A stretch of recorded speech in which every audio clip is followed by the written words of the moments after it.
It's the first edition of our chess festival here in Formentera. We host the chess festival in Sitges. I think it's a special place because it's a unique location. We have very nice views, we have very nice beaches.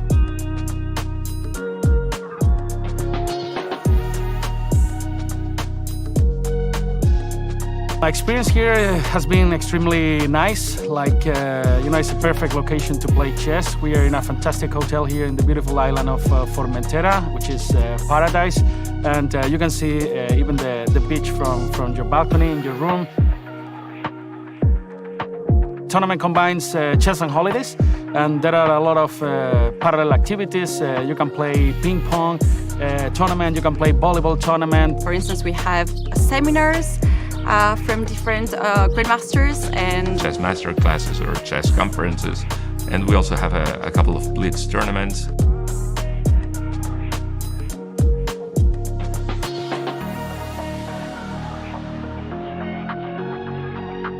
Related to Spanish culture. So our goal is always to have people have fun and have a chess holiday. Yeah, this tournament is basically for everyone. It can be a professional chess player who just is very much focused at chess part, and the conditions are good enough to do that too. I expect to play some decent chess at least, and yesterday I lost against Gustafsson, super grandmaster from India. But besides chess, I expect to have a lot of great moments and memories with my friends here in this beautiful island.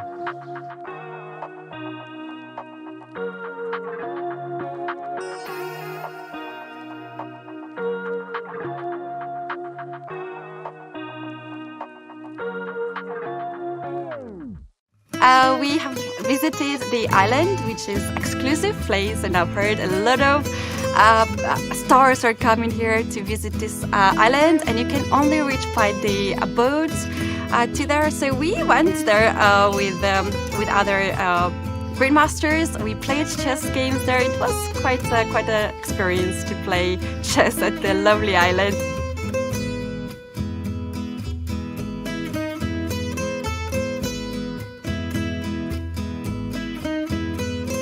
For me, it's very important to have a good time, because when I have a good time, then my chess also goes nicely. And this tournament is also proof of that. And I hope I will today, because so far I've got some points, and also I enjoyed other activities here too. So it's the perfect place to play chess.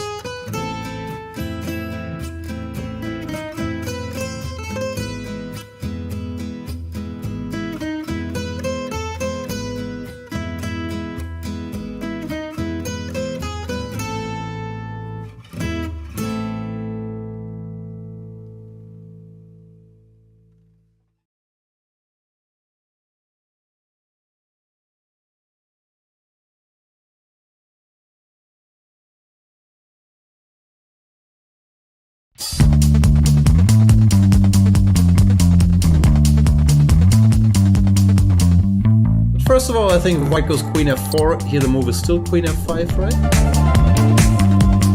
You are following my games, you will see I play a lot of games. Finally, guys, so much work for just one pawn.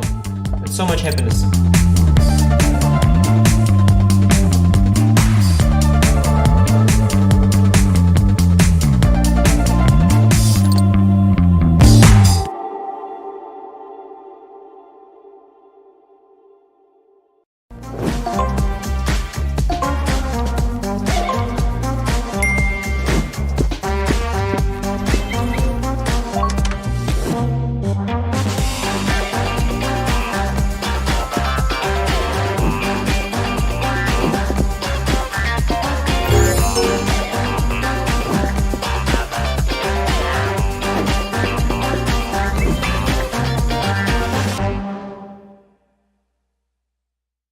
Time to take control of your journey towards chess mastery. Magnus Carlsen introduces Chessable, the definitive solution for studying chess. Move Trainer uses the science of spaced repetition to identify your strengths and eliminate your weaknesses. There's no need to set up a board, remember which page you're on, or keep track of all the moves you miss. Move Trainer empowers you to go from the opening to the end game with confidence. It's a seamless, effective, and fun way to study chess. Choose from one of the largest online chess libraries in the world, with hundreds of titles ranging from classic books through to our exclusive Chessable courses, including over 100 free courses. Get expert insights from International Master John Bartholomew, Grandmaster Sam Shankland, International Master Christoph Sulecki, Grandmaster Simon Williams, World Champion Magnus Carlsen, and hundreds of other instructors. Get started now and join our growing community of over 100,000 chess enthusiasts at chessable.com. Chessable, take control of your journey towards chess mastery. This is John. John loves to study chess. This is David. David loves to study chess as well, but efficiently. John spends more time setting up the board and figuring out what's on the page of his book than he gets to study. David likes to take it easy and use his time wisely.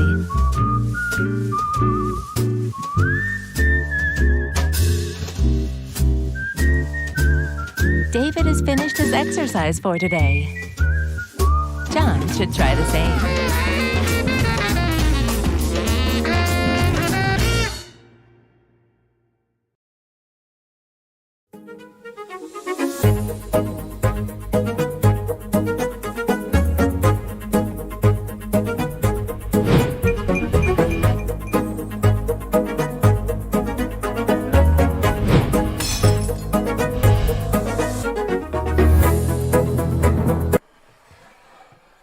Seriously?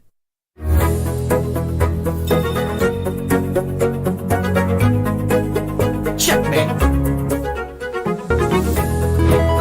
Aim Chess is an intelligent system that analyzes your game, prevents mistakes, and develops recommendations for improving your skill. Phew!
Hi, everybody. Welcome to the 5th round of the Chessable Sunway Sitges International Chess Festival. We're about to begin. I was just at the reception. Saw hundreds of chess players arrive. Looks like not everybody is staying in this hotel, but they must be all over town. There's so many people, Peter. Yeah, no, it's a rare case where somebody mentions the chess statistics, and it is not at all exaggerated. It is a very large festival with plenty of things to do in between games as well. There are ping pong tournaments, table football tournament, foosball, as you were. But where's the party? I didn't find the party last night. I went around looking. There were some people around the ping pong table. There's no one in the bar. That is very. I think missing out. Yeah, on a sample size of 2 nights in a row, I guess we come to the obvious conclusion that if I'm not there, there's just no party. I think that's probably the correct conclusion. The party is wherever you are. Which basically means that there won't be any parties until the rest of the tournament. Playing Hearthstone. Yes, that is the party. And from Friday until Sunday, I will not only be playing Hearthstone, I'll also be watching Hearthstone, because the very, very important World Championship is going on. And World Championships in general are very important, and we have some announcements in the chess one as well. Stability of the cycle is something I was always very much in favor of, and you don't get that every time. So these COVID vaccines? Because of that, but also because the cycle gets apparently completely revamped every 2 or 3 years, or maybe even less than that. Okay. Anyway, we have games about to begin, and yeah, as was to be expected, some more clashes between the stronger players in this tournament. On the top boards, Hans Niemann still on 100%. Yeah. And on that topic, actually, I was crowing with pride. Do people crow with pride? Yeah. I mean, obviously, it's a crow of pride. It's a crow of pride. Yes. I thought I got the number correct of people who will be on 100% after round 4, but in fact, none of us did. It's 6, not 5. Ooh, that's heartbreaking. Let's try it again. 3 games today of people still on 100%. How many people on 5 out of 5 after today? What are these games? It's Grigorian Niemann, Puranik Alexeyenko, and Saman versus Kartikeyan. Yeah, one. Yeah, I'll it's boring. If the lower rated players are white, which makes it somewhat less likely to have decisive results. Yeah, but still, 1 out of 3. Though. Seems like a good prediction, which is why I'll take 2, because obviously I need to be the optimistic idiot in this relationship. You clearly won't be. Idiot, I can be. Nah. Optimism is going to be rough. Yeah, it's a tough race to the bottom there on that particular count. We also have Dodgy in chat because he decided today to take a bye. Is he playing in the tournament? He took a bye. Oh, okay. As I may have just mentioned. You did mention that. I wasn't aware he was playing. I haven't seen him on the boards here. Well, how's he doing? Very well now that he's taken a bye.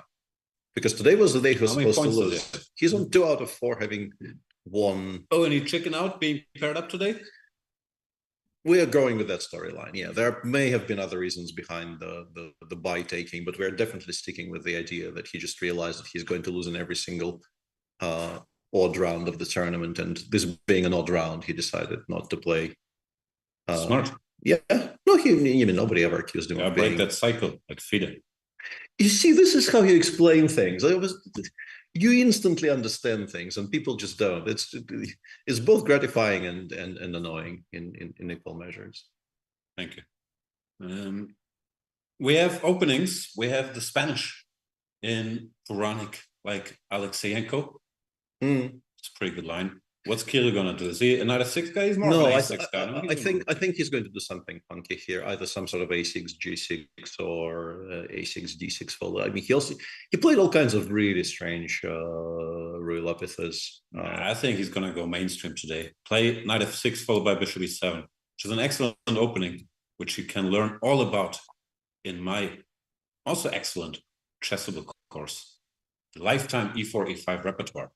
It is an excellent freeze course. like Yu Yang He. Watch those.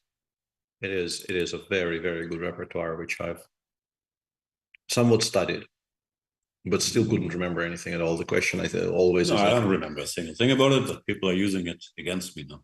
Sorry. yeah, that's always the challenge. If you pour your hearts, pour your heart into a course and then continue, make a mistake of continuing to play chess afterwards. It's just, people absolutely do not hesitate to use your labor of love against you, and Ain't right. Must be condemned in no uncertain terms. Kirill thinking about it. It's gonna be kinky or mainstream. Yeah. Speaking of kinky, are there any kings which are currently mainstream? I'm not aware of any kings. Anybody else? Knight f6, excellent move. Oof. Castles. Now there's a choice. This are the main moves. But Dwayne Jones informed us recently.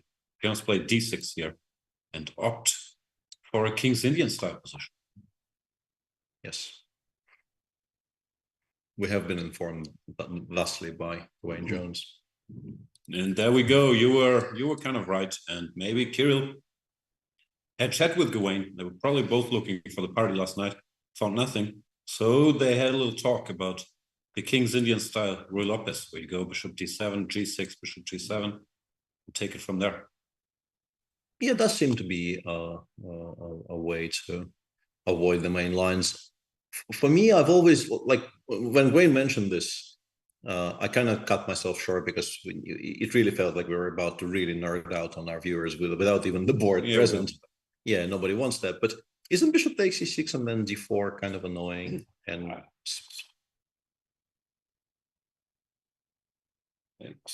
knight takes. This is theory, no? C5. Yeah, I thought knight 6, knight a5 was supposed to give white a little bit of something, and I also thought it really wasn't supposed to be any fun at all, which is why I always felt that, like, of all the ways to try and avoid the mainline theory, I thought this particular move order gave white such an obvious stable little advantage with no risk that, if you want to play the d6 g6 structures, why are you including knight f6 on castles? Yeah, didn't happen.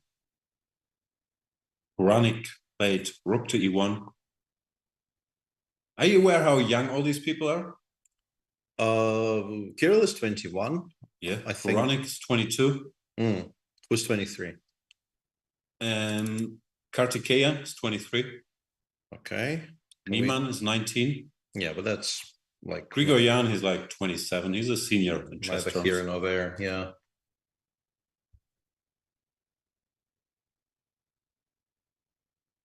There are barely any people that are more than half your age on the top boards here. Kollars, he's also like 22. Yu Yang Yi, he's ancient, he's 28. Yeah, I thought we could actually kind of build a ladder there, but apparently it's not happening for us. Chaos ladder. Yeah. In the meantime, meantime, bishop d6. Is that how they play nowadays?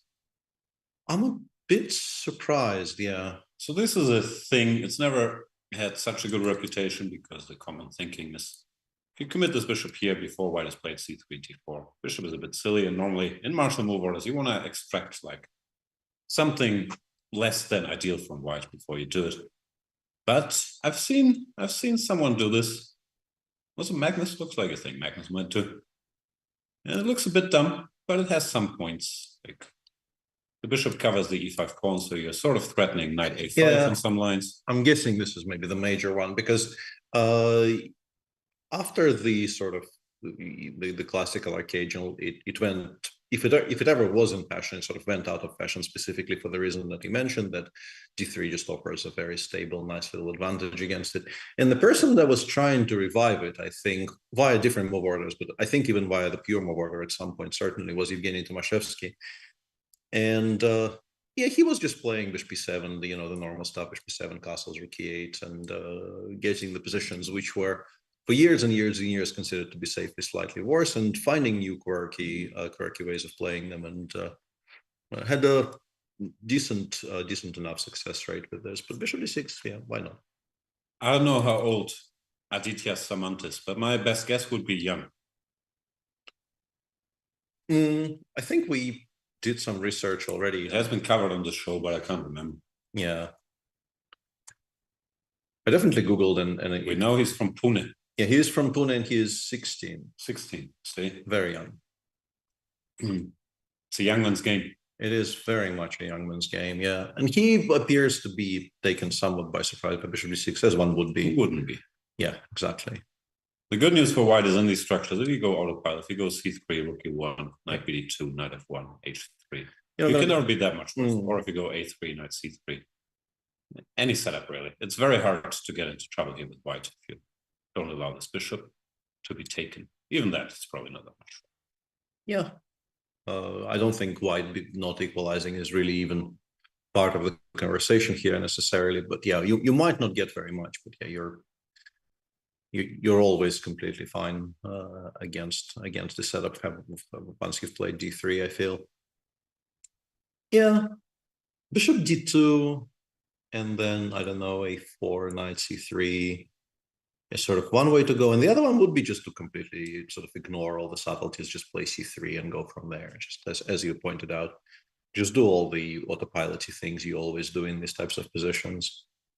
All kinds of moves we shall see. Looks like we're getting some slowish Spanish games on two of the top boards. Although this, of course, it's a King's Indian structure. If white wants it to be, if white goes d5, takes on d7 and goes c4. I think most people don't and prefer to keep a little more fluid, but I'm not an expert here at all. I'm not sure if white is supposed to go rook e1 and h3. That's the main line.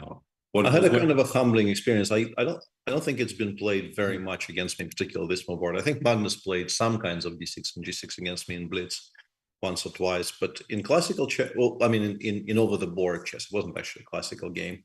I had a very kind of a typical experience. I played a match against Gata Kamsky. I think it was in 2009 World Cup. Why all your chess stories about how great Gata Kamsky is? We got it. Gata's good. Yeah. But they are. So, I mean, I might as well just embrace it. And he played some kind of a system like this against me, did not really equalize out of the opening, and then beat me very, very convincingly. And after the game, after shaking my hand, he told me very pointedly that he took a look at my games and realized I just don't understand these structures at all. So he chose to play knowing that it doesn't really work very well, but he's playing against somebody who will instantly misplay it very badly. It was absolutely right. So yeah, I did feel slightly, aggrieved that he absolutely felt the need to tell me immediately after beating me, but he was right. So, I mean, why not? I always say honesty is worth nothing without empathy. You hurt your feelings. Don't do that. Of course, Peter loves being called an idiot. So in that case, it's not clear, maybe just satisfied your need for being. Yeah. As you can see, I have entirely let it go. It's been 12 plus years, and I still never bring this up at the first drop of a pin. Obviously not something that left any kind of a scar. Beautiful. Bishop c2, rook e8 played. Yeah, I guess bishop c2 makes some sense. I'm not sure to go ed d5. I sort of doubt it, but you're not committed to anything just yet, and this bishop doesn't have that much to do here. Yeah, and if it stays on a4, black sometimes even goes queen e8 to create this idea of knight takes d4 and sort of force it away from the a4 square. And we go bishop c2. Yeah, but then we go bishop. Congratulations. Exactly. Yeah. Exactly. I wonder if he was somewhat concerned about like knight bg2 takes, and knight b4, because it feels to me that if you're not really provoked, why are you doing this so quickly? Yeah. Why are you doing it before you were sort of jumping before you're pushed?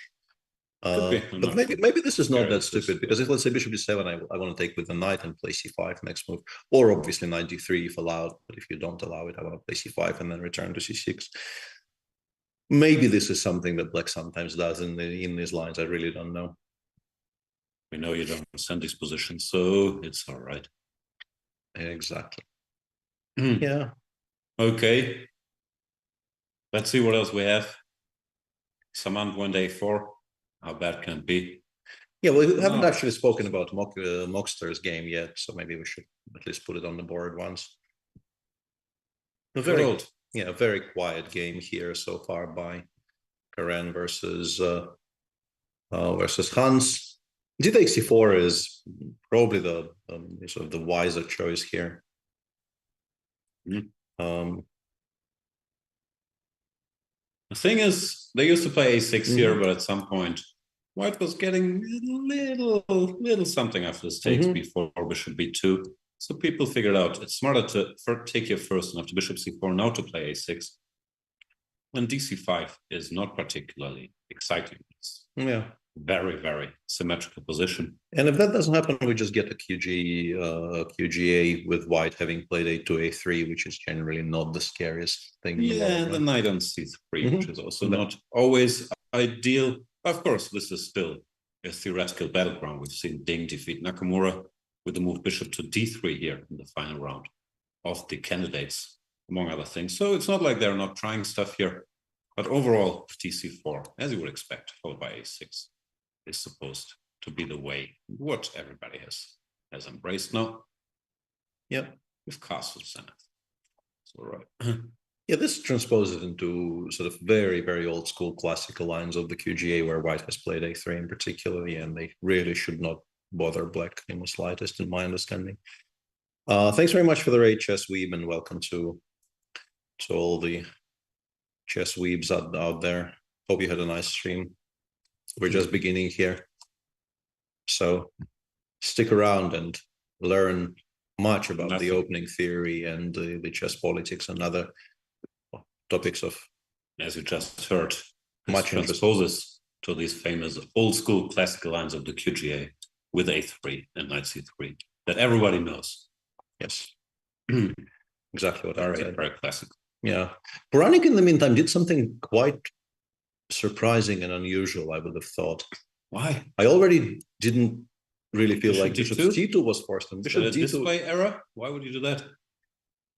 Stopping e4, cd4 knight before and saying you don't have useful moves. Yeah, but like this is so provocative because every Russian schoolboy knows you go knight b2, knight f1, knight g3. Yeah. Then again, you have to question what they teach them in schools. That's a good point.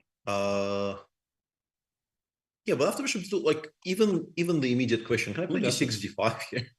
Like you're really kind of disheartening. I still believe this is a display error. I mean, White is maybe not worse, nothing's hanging. That looks so wrong. What's the idea? Knight a3 and then after b5 not to move any pieces anymore? I don't know. It's a very, very strange way to develop your pieces. Yeah, I don't think I've ever seen like they do put the bishop on d2 quite a bit, but normally when the pawn is on c2 and you want to stop bishop a5, like in the in the other position, yeah, exactly. Bishop d2 is a legal move. Absolutely, yeah. Although, maybe not the most important one, but yeah, definitely something that people do. Yeah. No, this makes no sense. Like White possesses the center. He might not be worse, but we're not on board with this. And I still don't understand. Like ed knight b4 is really not scariest of threats. Yep. User King E2 Bong Cloud says computer gives knight a5 bishop c1, which is, if true, surprising, kind of funny, but I don't think. And if we are to stay with this position for a bit, I really do wonder, can I really not play d6 d5 here and just be immediately complete? Nope. Apparently not. Yeah. Okay, takes bishop b3 here is. Yeah, I had a feeling if something was strong, it was this, but I was kind of hoping I will find a move, but also not what Kirill has in mind. He doesn't want to try to. Well, I mean, if it works, I'm not sure I'm trying to equalize. I think with the knight on b1 and the rook on a1 having no squares, I might be a bit better already. it wasn't me trying to simplify and make a draw. But yeah, bishop b3 does feel very, very awkward to reply to in this position. So what else do we have? I mean, knight h5 is a kind of a typical way to continue here, but the rook is on e8, so it's a bit less. You move h6. Yeah, h6, knight h7, I guess, or something, yeah. H7. Also b5, I guess. I'm not sure. I should go b5 and give you a target for e4, but it's like to see. Yeah, b5 looks okay, but it also looks like, you know, we're specifically playing a variation of the Spanish where the pawn is on b7 and there are no targets for white to play against on the queen side. So it's a very double-edged idea, I think, to provide white with a hook on the queen side. Knight h5, yeah, and now we correct ourselves and go bishop b3 and say haha, I suppose. Yeah. I don't know why this is so haha, but yeah. And honestly, he's done it quickly enough that it's very possible that, I think I would even say very likely that this is something that has been looked at home. So I don't think you can make this move without preparation. Just your hand will not let you. Prepared, why don't you play knight bd2, which is the first computer move, and 080 instead of bishop d2, after which it's equal and weird. Like I do not seems know. Like odd preparation to me. I do not know. Yeah. Okay. Fair enough. I think we are done being, you know, fake astonished on camera, and can move on to some other games. Let's see Yu Yang-Yi versus my compatriot, Dmitry Kolar's Yu Yang-Yi, top seed of the tournament. He's had a good tournament, but he dropped, what, half a point somewhere along the way, so he's not on the top 3 boards, but he's on 3 and out of 4, which is not exactly a disaster in a strong open. And he's facing Kolar's young, strong German player. Lost some rating recently, was in 2-6-50 waters already. Looks like a lot of people lost some rating recently, you know, me included, but it seems to be a thing. People that had established ratings, then the pandemic slowed down, let's call it, and everybody got their rating taken away by these not high-rated people who use the time to improve, which seems very unfair. Yeah. Even if you look at the players in this tournament, Grigor Jan was 2-6-66 beginning of the year. Hans, okay, is a special case. Alexeyenko was 2-7-30 or whatever not so long ago. Yeah, 25, I think, but still, yeah, he lost a bunch of rating this year. Another player closely associated with him, Andrei Yasipenko, is also, I think, down 50 on the year or thereabouts. Neither of them having a particularly enjoyable time of it. Very interesting position in his. Whoa, and that's actually a game both of us are quite interested in, right? Frederick Svane on the white side against Andrei Yasipenko. It's my boy. How did they get Freddie Swain from Lübeck, Germany. He's from Lübeck. Yeah, but is it Swain though? Nah, it's Svane. And Yasipenko goes e5. I've seen more and more of these e5s recently. I'm not sure if it's because so good or if people are unhappy with g6 or e6, the main moves, or a bit of both. People just like playing what Magnus is playing. Yeah, but even he doesn't do it that often. He mean, plays the setup in every opening he can. But here, it's the problems after bishop d6 once again. After castle once again, he played bishop d6, which I understand it's the idea, but it's somewhat clumsy. And you have to be very careful move by move not to get blown off the board, even in these c3, a6. How does this go? This was some very direct stuff where you had to make a bunch of only moves to make it out of there. But it looks like people looked at it and said, I don't lose, so let's do it. Svane goes d4. Yeah, Freddie goes for a much more direct continuation here, which is interesting because hanging. Yeah, the pawn definitely is hanging, and it was picked up. Knight takes. His point is if CD or ED, then he wants to go c3, and he more or less forced black to take without going a6, b5 first. But what's the point if the knight takes d4?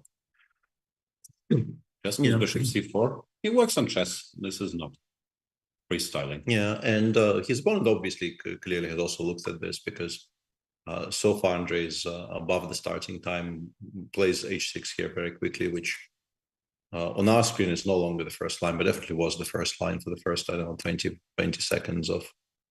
It's surprising, or maybe not, that this is so bad. Like computer says, this is a horrible position for black, even though we're a pawn up. Yeah. Remarkable how much it hates it. Yeah. Okay. Pieces are good. Not gonna argue. Yeah. So he's gone h6, stopping knight g5, of course, another very obvious idea of playing bishop c4. And now Frederick took on d4 and played c3, and Spenko blitzes out bishop c5, which is also an understandable idea. Like you want to, even if you eventually will have to return the extra pawn, you do want to, for now, hang on to it. Also moving the bishop away from an awkward square, preparing maybe d6, which would be a good move to get in here. I'm a bit surprised Swan is taking time now, because he's the one who played this d4 direct line and h6, c3, bishop c5. Still looks like black is answering the most straightforward fashion, but maybe something caught him off guard. Looks very kind of Evansy in a way. Yeah, except we still have a b pawn. And it might essay forward here, right? Before bishop b6, queen b3, or the immediate queen b3.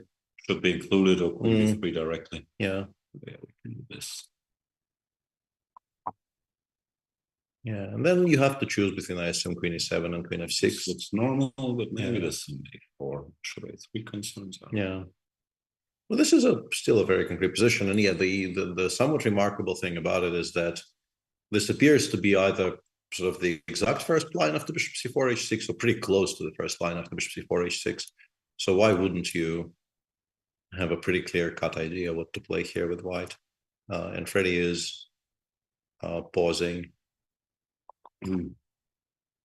Yeah, queen h5 in the current position also looks kind of normal, but if you don't have a reply to queen e7, then maybe it doesn't really do very much. If no bishop takes f7 tactics ever work, and I don't think like they don't look like they do.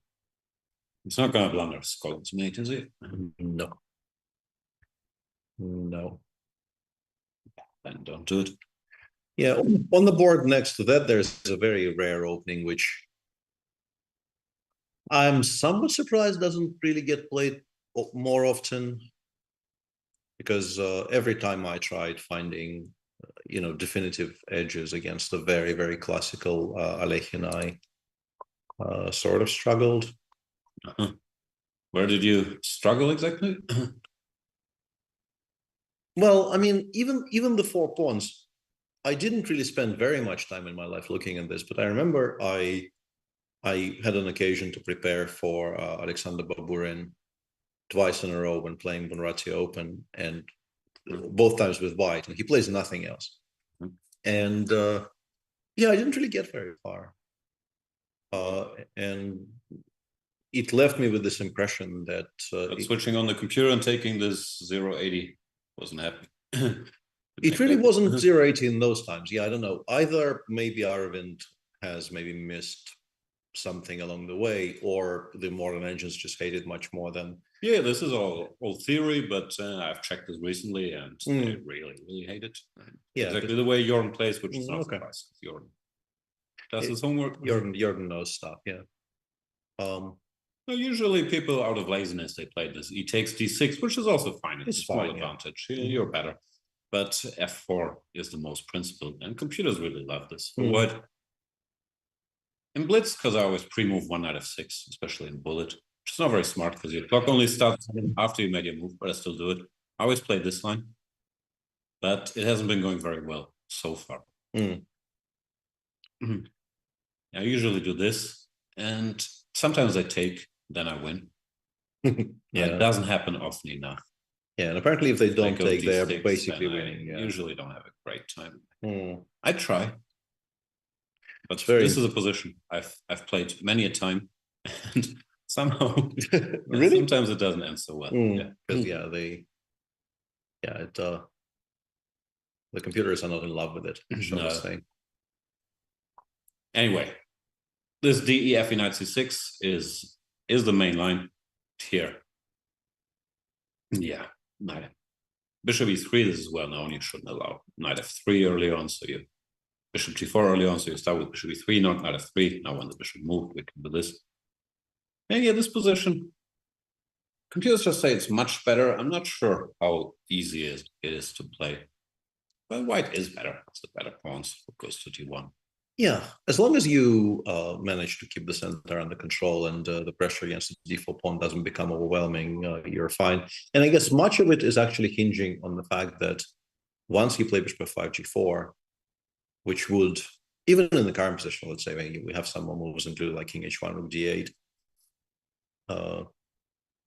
bishop g4 would be a threat, I think, normally, if not for the fact that it gets answered very comfortably by knight e4, immediately removing the other bishop that is putting pressure on the d4 pawn. Otherwise, I think like your pawn on d4 is a bit vulnerable, and it is sort of tempo by tempo, somewhat challenging to keep everything under control. Yeah, but yeah, I'm not 100% sure about king h1 complete voice. This followed by this is very strong, for example, so making it very, very concrete. Yeah.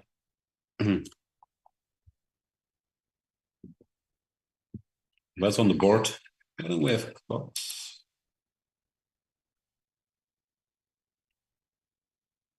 We shall have clocks. We should have clocks.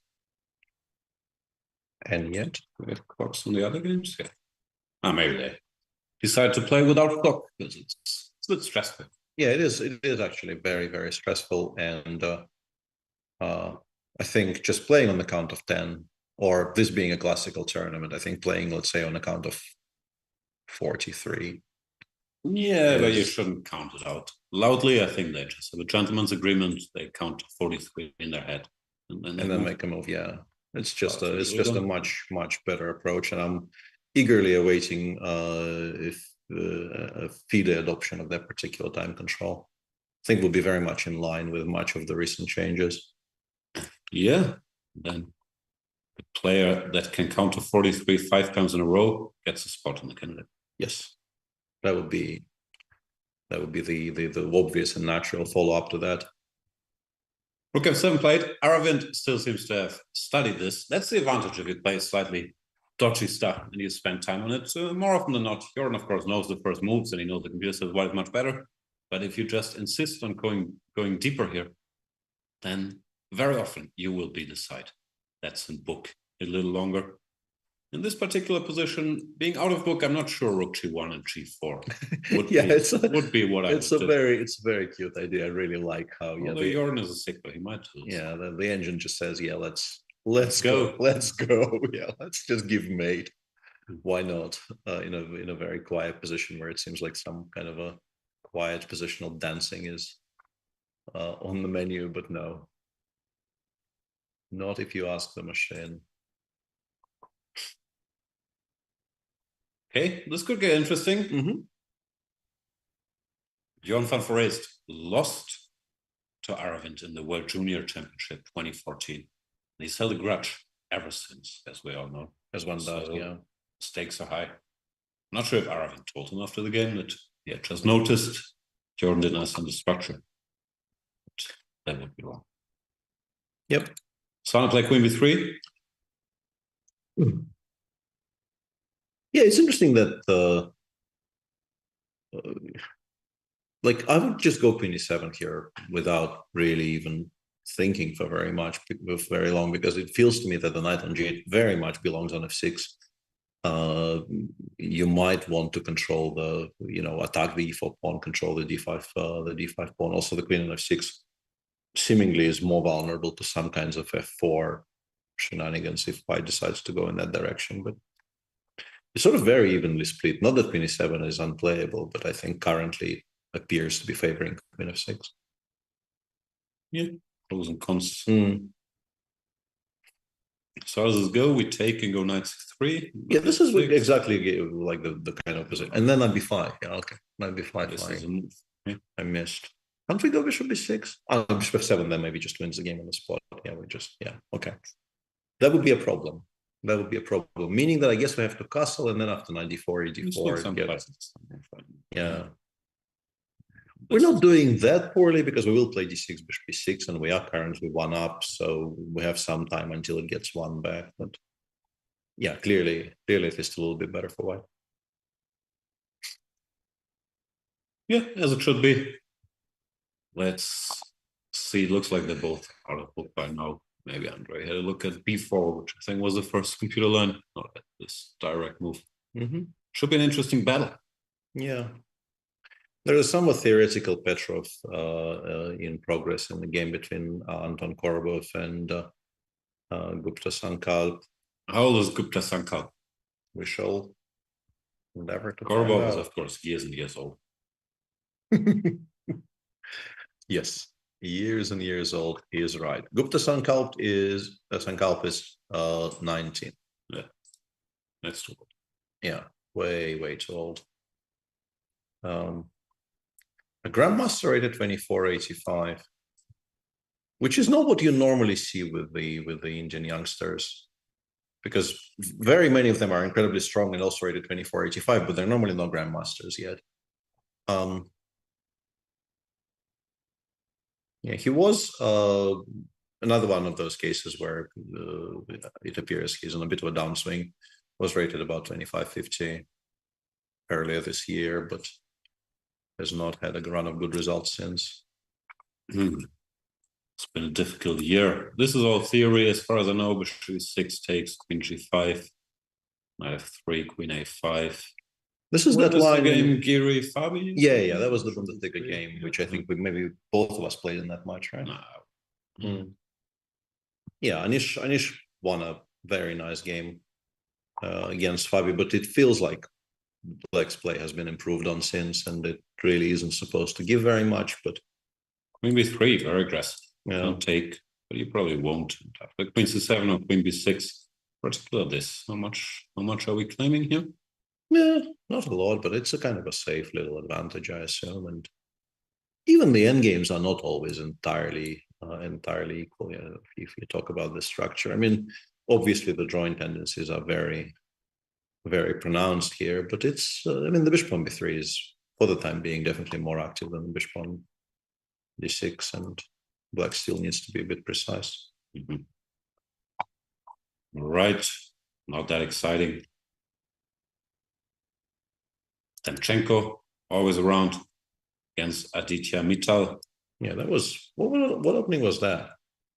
That looks weird. People started doing this. The Italian, and they decided, all this bishop development. Let's go d5 like a normal person. And somehow this is not losing directly. Yeah, exactly. Like it feels like it should just be losing, because there is no way you can do this, so much sort of in your face. I will play d5 regardless against whatever it is that you do. No, but this is a thing now. Like Mamedyarov has been playing this more than once, and apparently it's not that simple after castles. They want to go bishop g4 and then a bunch of 6 stuff after knight b6, queen e7, long castles. It wasn't that clear cut. So Demchenko says, "Do not pin me, sir." Which feels like maybe not the most challenging move against d5. It also feels like maybe he wasn't expecting this particular line specifically today, because Aditya Mittal is only now kind of dipping below the starting time, whereas Anton is on an hour and 10 after 12 moves, out of which you would assume the first 5 or 6 should be somewhat automatic. So ad-libbing it a little bit today, maybe. h3, bishop e7, castles, knight b6, should be 3, a5, looks more or less normal. Queen g6. More or less normal, and also I noticed does appear to be very much the prescribed solution. Clearly the Indian player comes well prepared today. And finally, Black is thinking after queen takes 6 and queen e2, because you need to choose how to react to your central pawn being attacked. Do you have to react? Exactly. Yeah, I was wondering if I could just castle long, but yeah, I think we can take and just go back to d1 or one. Yeah, d1. Yes, and we're sort of not in time. It doesn't look hopeless, but white stabilizes. Yeah, it does. Specifically 92. Yeah, planning to go knight 5 with f3. Next move, pretty much against any reasonable. There's Jordan with the coffee. So Black should cover the pawn f6 or bishop d6. I guess White wants d4 and then maybe take here and play this structure. playing. I'm a little better because you have this weakness. Although black looks so active, doesn't Yeah, look terrible. doesn't look that bad. Yeah, f6 chosen. If you don't play d4 straight away, you might never get another chance. Yeah, like if black castles long here, you're just not going to be pushing for anything at all. So I think you do it now if you ever do it. Okay. Further down, we have a kind of a very symmetrical, boring-ish London. There are too many games. I'll just scroll down and stop whenever I see pawn h4. Yeah. Well, this position I'm familiar with. I've played this line in many a blitz game. It's a new thing. Like here, back in the day, people used to cover the pawn, but now they just give it. Who needs pawns? You can chase enemy knights around. And this is a serious line played by serious people. I think Jordan, our friend Jordan, was one of the first to come up with this. There was a very important game in the Olympiad in this line, right? I think maybe Adiban on the black side of against somebody from the Uzbekistan team, maybe. Could be. I have no recollection, but pretty sure. Yeah. The India B team has certainly been playing this Pragna at a couple of games against Levon. So yeah, this is the thing. Black just gives a pawn and says, "Okay, I'll win some time, some space." And as usual, modern engines don't hate it. Why? Which is the reason why this is now a line. Well, in the old days, Vahid the Fatiban, yeah. We'll probably say, okay, you're a central pawn down, you don't have a lead in development. Don't be an idiot. But it continues. H5, turning H4. White goes H4. Then the bishop comes here, and White's development is a little awkward. So they go E3. We grab more space. Now Black slows down a bit. White gets to play D4. I think Black just plays Queen F6, Bishop D6, and it's still not that easy for White to get developed. It's a fun little line, because it looks so ridiculous, frankly, that you give White completely intact pawn structure and a sound action pawn. But it's not simple at all. Black is fast. Bishop D6, Queen G6, Bishop F5, one castles. H4 is annoying. So it becomes very move by movie. Yeah, it is a very 2022 type of line where I'm pretty sure even like the most imaginative and dynamic players of the past would probably kind of take one look at this and just kind of shrug and say, you can't do this. No, once you give them this position, who knows? But you also, need to be shown the way. You would shrug here and say, you're losing a central pawn, sir. Yeah, you appear to have blundered the e-pawn, put it back. Yeah, there are other moves available. Why are you doing this to yourself? But yeah, it's surprisingly difficult to handle, and there's a bunch of lines like this these days. There's also this thing. For some reason, like I'm pairing it in my mind. That line I lost to Kamil Plichte in one of the Halloween thingies in the 1b3. There's this line where they just give up the pawn on e5, and why can't I remember the exact move order? Well, there are many trendy 1b3 lines. Yeah. But the one I would guess you mean. Yeah, it's this one. Yeah. Knight e7 here, which I also play in blitz. I like all the lines where you lose this pawn. Yeah. And also, like at first, you look at this, White really hasn't done much wrong, and why would this be playable? But yeah, I didn't last 20 moves in this position with White because it was the first time I saw it, and maybe don't play 1b3 if you have never seen this before. Yeah, that is very sound advice, but also, I mean, they are kind of spiritually somewhat connected. But this want to play 1b3, of course, get Adiban's course, our friend Adiban. It's on Chessable.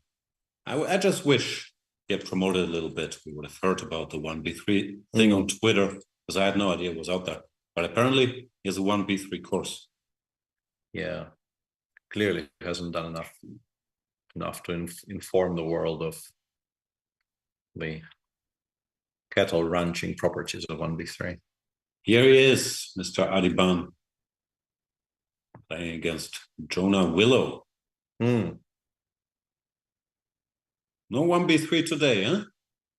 Yeah, he's really kind of shirking his responsibilities as a promoter, because he has a 1b3 course out, and also apparently very, very kind of and one e4 course, silently and under the radar, one e4 course. But yeah, it just goes one c4 as if Yeah, this is another trendy line. We're after knight c3. Not a care in the world.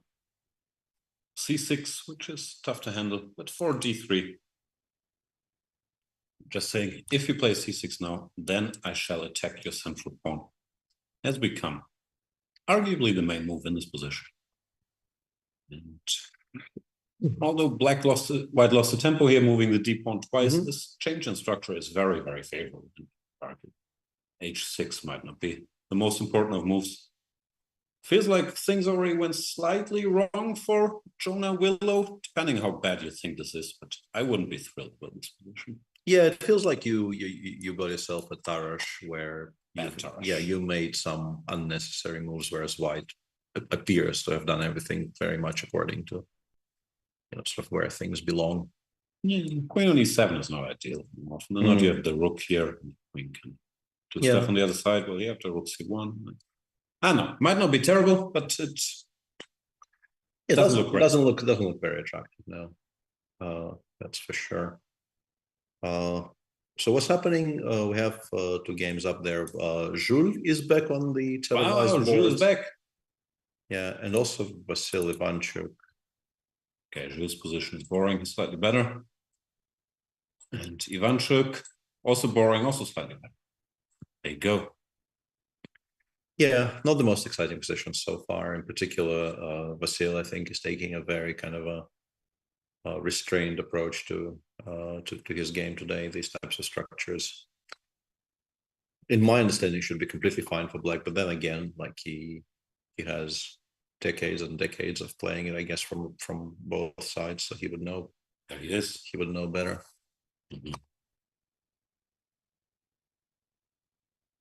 So any position Ivanchuk plays is better for him because of his wealth of experience. Yes. What are you saying? Regardless of whether he is white or black or what the opening is, he always gets out of the opening with a slightly preferable position. Let's check back in with the top boards. Oh, this line. I know this line. This is a theoretical debate as well after a6 we mentioned. Bishop d3 is the latest wrinkle, and this can get very sharp actually. And has gotten very sharp. Rook d1, b4. It's a thing that was, well, there were many games. Leko Gelfand, I think, was one of the first ones at the 2018 Olympiad. White could go rook takes d4 here. Hang on, is knight takes b4? No. The fun line is if they go ed4 here, bc3, d5. I think that's how it went. Yeah. Black just survives, instantly returns the piece here, I think, yeah. And tries to finish development and something and survive, yeah. And mess. But black survives. Yeah. What was this? It was some 6. I've seen positions like this, but they're debating a different move. A takes b4, not sacrificing everything just yet. But I thought then knight takes b4 was supposed to be comfortable. Rook takes d4. Queen can go here, pin the bishop. Appears to be a prelude to potentially an exchange sacrifice, because like d4, d3 has to be the most obvious move in the position. You don't really want to give it up for free if you can keep it on d3 and kind of disrupt white's play. I'm guessing bishop a4 check, knight d7, and now really does look a little bit like rook takes d3 might be what you're intending, because if you have to play queen f1, black gets a very comfortable tempo to finish development. But the engine isn't the first side. Yeah. Cold-hearted engine, as usual, is saying. Congratulations, I'll give the exchange back and have a slightly better endgame. The first line really is a cold shower here, because once you realize this option exists and apparently you have nothing better than transposing into this endgame. Yeah, you will not a draw. You will make 4 draws out of 10 here with white, I think. And it's not fun. Yeah, it's not great at all. So I wonder what Karen thinks. Can he play like queen f1 after? Like, can we postpone the exchange? He's also taking time. Maybe he wasn't ready for this turn of events, because ab4 really, if you play this line, I think you go for ed d5 and then you make your opponent show that he's also done his clicking. Yeah, ab4 has been done before, but extremely rarely and not by very strong players. Not the test. Yeah. Here you can still bail out if you want this, but you're never better. Yeah.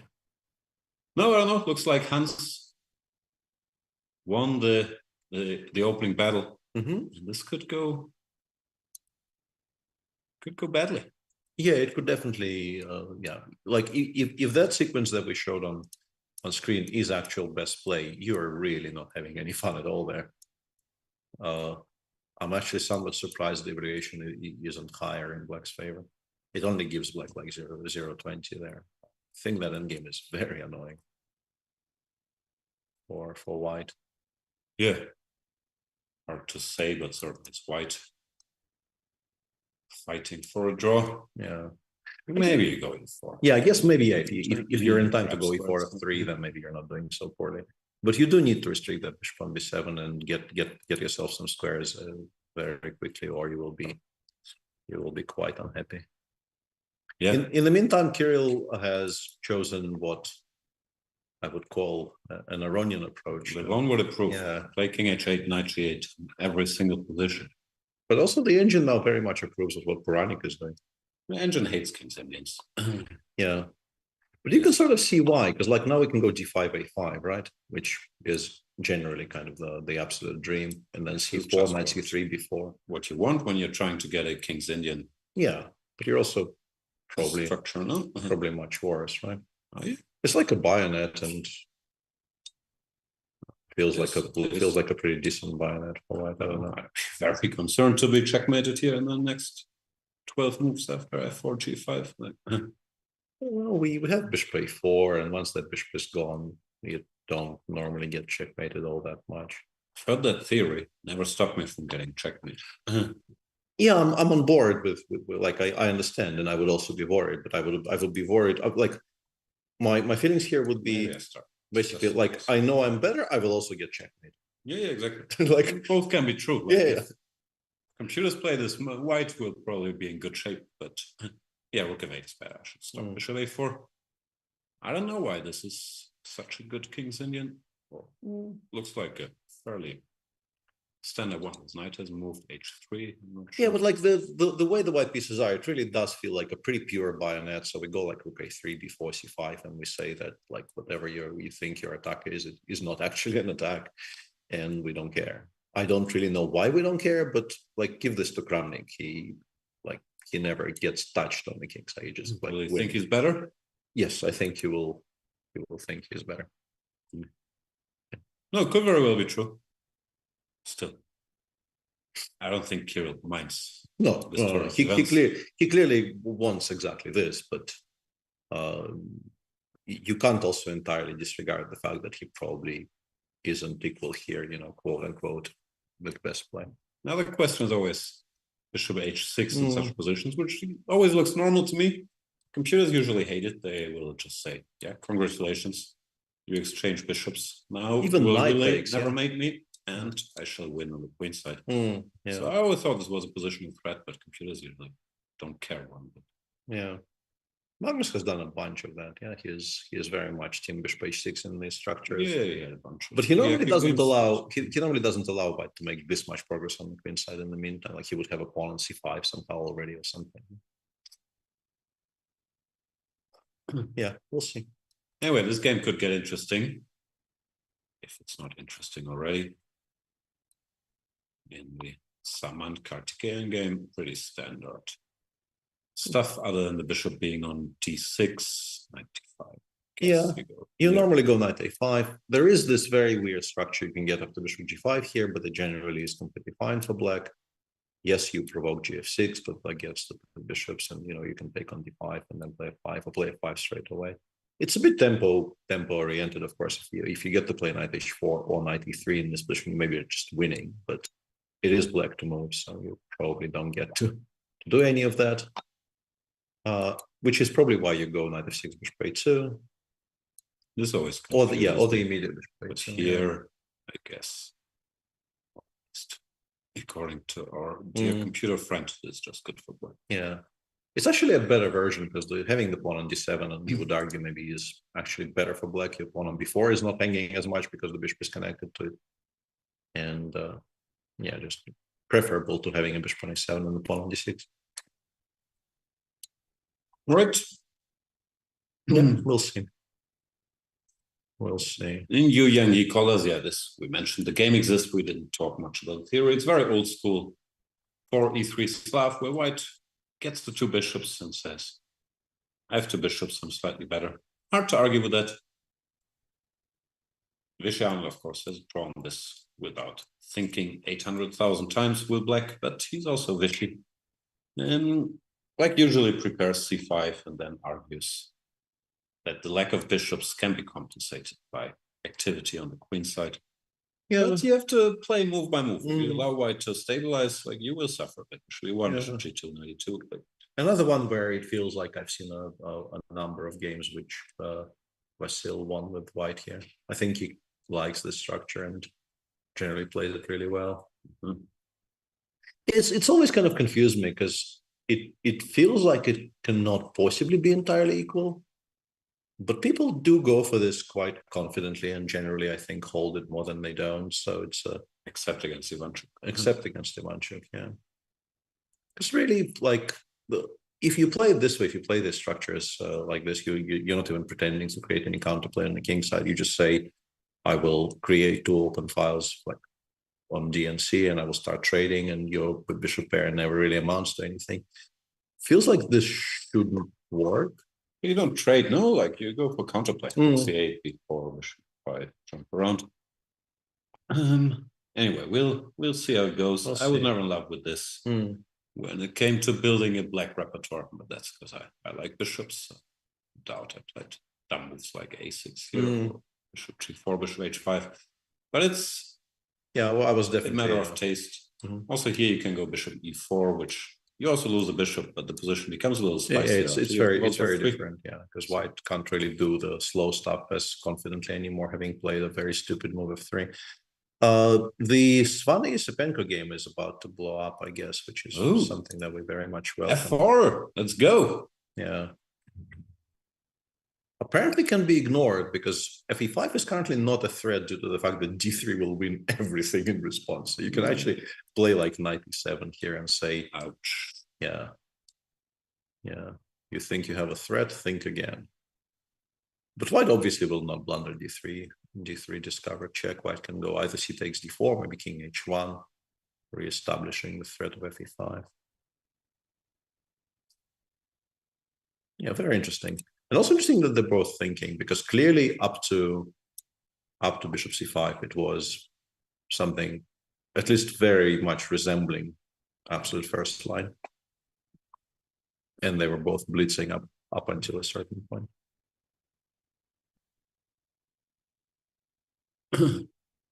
What should black do here? Apparently castles. Yeah, like you would like to actually get the king out of the center. You don't like, as long as it doesn't mate you, you don't really care about the f7 pawn that much. And still look too bad, doesn't it? Yeah. Feels playable, and in fact I think the suggestion for white here would be not even to touch the pawn f7 at all and just play like bishop f4, try to play for initiative. Just try to develop as quickly as possible, get rook e1 in, and pretend that you're so much better developed that you have an attack. Raises the stakes, though. No, like if you don't create the initiative, you just lose. Yeah, like if black gets to play d75, instant -2.5 on our screen here. So you have to be faster. I'm sure computer has some sick ways to justify this, but it doesn't look obvious. It doesn't look obvious at all. No, I absolutely agree. It doesn't look obvious at all. Instead of 97, but 97 does look very logical, yeah. Well, I mean, there is also the very computer suggestion of saying, currently, your pawn on f4 really cannot move, so let's attack it. But I don't know if it's very easy to play g5 if you don't know the move exists. Even if you see it. It doesn't feel right, does it? No. Is this good? I don't know. I mean, but it's an important pawn, right? I've more or less secured my structure on the king side now. The old masters would be happy here. Yeah, I mean, compared to some kind of a Mutsu gambit, we haven't sacrificed two pieces for this. So of course, we're doing very well. Yeah, I don't know. I don't think g5 happens. I think Isipenko goes knight e7. Yeah, sober move. Yeah, I think. the current generation is not very greedy in positions like this, and he'll feel that finishing development is way more important. But we could be proven wrong. Who knows? We could be. Let's check back in with Jordan. He did not go, somewhat unsurprisingly, for the prescribed rook g1, g4, g5 plan. Instead tried to stabilize his center, which is fair enough. White is still better structurally, but all his pieces are sort of busy keeping this d4 pawn. Yeah. So what's next? And this is, I think, sort of I definitely have not seen this position before, but this is a type of position which gave me that idea that I quoted it here earlier when I was talking about me being surprised that Alekhine has not played more, because this really doesn't feel unplayable.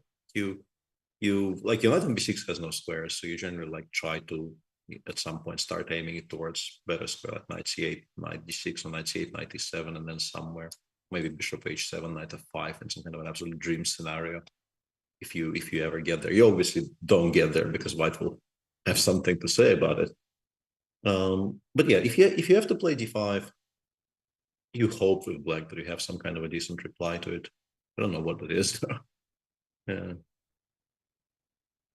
e5, knight d5 is just very poor, right? It's just not good at all. Doesn't look right. Yeah.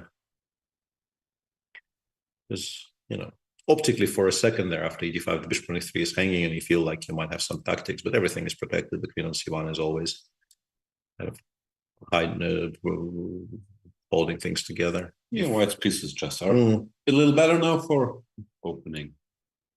Yeah, and if you have to play something like knight e5, allow knight d4 instead of e5, knight d5, you're not equalizing. I mean, you're not losing, but you're also definitely not equalizing here. It's clearly a little bit worse. Yeah, I'm not sure. We'll see so many new Alekhine converts after this, but Aravind plays all the openings. At least managed to probably confuse your. Yeah. Karen does go queen f1 against Hans. And now knight e5 is obviously a threat, but you can take on f3 if you want. You can also, I assume, go bishop d6 and just like try to castle this way. Yeah, White is trying to equalize it. One. Yeah. The pawn. Here, I guess you do equalize. Yes, you survive. Yeah, you take away the d3 pawn, and you're never going to be in any kind of trouble. It's very, very symmetrical. No, didn't win the opening battle, but probably correctly slowed down here. Didn't go for this exchange sacrifice, leading to this unpleasant endgame. Yeah, so what happens if we take on f3 and then play bishop b7 or bishop b6 or something? Do we have to play knight a2, or are there some sacrifices? It says knight a2, yeah. So knight a2, we castle, takes, and we have the queen a5 check. Yeah, again. Everything comes off actually, because the way not to lose the piece here is to play queen g5 and to take on g2, after which the position isn't really very exciting. Bishops, I usually. Oh, we can even take a bishop if we want to. We can even get one off the board here, so it feels like. Yeah. Should just be a draw, frankly. Hans blitzes out queen c7, which is a bit of a different version of the same. I guess you can still go knight e1. Yeah. Does he want bishop d6 then? Or that? I think we can take on d3. I don't think we're like h2. The pin in the center will be sort of more relevant than the pawn on h2. So yeah, it looks like yeah, but then White is also maybe White is even a little bit better because you are somewhat better developed, and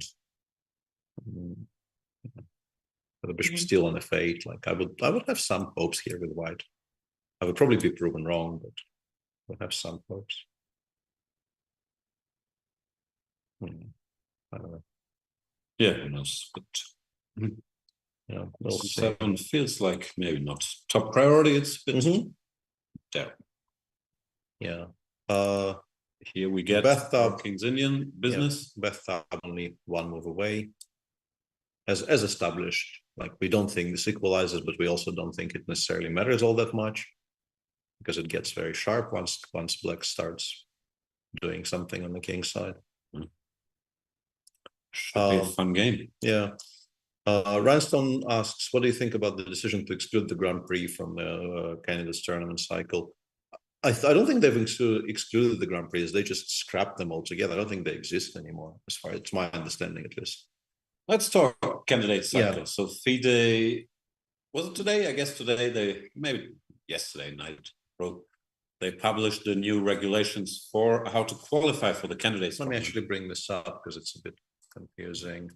Which is the 8-player tournament where you can qualify for a match against the world champion. Of course, the next world championship match will be played between Ding and Nepomniachtchi, as Magnus Carlsen chose not to defend his title.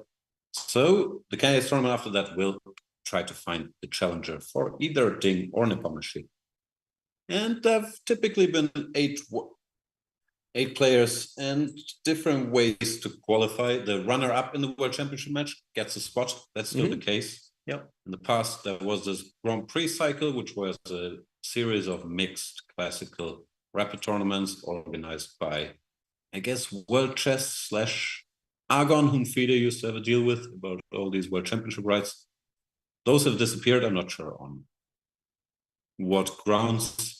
There was talk that they would be replaced by spots from the Grand Chess Tour, but that apparently hasn't materialized. And instead, the system is now that 3 players qualify through the World Cup, which is this big knockout tournament, where in the past 2 players qualified. So they added a spot to that one. So the match for third actually becomes a very important part of the World Cup. It often is like we're about to, I think, witness a match for third place in the FIFA World Cup, and the general feeling about those things is that like nobody really wants them. The players are heartbroken about not playing the final, and yes, there's maybe some additional money at stake, but in fact, like most people, I think would prefer to go home.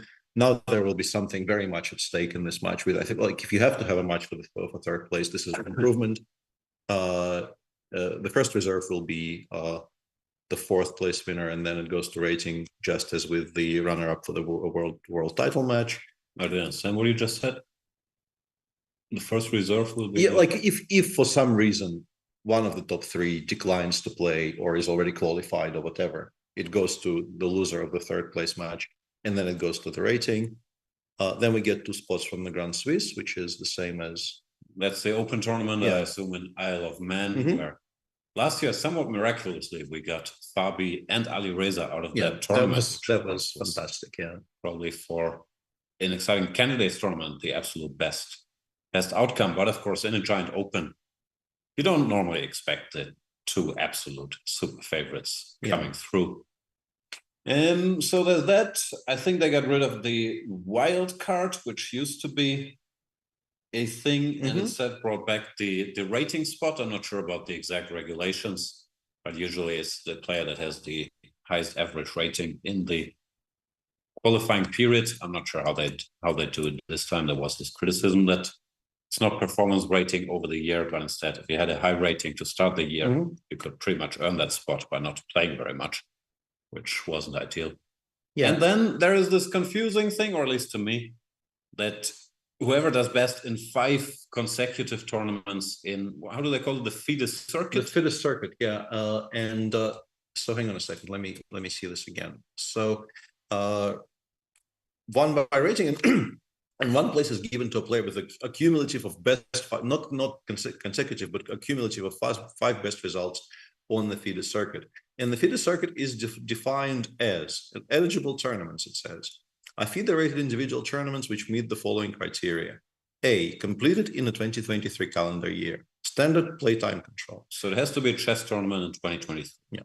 Standard playtime control, which these days, once again, with let's say with the FIDE world teams being played with this, what in my mind is called the squares of time control, the 45 minutes for the entire game. Is this standard? Needs to be clarified, but obviously, this is the easier part. Can be blitzed. Yeah. Average standard rating of the top 8 players at the start of the tournament is 2550 plus. It's supervised by international arbiters. So it's pretty much any open, because any open. Nowadays you will have 2550 plus. Recommended fair play procedures are applied, which might, once again, interesting point considering everything that happened in the last let's say 3 months. But I assume that, clarifications will be available to those who want clarifications. Ideally, don't cheat. Yeah, sort of don't cheat might mean that you need to have delay or what have you. Include players representing at least 3 national federations. Once again, any open. Not more than 50% of the top 20 rated players shall represent 1 federation. Some sort of perhaps a nod towards still any open outside of India. Yeah, and also I guess a slight nod towards let's not have any collusion. For national championships, criteria F and G are waived, so national championships will still count. And they will also include in the list the following non-standard play tournaments: World Rapid, World Blitz, Continental Rapid and Blitz, other Rapid and Blitz tournaments with an average rating of the top 8 players at the start of the tournament of 2,700 or higher. So, and then you get. I'm getting confused because how do you measure this? By tournament performance rating? No, at the start of the tournament. Huh? At the start of the tournament. Just you take the starting list. No, but I mean, like, how do you qualify? You need 5 good results, I'm assuming, right? So, and then the top 8 places give you points, going from 10 and then all the way down to 2. So 10, 8, 7, 6, 5. So if I finish 6th in the World Blitz Championship, it's the same as finishing 6th in the Thailand Open, assuming the Thailand Open becomes a part of the FIDE circuit. So it would appear. Once again, this is the first time I'm reading this document, so don't really quote me on any of this. No offense to the Thailand Open, I love you. Yes. But it's easier to finish 6th there than in the World Blitz. A player only counts in a round robin if they play more than half of their scheduled games. And a player only counts in a Swiss if they missed not more than 1 round. So you can take a bye. Yeah, you can take 1 bye, but not more than 1 bye. The number of points that tied players score shall be calculated as 50% of points for their final ranking, determined by tournament tiebreak rules, plus 50% of the sum of points. So some kind of a hoard system for points. Anyway, it's any tournament can become part of this FIDE circuit. I'm assuming you need some sort of deal with FIDE. So there are public. I mean, they did. Like reading this, it goes further down, like losing quarterfinalists of the World Cup shall be deemed to have finished in 5th and so on. So they thought about some cases and how to calculate that. It clearly isn't, something they just, produced on a napkin because the deadline was, coming to announce some kind of a change to the cycle. But obviously, it's very since we still have Twitter for 2 or 3 days, maybe even 4. I've been doxing people's locations. I might be gone at this point. Peter Svidler is currently in Sitges, in the Sunway. Yeah, since Twitter still exists, you can quote some tweets. So as always, whenever FIDE has something new and exciting to announce, you go and check out Emil's Twitter. And Emil tweeted 6 hours ago, FIDE circuit explained, a great year brings you a spot to the candidates, only needs 5 good results. Gaming the system is nearly impossible due to safeguards, unspecified. I do not know. It gives a chance to those not or rarely invited to round robins. This actually is a point in the favor of this system. And I would, unironically, I do think that opening the system up to give more people a chance to qualify is good, but the third point is something even when Emil in a promotional tweet trying to explain how great the new system is says nearly impossible to game the system, it's not the most ringing endorsement.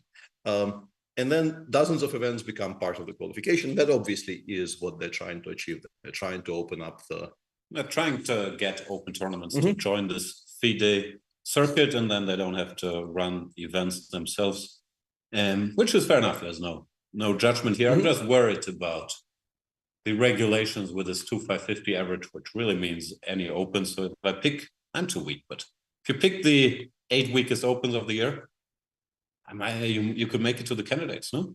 Maybe, yeah. And already we have some leading players responding to this, and there's a tweet, for instance, from MVL from shortly after the Emil tweet, suggesting a following hypothetical. Player A is leading the circuit. Last tournament of the year, he's playing uninspired. Players B and C are leading this particular tournament. Only player B can catch him for the candidate spot, and A is playing against player C in the last round. Peter, we're not that smart. We can't follow this stuff. Like, what is he saying?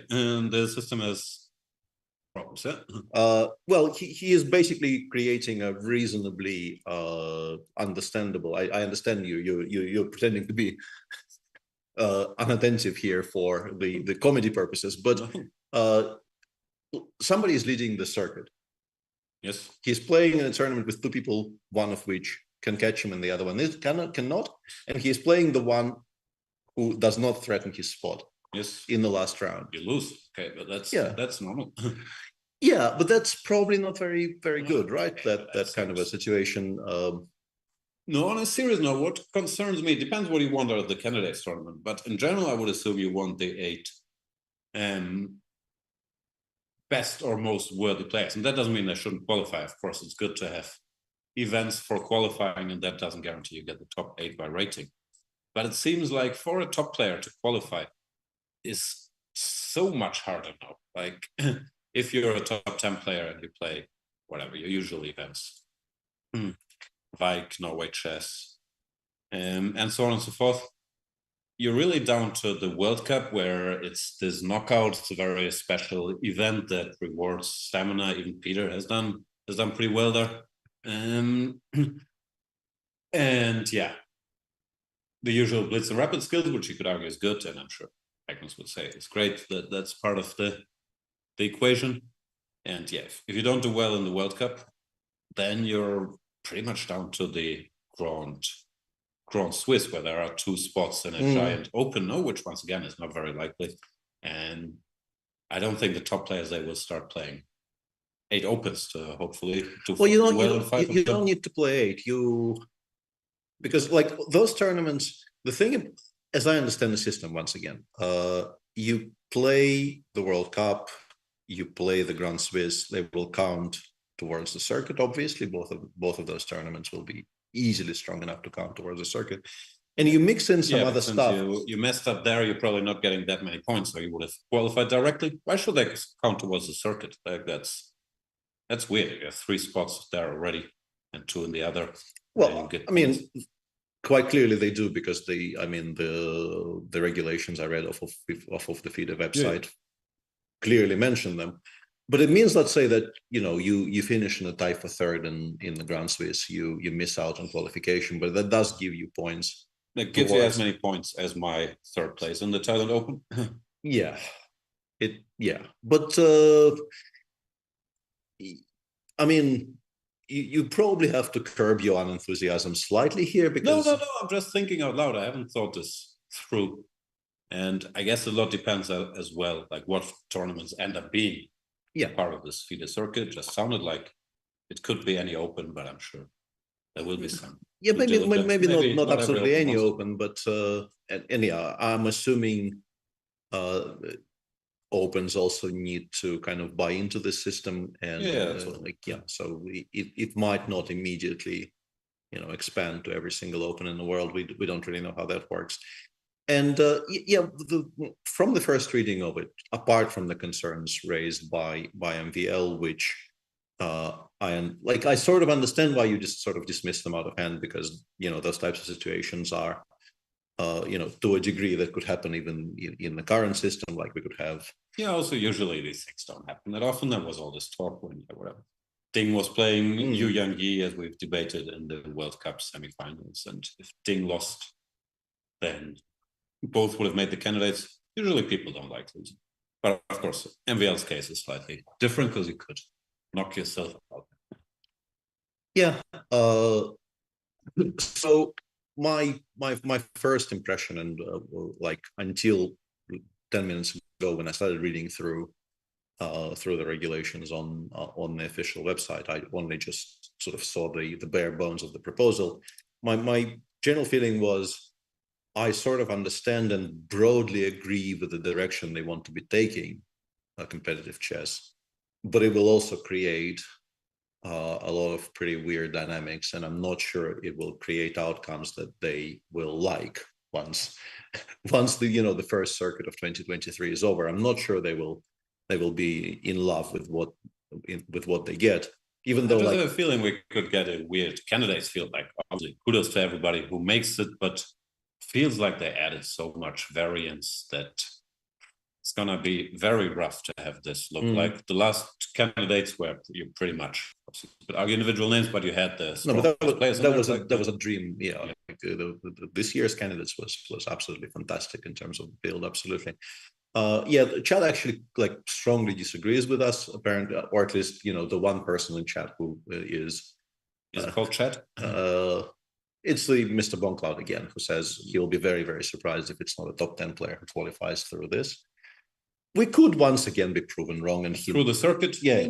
Maybe. I mean, the question is how much gaming of the system, quote unquote, can and will be done. But even if it's the spot from the circuit as a top 10 player, I'm more concerned about the World Cup, which I mean, obviously, you need to do incredibly well to make it to the semifinals there, but it's not something where typically, let's say Fabi, who I would like to have in the candidates. I don't think he's ever made the semifinals of the World Cup. You need a very particular set of skills, which you could argue. I'm not sure that's true, but I think he lost to Shah in the top 8 in Baku. Yeah, and quarterfinals might have made. Yeah, I think doesn't matter. It's a random example, but that really means it's down to these 2 spots in the Grand Swiss, and as mentioned, you got Alireza and Fabi, which was a dream outcome, but it's not likely to happen. So hang on a second. Open. So this point I understand, but what is your takeaway from this? Bring back the rating spots. Bring back the. We have a rating spot. Yeah, but like nice. The wildcard spot. Yeah, most people hate the wildcard spot, and I wasn't against it. Of course, it depends heavily who gets it and who decides who gets it. But more often than not, I think it gathers good players. But in general, I'm more in favor of a, whatever you want to call it, Grand Prix type system where you invite some of the strongest players and then 2 more spots are given there instead of adding that spot to the World Cup. It's fine to have 2 World Cup spots, but 3 fine better. I don't know. It's just, and the circuit thing, we'll have to see how it plays out. Oh, hang on a second. I didn't read until a very important point in the regulations. I didn't realize. So that thing that you kept on mentioning, I kept on nodding along because I thought that was true about like the 3rd place in Thailand Open being equal to 3rd place in Vik or wherever. So you get these points assigned to the first 8 places, but the event score for each player is determined by the number of points multiplied by the tournament strength factor, calculated as follows: K equals TAR minus 2,500 divided by 100. But basically, it is very much dependent on the average rating of the top, whatever it is. Okay, that sort of negates my point then. If not every tournament, that part of the circuit is the same. Yeah, I just didn't. Although I'm still confused. If it's a Blitz tournament, is it like the Blitz ratings that are taken into account? The event scores calculated using method in 2.4 in the World Rapid and Blitz are multiplied by 0.8 and 0.6 respectively. They have actually thought about this. They appear to have put some, at least, some thought into all of this, clearly from the answers to the more obvious questions actually being found in the document. I just didn't read it. So what happened with the Grand Chess Tour? They said there was going to be 2 spots from the Grand Chess Tour. That would have satisfied my wishes for the strongest. And that also obviously immediately provoked PH into a little bit. I need to check PH Twitter. I haven't checked it yet. PH has already tweeted that we were promised spots for the GCT, and now GCT is not even mentioned anywhere in this document.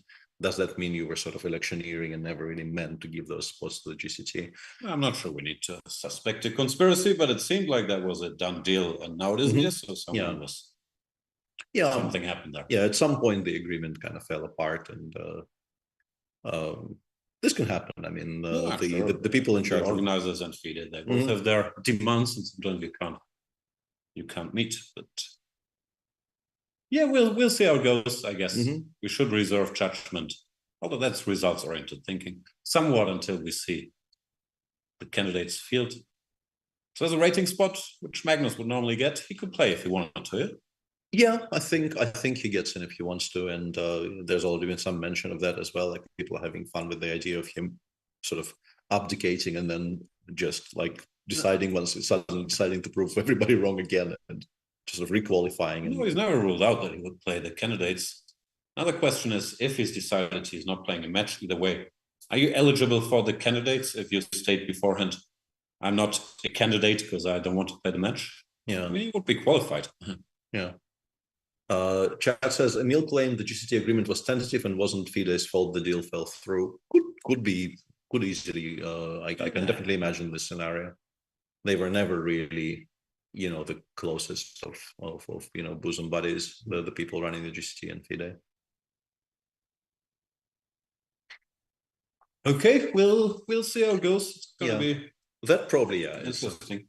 But yeah, if I was a top player planning my tournament schedule for the year, what does it mean? I play World Cup and the Grand Swiss, and other than that, you do your usual stuff and you check what tournaments are FIDE circuit tournaments. I think if you're a top player, pretty much everything you will play will be part of the circuit.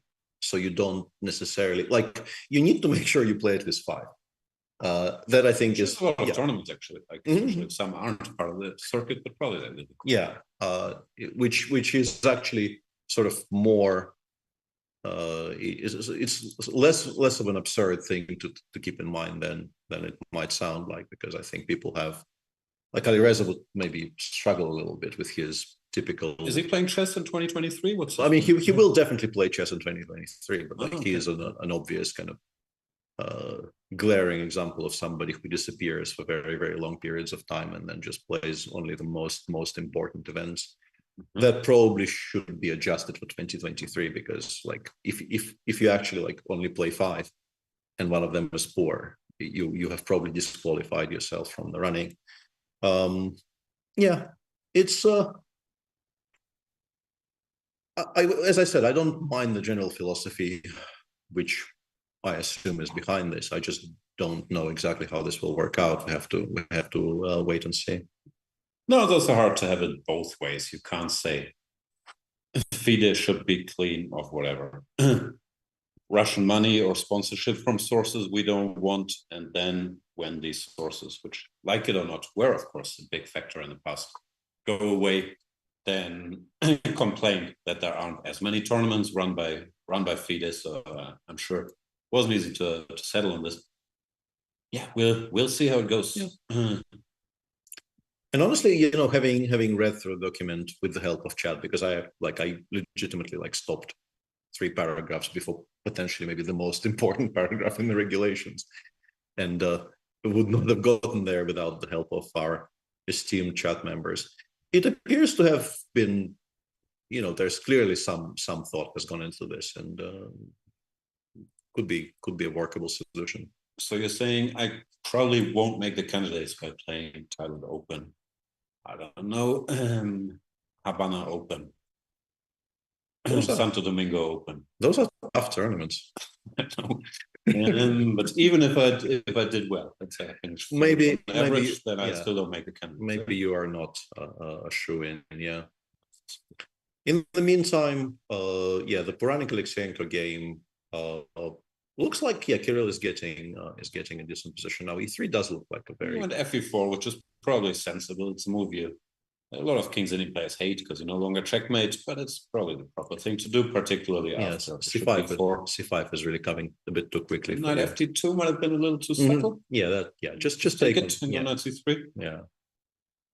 I think specifically because E3 exists. I think if Black just randomly goes Knight F5, 94 and gives you a bit more time, maybe you're doing okay. But here you are giving so many tempi to Black that they should be quite okay, feels like. So many tempi. So there's that. Yeah. In Samant against Katikem, we have this position which we briefly talked about. Black should go F5 or takes an F5. Yeah, one of those two. Yeah, sure. You definitely do not want White to establish control over the F5 square here. Apparently, Vasily Ivanchuk is still above 90 minutes today. He sometimes has those games where he just decides, no, I'm not thinking about things. I have enough experience to not have to think. But he's not. That's exactly how chess works, especially as you get older, not thinking and just playing by experience. never goes wrong. Absolutely. Absolutely. How's our very That's the sharp port. I can't see the port. It's a bit. It's further down. It's this one kind of a. It's actually gotten somewhere, right? It's a little bit better. I take everything back. He doesn't need to think here just yet. Yeah, I mean, since we last saw it, like all the heavy pieces disappeared off the board and all the light pieces are still on, which I think is more or less exactly what you would. Yeah, what is a bit better? Yeah, just get you the king. don't beat Vichy here very often, but he should win this more often than he cross this against side down. Yeah, I think perfectly reasonable for him to be. And he is also an hour up on the clock, which I mean, it's not a very difficult position to play with black, but it's still not nothing. Well, it's not like black. Having 30 minutes here, move 28 is a massive crime. Against how you play chess, you need to make 12 more moves. Yeah, within whatever 40 minutes. But it also sort of piles up, right? Because like he obviously gets to move 40. He also, I'm assuming, extremely likely will be still sort of fine-ish by move 40, but he will still be behind an hour. And even in this position, you kind of need to think about things. I understand, but then you're saying what one should do is never think about a move, because if your opponent does. Well, he sort of, if you can play to this standard while playing at this speed, yes, I think it's not the worst idea in the world. The problem is very, very few people can play to this standard, even in very simplified symmetric structures like this one. I think I would struggle. You heard it, kids. Splits out all your moves is Peter Svidler's advice, because like that you will be ahead on the clock. Yes, that is exactly the argument I'm making. What else do I have? Yeah, the Sunway Sipenko game is kind of developing a pace. But Sipenko's doing well. What happened here? F4 knight. Yeah, he played c takes d4. Yeah, he took on d4 here instead of the immediate king h1. Doesn't feel set. No. And yeah, Sipenko responded in the most. And fe5 also the engine doesn't like it. Engine says knight c3 was stronger. Looks like it. Sipenko handled this a little better. No. Well, just to be careful. Might end up pawn down. Not very much. Yeah. It still doesn't look like white should be much worse, but you are definitely in a spot where you need to be playing quite well, because bishop takes e5, d6, bishop b6, and black has completely stabilized, has an extra pawn, and it's not very much fun. So you have to be quite quick. Yeah. All right. So much heated talk. I'm thirsty. We'll go on a little break, come back with coffee and more action in this 5th round of the Chessable Sunway Sitges International Chess Festival. Some fun games still in full swing. Sorry, we started talking. Candidate circuit, not so much about the games. We'll do when we're back. So.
It's the first edition of our chess festival here in Formentera. We host the chess festival in Sitges. I think it's a special place because it's a unique location.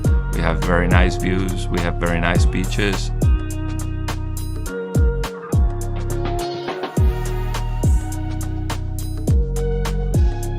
My experience here has been extremely nice. It's a perfect location to play chess. We are in a fantastic hotel here in the beautiful island of Formentera, which is paradise.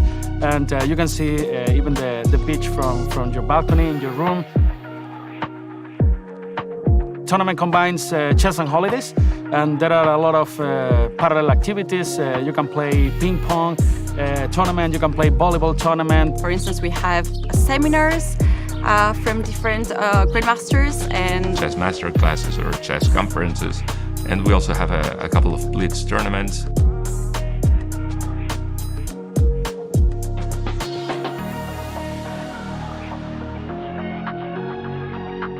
Related to Spanish cultures. Our goal is always to have people have fun and have a chess holiday.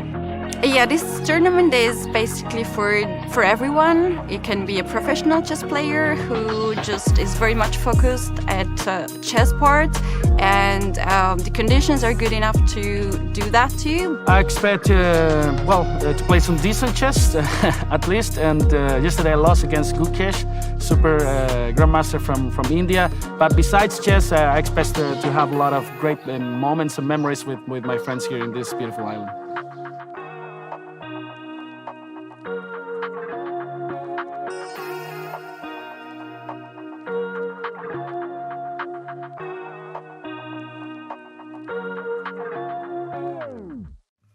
We have visited the island, which is an exclusive place, and I've heard a lot of stars are coming here to visit this island, and you can only reach by the boat to there. So we went there with other grandmasters. We played chess games there. It was quite an experience to play chess at the lovely island.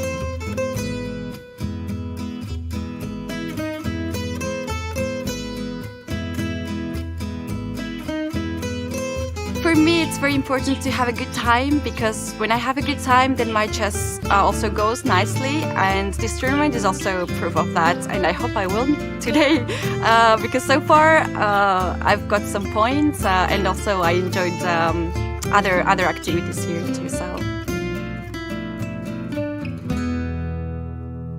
So it's the perfect place to play chess.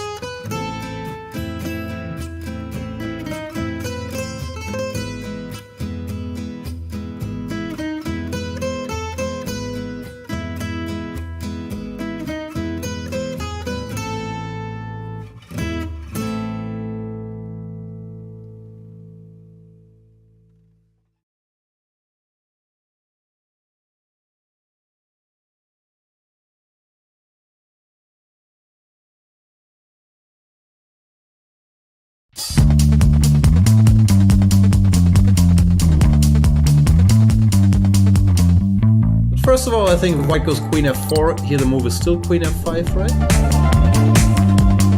You are following my games, you will see I play a lot of games. Finally, guys, so much work for just one pawn. It's so much happiness.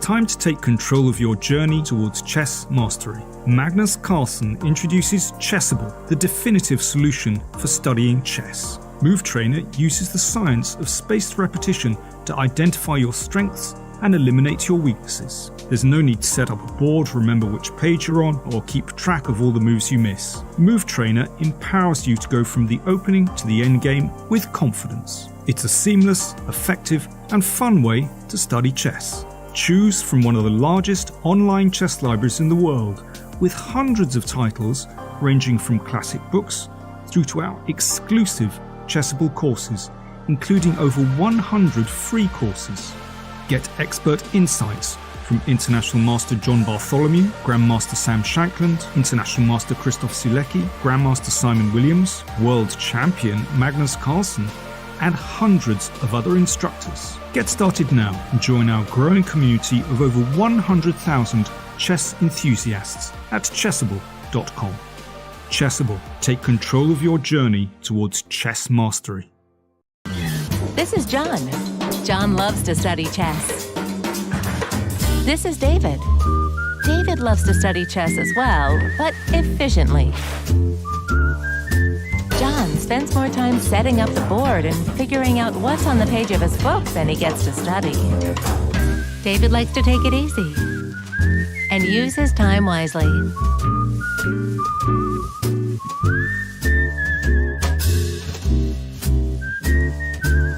David has finished his exercise for today. John should try the same.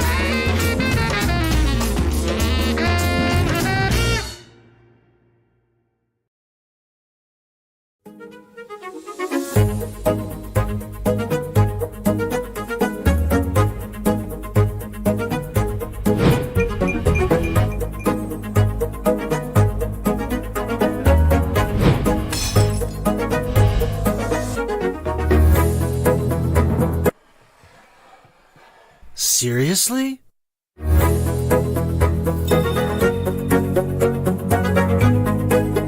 Checkmate! Aim Chess is an intelligent system that analyzes your game, prevents mistakes, and develops recommendations for improving your skill. Phew!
It's the first edition of our chess festival here in Formentera. We host the chess festival in Sitges. I think it's a special place because it's a unique location. We have very nice views, we have very nice beaches.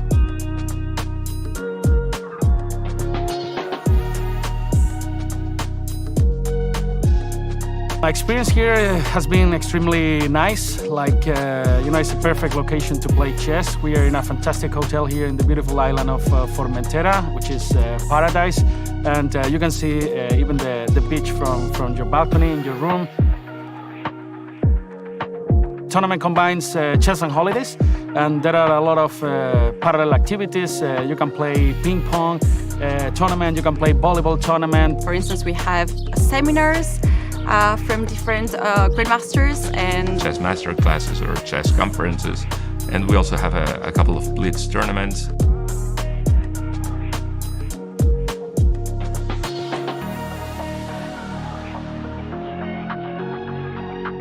Related to Spanish cultures. Our goal is always to have people have fun and have a chess holiday.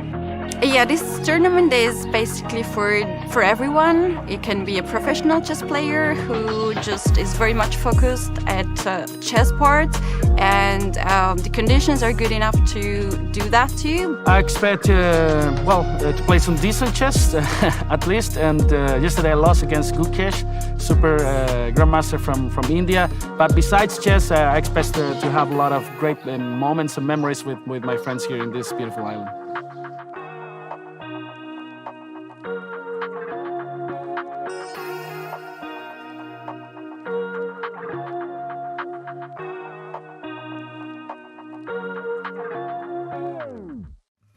We have visited the island, which is exclusive place, and I've heard a lot of stars are coming here to visit this island, and you can only reach by the boat to there. So we went there with other grandmasters. We played chess games there. It was quite an experience to play chess at the lovely island.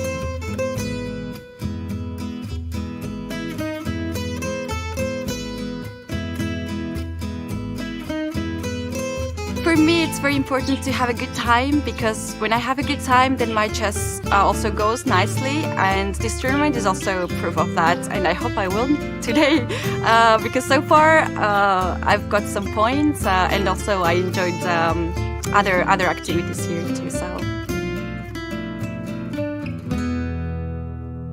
So it's the perfect place to play chess.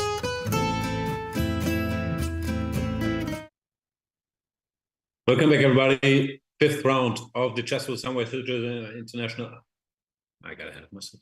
Fifth round of the Chessable Sunway Sitges International Chess Festival is in full swing.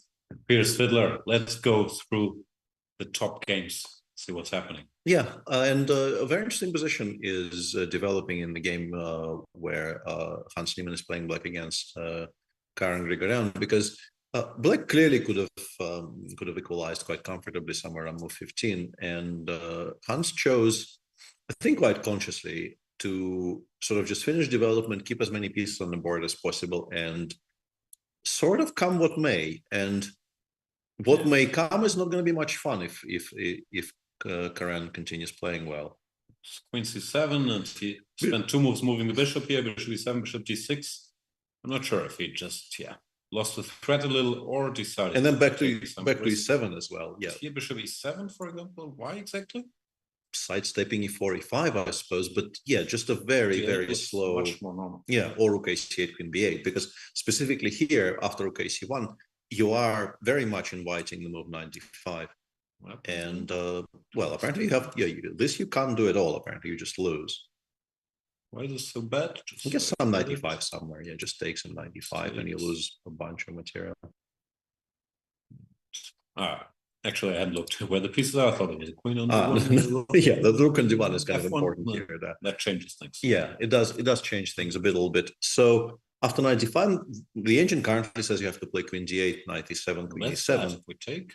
But then, then you're just much worse. e5, this is sad. Yeah, e5, or I was wondering why knight c5 isn't winning on the spot, but I assume the computer has some reason. But it really does look like it might just be knight f6, maybe the only move. And once again, you're really not enjoying this very much with black. So, Hans is pushing the envelope today, definitely a little bit, at least. 95 not played yet. I don't know if it's the only thing that gives advantage. I assume even a slightly quiet move like, I don't know, queen f2 or h3 or what have you. Black gets this, then at least nothing direct happens. Yeah, this is not going to be that horrible. So, but I mean, 95 is such a thematic thing here that most people have seen with the queen on c7 and rook on c1. That I'm expect, in particular, because the calculations aren't really very difficult either. Like he takes d5, he takes d5. Black has no jumps that you need to control. Queen a5, bishop c6 is completely lost. It really isn't a very difficult position to assess. Knight db8, knight e5. Well, it looks horrible. Yeah. And then, like, if you quite quickly come to the realization that black can't even take on d5, knight d5, knight e7, then we think. Nothing to think about. This is a good trade. Bishop has also moved a bunch of times back and forth. Yeah, no, white is much better. This doesn't look great. Hans clearly has done some provoking here. I don't know what he thinks. White doesn't have to take any risks. No, he's just better with a perfectly harmonious position. It's not like you have to do a lot to be worse. Oh yeah. Yeah, it's still completely safe. Only now it's also much better. Yeah. So yeah, this has gone very much in White's favor since the last moment we spoke at any length about this game, where we thought Hans has a number of ways to be entirely safe. On board 2, this is going. Boy is doing well. Yeah, going quite well.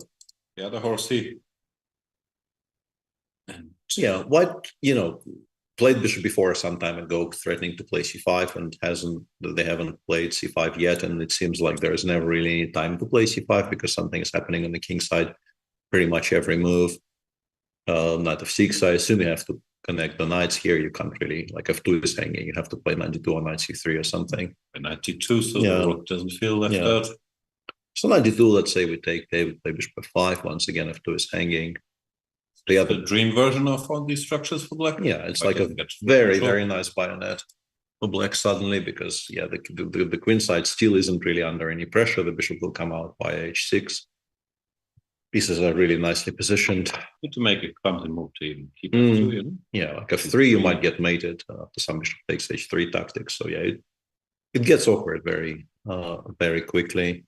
Our final board of 2 players on 100% is developing very slowly. We did get to c takes b3 f5. Both players are actually Samant is playing really slowly, and more like Artikeyan, not too quickly, but much more reasonably on slightly below an hour. This is move 13, so Samant being below a half an hour mark by move 13 is somewhat alarming, but position is still playable.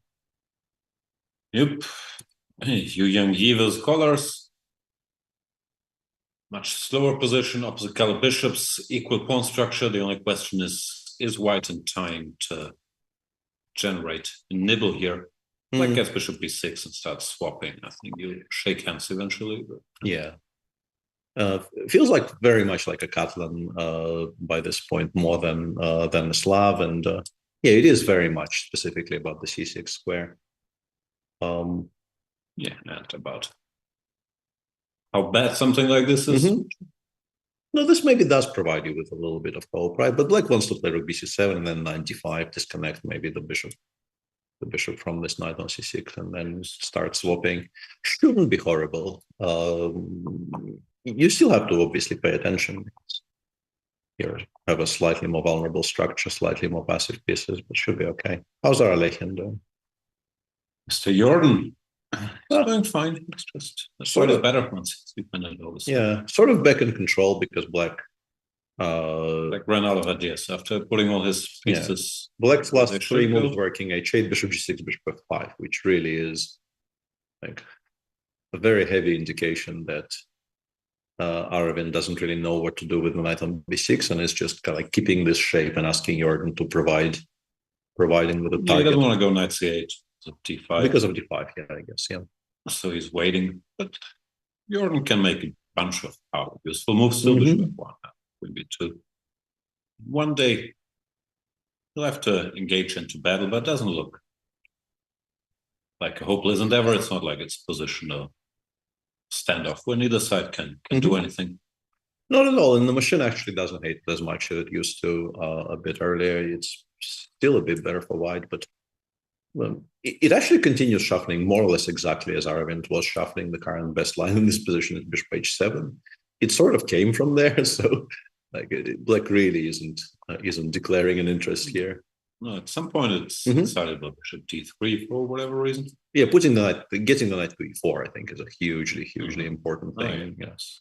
So yeah, maybe g6 specifically is just a poor square because you want to be able to reply to bishop d3 with knight takes d4, and even that, like, you have to calculate very precisely. But when it's specifically on g6, it just blunders a piece because bishop takes g6 attacks the queen on e8, compared to, let's say, this where bishop on f5 isn't attacking anything. So yeah, some kind of very slow dance is going on where Jordan is always going to be a bit better, but he's a great dancer. He is. Yeah, seen it. Very nimble on his feet. I haven't seen it, but I choose to believe it. Quite some. Frederick still thinking quite. This doesn't bode well. He's worse, and his clock has been running for a while now. Yeah, he didn't find the best moves here after this very ambitious opening. CDFE was a little too direct, regaining the pawn temporarily, but now he sees there are still troubles. And you don't know, maybe he was thinking he was putting pressure with white, and now he's trying to realize, I actually have to start thinking about equalizing, and even that's not so easy. Yeah, it's spot when you not very straightforward. Yeah, because like you can go knight d2, knight f3, it will win you some time, but black can maybe even just simply take and go d6 or knight c6 and bishop e5, and knight h4 apparently never really is any kind of a threat, I guess, because of simply queen h5, and you're not really making much progress.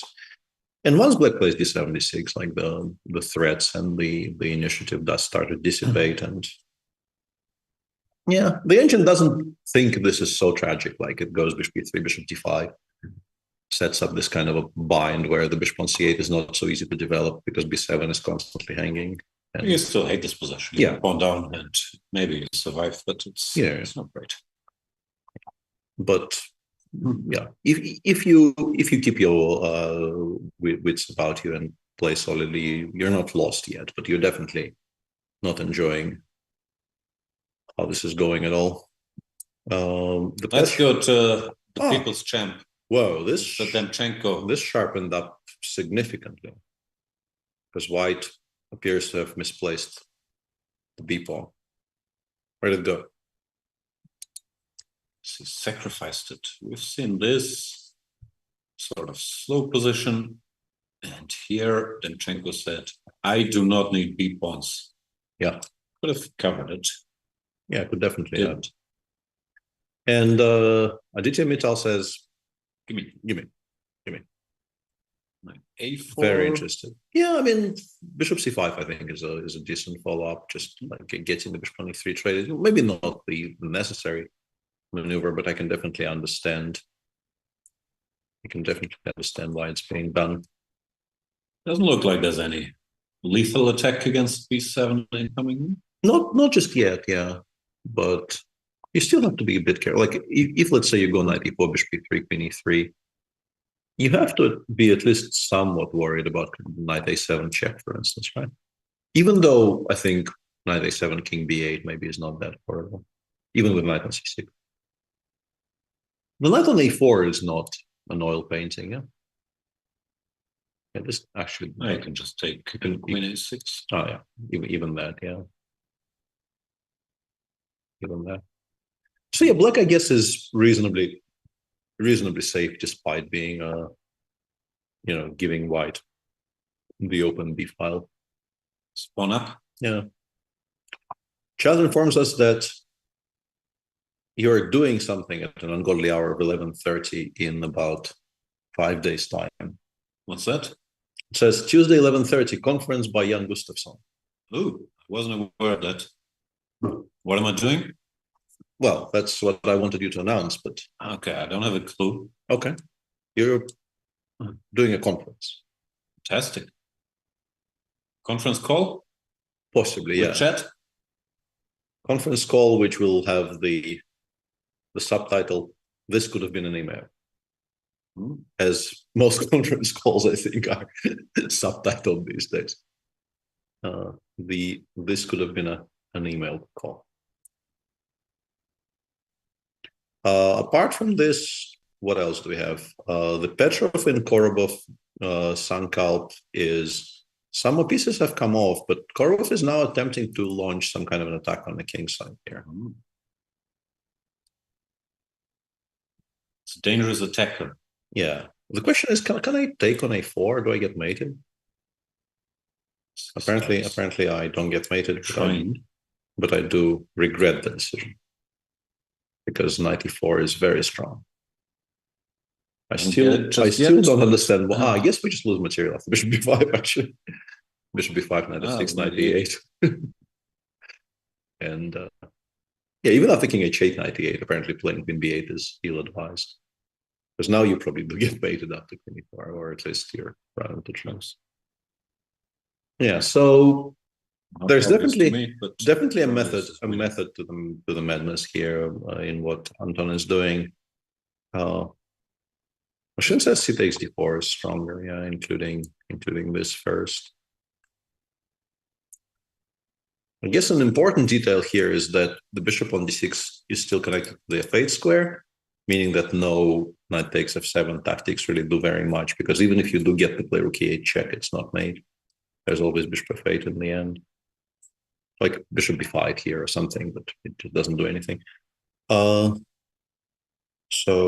what are we doing? No, CD on the board. CD for played, yeah.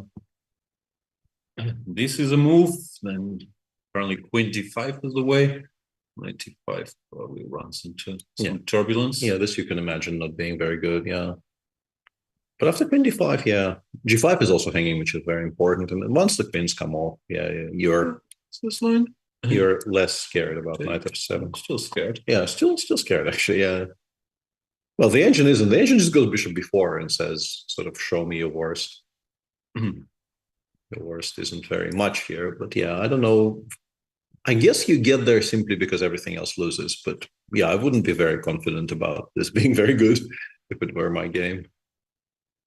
Seems to be fine now. Yeah, seems like white can win the b7 pawn with check, so I'm guessing the d4 pawn with knight g5, knight e6, but that gives black time to play something like g6 or g5. Yeah. You're not doing you're not doing too poorly. With the passer on d4 and knight on b7 misplaced. Okay. Interesting sharp position, which could simplify black play as well.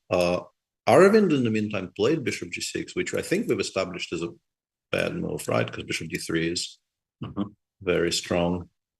And this is another one of those positions where bishop d3, like, it looks like you've blundered bishop h5, but the engine is just entirely unconcerned about the idea of playing g4. It says we are in complete control, and like this looks very believable. Yeah. There is nobody on the king's side. We definitely mating us here. Yeah. We definitely don't worry about getting mated on the king's side with no black pieces anywhere near our king. Still, it's a bit remarkable, just like how ecstatic it is about. It's winning. Yeah, this is just +3. Equal material, no current immediate threats, just +3. Knight gets to e4 and then everything collapses. See if Jordan spots this bishop d3 move. But doesn't lose the pawn. It is an obvious way to make progress. He might. Yeah. WM Hendricks says, not sure if this was mentioned as I just tuned back in, but Chucky is still averaging like 10 seconds per move and is over 2 hours on the clock now. That's because I guess they got to move 40. To move 40 finally. They got to move 40, and he got an additional half an hour. He's also better, but maybe not that much. Yeah, I thought he... saying he didn't play the most precise while blitzing out every move? Maybe, yeah, that would be very regrettable. Yeah, I mean, if he actually won this game this way, it would have been, I think, a very nice, like, additional feather.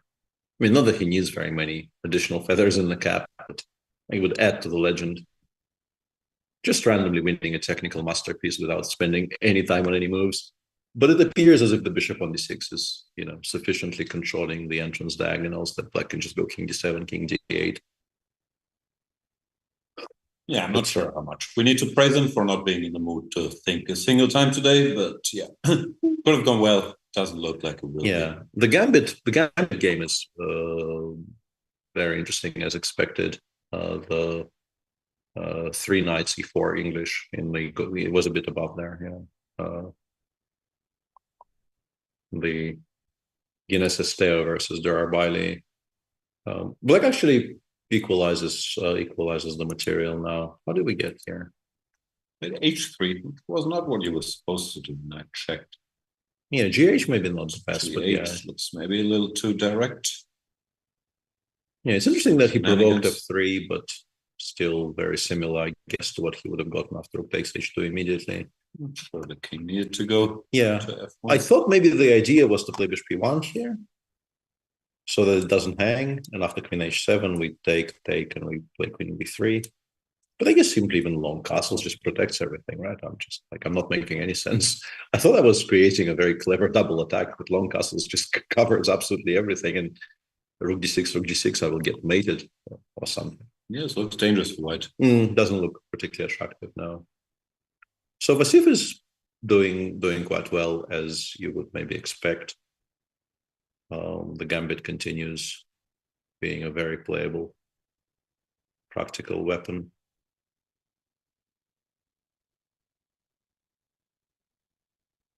Yep. Let's check our top game. Yeah, we got to a position we expected to get. 95 was played. It's not a chance. Strong player like Grigoryan will miss. Played knight c5, which you also mentioned. Yeah. Computer like this e5, not allowing knight f6, even better, but this is also an advantage. Yeah. Knight f6 only move, and now white has some decisions to make. Knight a6, knight e4 doesn't look obvious to me. That no, yeah, I mean you can go back to c5 there and try to, but I guess after knight c5 there you will run into. I mean, if it's knight f6, I'm very happy about this, right? I will just take on b7, I'll go on b5.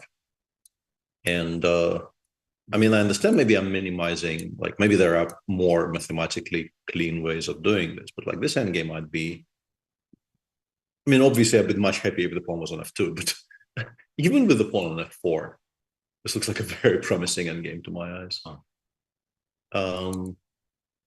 But yeah, we don't have to commit to any of this. We can make a waiting move here. Like, I mean, h3 is always something that kind of comes to mind to never have to calculate knight g4 things. Yeah, rook c3 or what have you. White is very much in control. Yeah, some defending ahead for Hans Niemann. And Kirill has done something very interesting on board too. I don't know if it's correct. Oh, he's just winning now. Knight c3 we mentioned didn't look ideal because it's cutting this rook out from the defense. Of course, Kirill now doesn't take, allowing the rook back, but he goes for business. Yeah, bishop g4, yeah, very nice illustration of exactly the point you were making. You would like to play rook h3 here. You would very much like to play rook h3 here, but you've taken that option away from yourself by playing knight c3. Somewhere b1. Yeah, and now apparently there is no way, but you can just play bishop f5. You've won an important tempo here. Make no sense. Yeah, that knight really should not be on c3. Honestly, a bit of a mystifying decision there by running, because he played rook a3 himself. He understands the rook is important there, otherwise he would have put it there. So why cut it off? Both these pieces are just doing nothing. Yeah. Defense and c5 never happened. No, this would end quickly. It could, yeah. Also, apparently wasn't winning yet, but I'd be sort of concerned about these captures. Yeah, looks like white is still in time to survive this, but still a bit scary. Yeah, if queen b1 is the best move, it's extremely scary to play it, because it really does feel like some kind of a sacrifice on the king side might just be. Here. It's even worse into bishop f5, apparently. Like your position is even, although I mean queen d1 is a transposition, so it's sort of similar. And yeah, it's just so bad, nothing moves. You're completely hamstrung. You can't take on f6 because c2 is hanging, so it means you probably have to burn another tempo playing something like bishop b1 here. After which something bad will happen to your king side. Yeah. No, it's just, it looks horrible.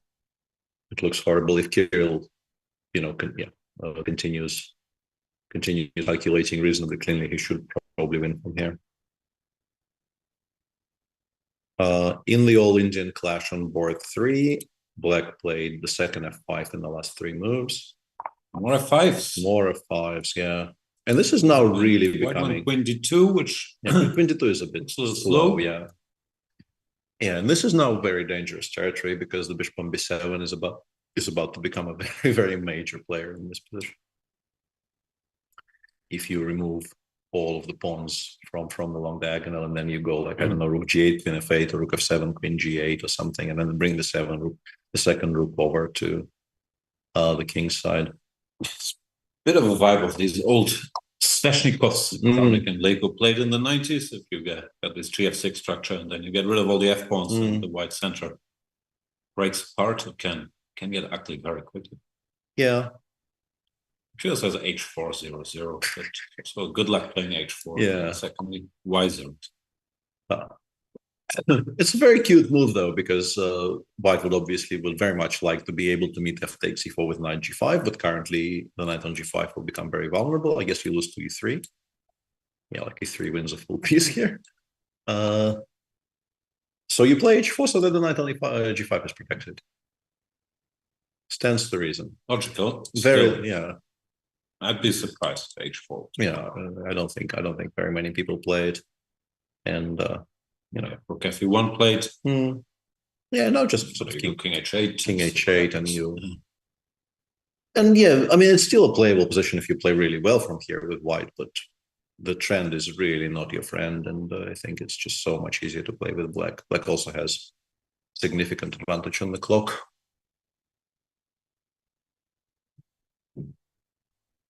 So arguably we could have 3 results in like every single position in our matchups between people on 100% is quite promising for one of the sides. Yeah, it's a bit surprising, but it's also a proper open tournament fighting chess. You need to take some risks because the mathematics of these opens, I don't know what the prices are. What's first is like 5,000 and second 3,000, something like that. Yeah.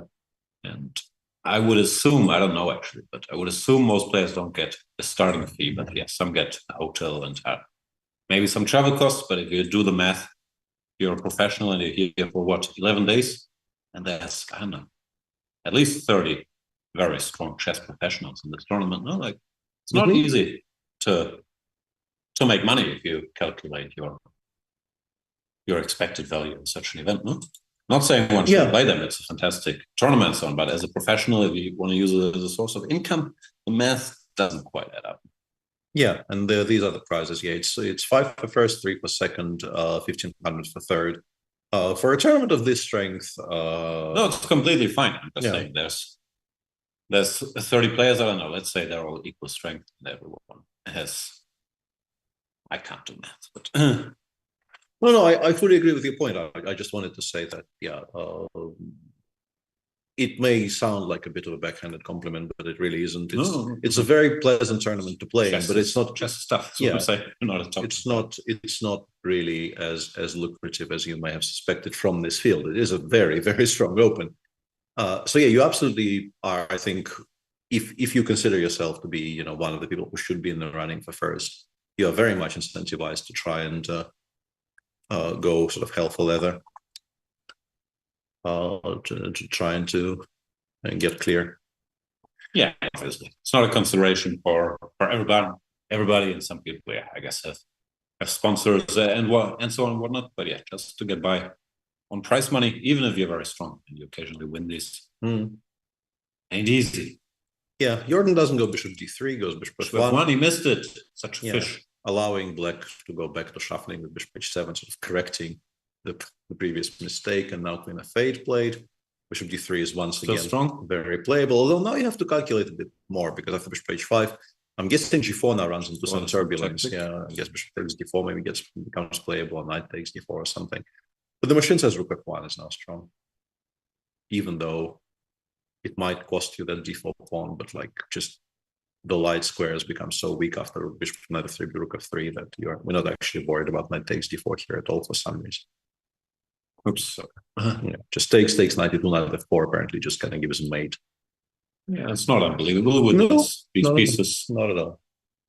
On h6, some Mhm. bad news. Yeah, and this is another illustration of just sort of how important that bishop on g6 is for black to survive. It stops knight e4, and it also very much plugs the weaknesses on the light squares, which will become. He was once again saying, it's time to go g4. Ale. Yeah. Also, once you see things. it's not ridiculous. Like No. g4, bishop g2. I'm not sure it's anybody's first instinct. Yeah, an interesting development in UNG Collars, because Dmitry decided to, somewhat surprisingly, decided that he doesn't want to defend slowly and just is giving up some stuff on the queen side here. Play bishop b6, and Q Yang went for very direct action. Yeah. Couldn't he have played rook b8 and then tried to trap that? Yeah, now we go bishop d4 and we go rook b6, and it. Yeah. I guess queen d3 or queen d1 was worrying him, and I would very much understand why that would worry him. But yeah, the engine is entirely unconcerned because queen c5 allows rook d8, king h7. Like if you get checked from the h file, you might, the very first check might be the end of the game. But yeah, machine says black is winning. It's all very confusing. Yeah, but you did get a little rattled when rook d8, and now it's still not so bad. But I don't understand why. Yeah, why is bishop takes a6? Very clever. d6, cunning, very clever, threatening, somewhat threatening this, but not really. Right. So rook d2 can't take. Rook takes. But we can apparently play bishop a5. Yeah. Huh. Chess is complicated. Chess is a difficult game, yeah. And this all somehow works out for black. I mean, once you get here, it's not very surprising, but seeing bishop a6, queen d6 from afar is impressive. I didn't even see it from up close, and he must have seen it when he was planning to take on c8 with the rook. Let's see, maybe just panic. The rook got attacked. He chose the second best square. I'm not sure how much praise he deserves for that. Yeah, we'll see. Let's see. I would like my chances to play either of these moves. Yeah, there's not very much choice. Yeah, no other square makes any sense whatsoever. Frederick Svanne is now going to be somewhat worse for the rest of the game. Quite a bit worse, I guess, because you can't really take on b7 after bishop b6, queen e6. Because rook fb8 is extremely strong and stuff starts collapsing. So you kind of have to take on e6 and play that very, very sucky endgame. It's just not going to be very pleasant. Yes, it is a bishop against knight endgame, but you are still not really. No, you're worse, but maybe. You're just in time with rook d1 with b6. You can ask some questions. Yeah, that is clever. c8, we still go here. Yeah, this probably, this was safe. Can we take with the rook? Maybe it's better. I can't take this. Apparently not great. But I also struggle to foresee that. Also, nobody does it. Yeah, like taking with the rook specifically to give up on a7 and then make a quiet move like rook c8, I think is extremely, extremely unlikely. Human. Yeah, so maybe Frederick actually saves this game if he plays very precisely. I think specifically if he finds rook d8 after king takes f8. Because if you give black time to play like knight c6, king e7, you're probably spot out of. What else? No. Yeah. Once again, the lack of choice, I think, is very much Freddie's friend here. You do want to create threats. Well, you can still create some. An interesting question, somewhat interesting question, is let's say if black somehow consolidates, but the rooks come off. Do we win this with black or not? Let's say I get the king to d3, you play, I don't know, a6, and the rooks come off. Is this winning or not?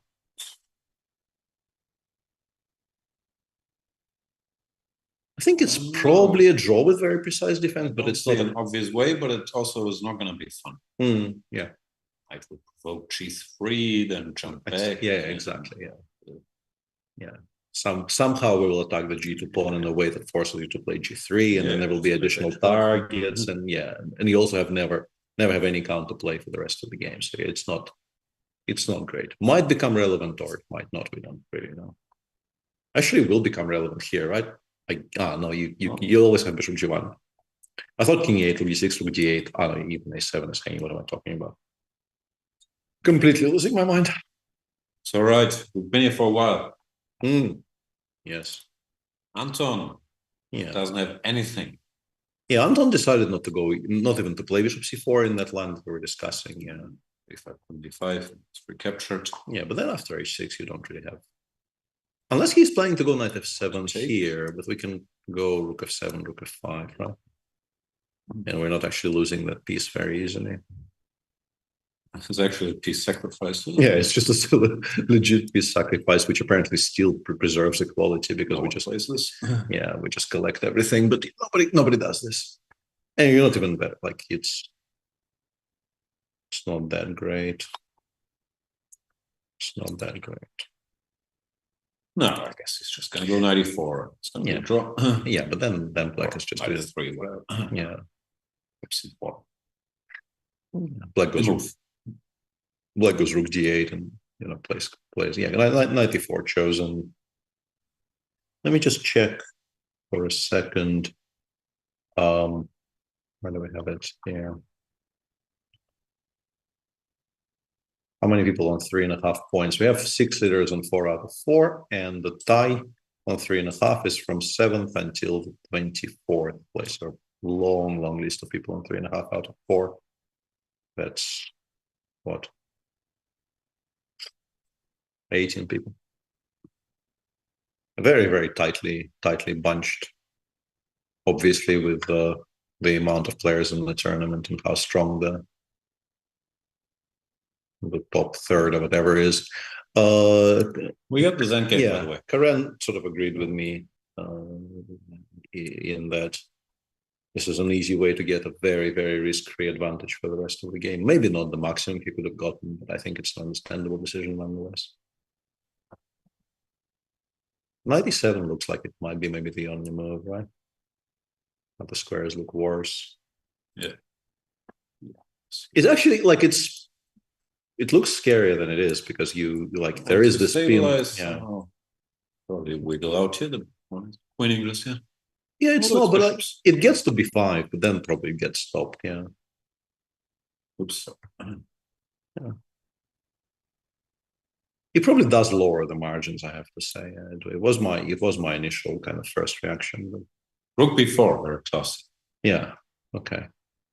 I guess this draw. Let me ask you a question. If we get to this position after bishop f1, and it is specifically a game between Grigoryan and Hans Niemann, do you think rook takes b4 gets played? Yeah. Okay. Because if you allow b5, you're suffering. But my question, I'm sure you understand what my question is. No. Does he like Hans specifically, who I think is a very ambitious young man, and generally kind of doesn't like ending games of chess when there's some chess to be left to be played. If you play before, you do make a draw, but you definitely never ever win. If you make a move, you win here. If you play h5, I would say you never win and you lose half. Yeah, that's my question. Yeah, like how shouldn't I choose the one where I how 2/3 of the how time? unobjective people get in these spots? Like I personally just jump at the opportunity to make sure I never lose. I think most people do. Like you're up against 2 bishops and the passer. I just don't see any winning chances here. If you, I don't disagree necessarily, but I think the equation is still somewhat different between. Depends how drawn you think this is. I think this is very drawn. Yeah, I think we go g6, 95, h5. It's hard to imagine you lose this, right? Yeah, I don't think we lose this fairly. Yeah, maybe 2 out of 10 with a blunder of some sort. I don't know. And if the bishop gets exchanged, it's also fairly. Yeah, I think with the bishop's off, it's still a draw. Yeah, g6, h5. Yeah, I don't think this is very risky. 0-0 already. Yeah. Knight is pretty decent at harassing these pawns of the king. Yeah, like the only winning plan is to getting the king to e8, and once you leave the base, we start attacking the pawns, and it becomes very comfortably. No, we'll see how this goes. Knight e7, bishop c5 is on the board. White is better, but it looks like with good play, and should hang in there. Maybe Grigoryan could have gotten even more. Knight ft5 plate. Yeah, in the meantime, this is progressing exactly as we were expecting, and bishop h6 is completely winning. Knight h5 apparently also completely winning. It's just bad for white. It's just a very, very bad position. Tied up. Yeah. Also, it looks terrible. Yeah. Just not surviving this. Yeah, you shouldn't under normal circumstances. Yeah. Back to Samant. King h8 plate, as you do. Rook ad1.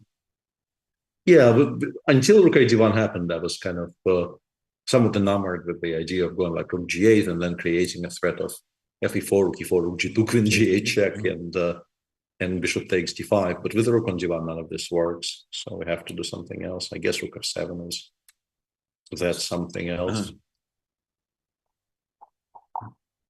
Yeah, confused as equal. It looks better for black to me, but maybe. Yeah, the engine is is not in love with this as much as I expected it to be for a position with bishops, and this guy still needs a moment to yeah, if we could somehow play bishop c5 b6, I think we'd be winning, I guess. Yeah, but e5 is hanging in pretty much every single position here. Good plate. Bishop to h6. Yeah. Very logical, improving move as well. Yeah. It's going to be bad.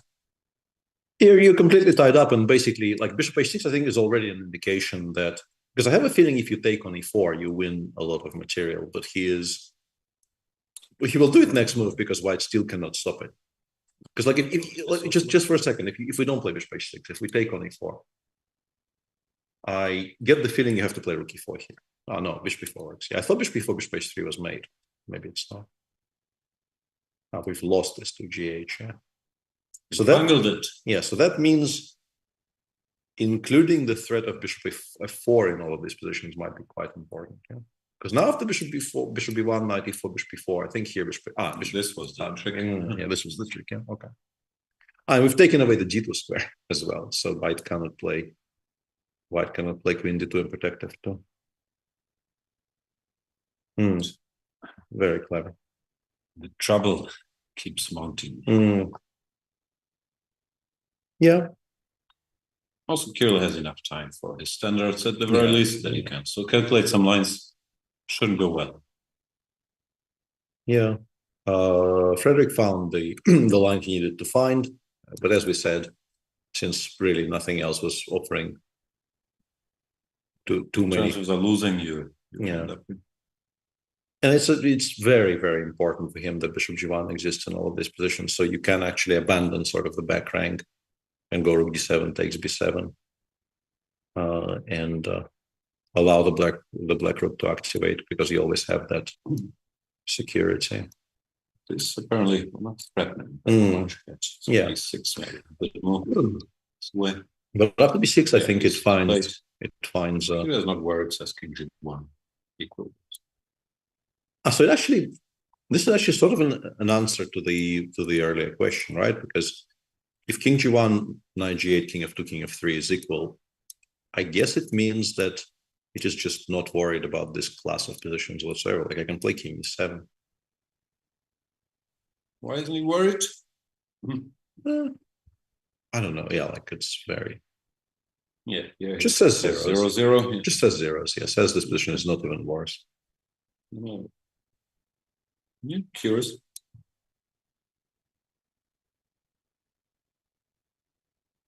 Where I'm playing it, I'm now lost with black. Well, lost is maybe strong, but yeah, you've actually played yourself into some trouble. Yeah. Okay. Well, that's non-obvious. Like you might play king g1 for understanding that rook d7 might change doesn't exactly help. But I'm not sure you're very happy. Johan van Foreest, in the meantime, see him there again. Deep thought. Time to play bishop g3, but maybe he won't. Keeps shuffling. Now's the moment. Yeah, we had this position, I think. Yeah. Yeah, they repeated once. Yeah, I think this is exactly the same position, and it's just as bad as the first time we discussed it. You're in deep thought. I have a feeling he's going to do it now. Second time around.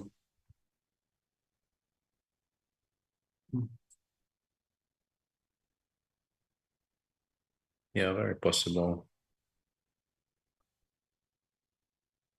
This is move 23. They've been playing quite slowly, considering, how little progress has been made by either of them. Jordan is on 23 minutes against about half an hour Faravind. Still not panic stations, but yeah, this is going kind of slowly. Not sure why we don't have the clock here. Yeah. Yeah, and now Kirill has this option of taking on e4, which is pretty much winning.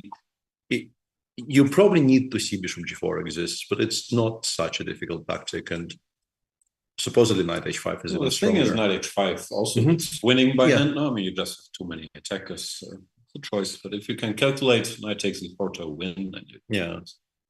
I think after knight e4, the engine suggests that you really do have to take with the rook, which is basically just a full exchange.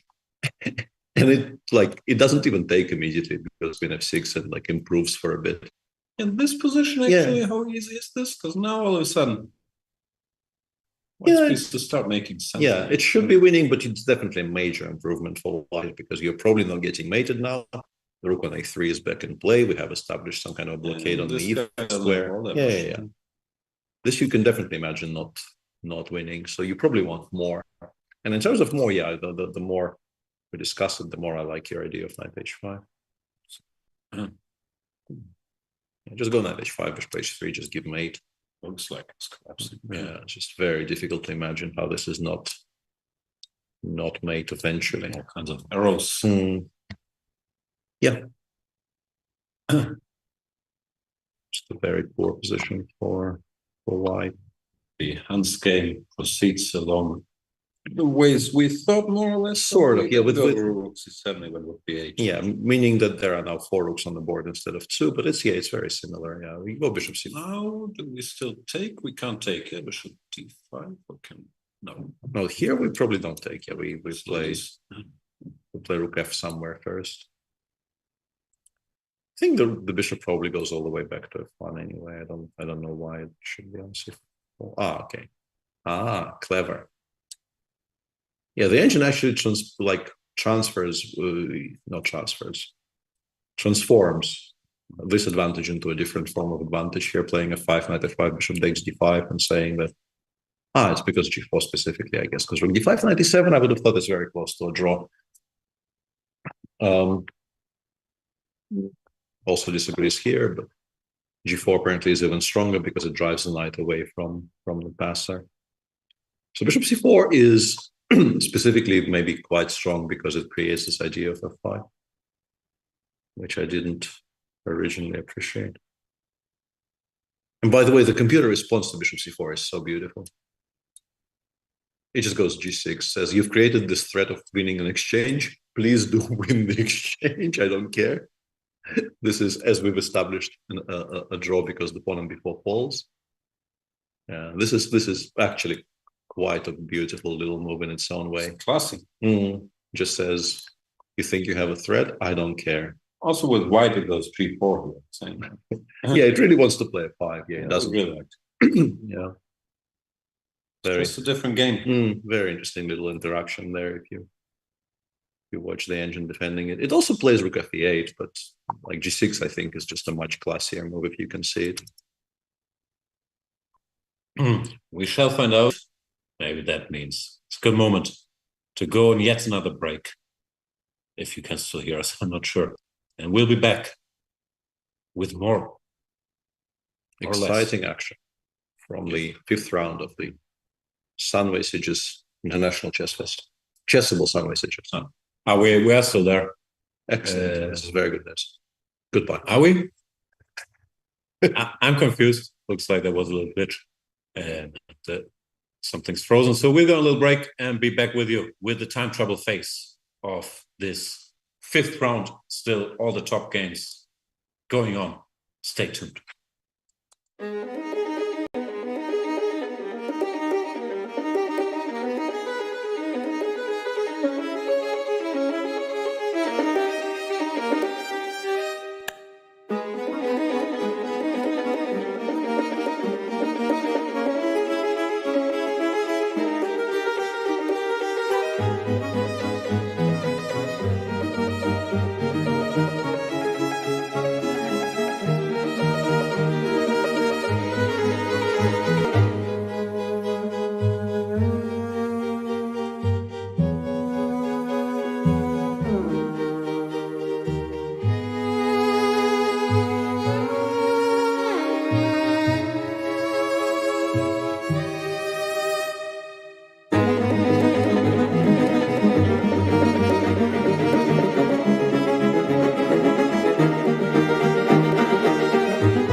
It's the first edition of our chess festival here in Formentera. We host the chess festival in Sitges. I think it's a special place because it's a unique location. We have very nice views, we have very nice beaches.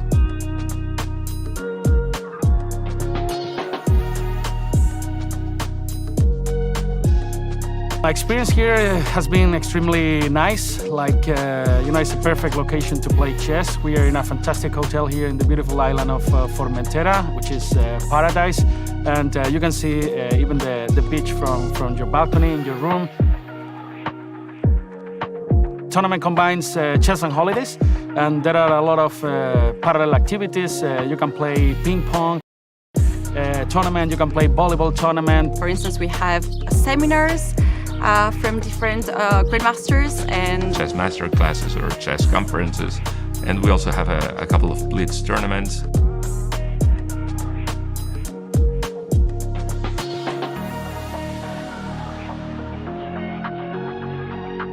Related to Spanish cultures. Our goal is always to have people have fun and have a chess holiday.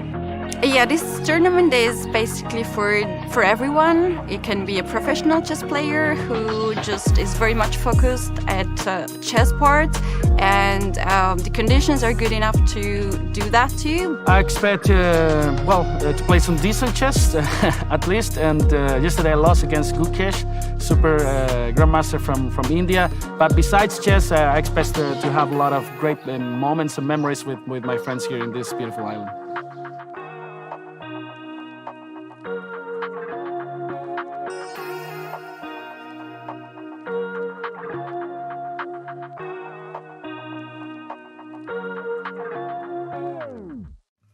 We have visited the island, which is an exclusive place, and I've heard a lot of stars are coming here to visit this island, and you can only reach by the boat to there. So we went there with other grandmasters. We played chess games there. It was quite an experience to play chess at the lovely island.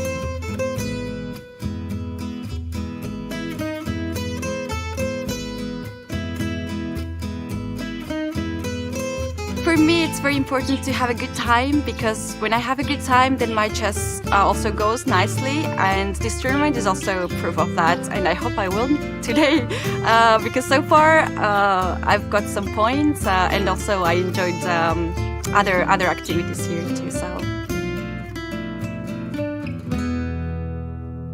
So it's the perfect place to play chess.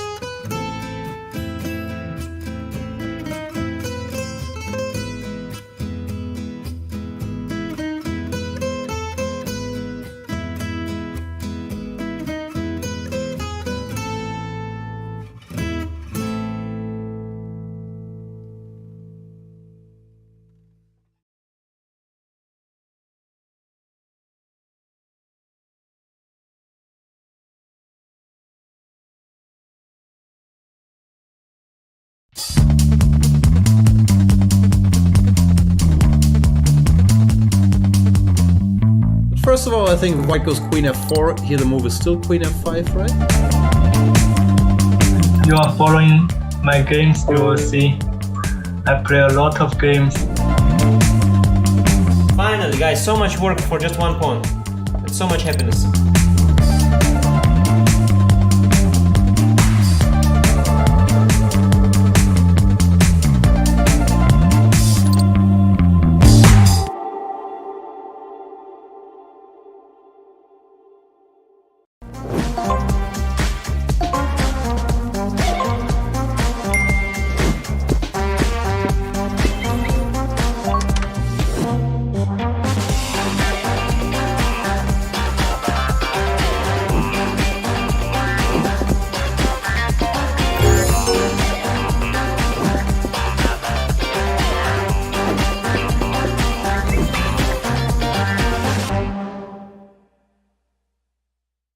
Time to take.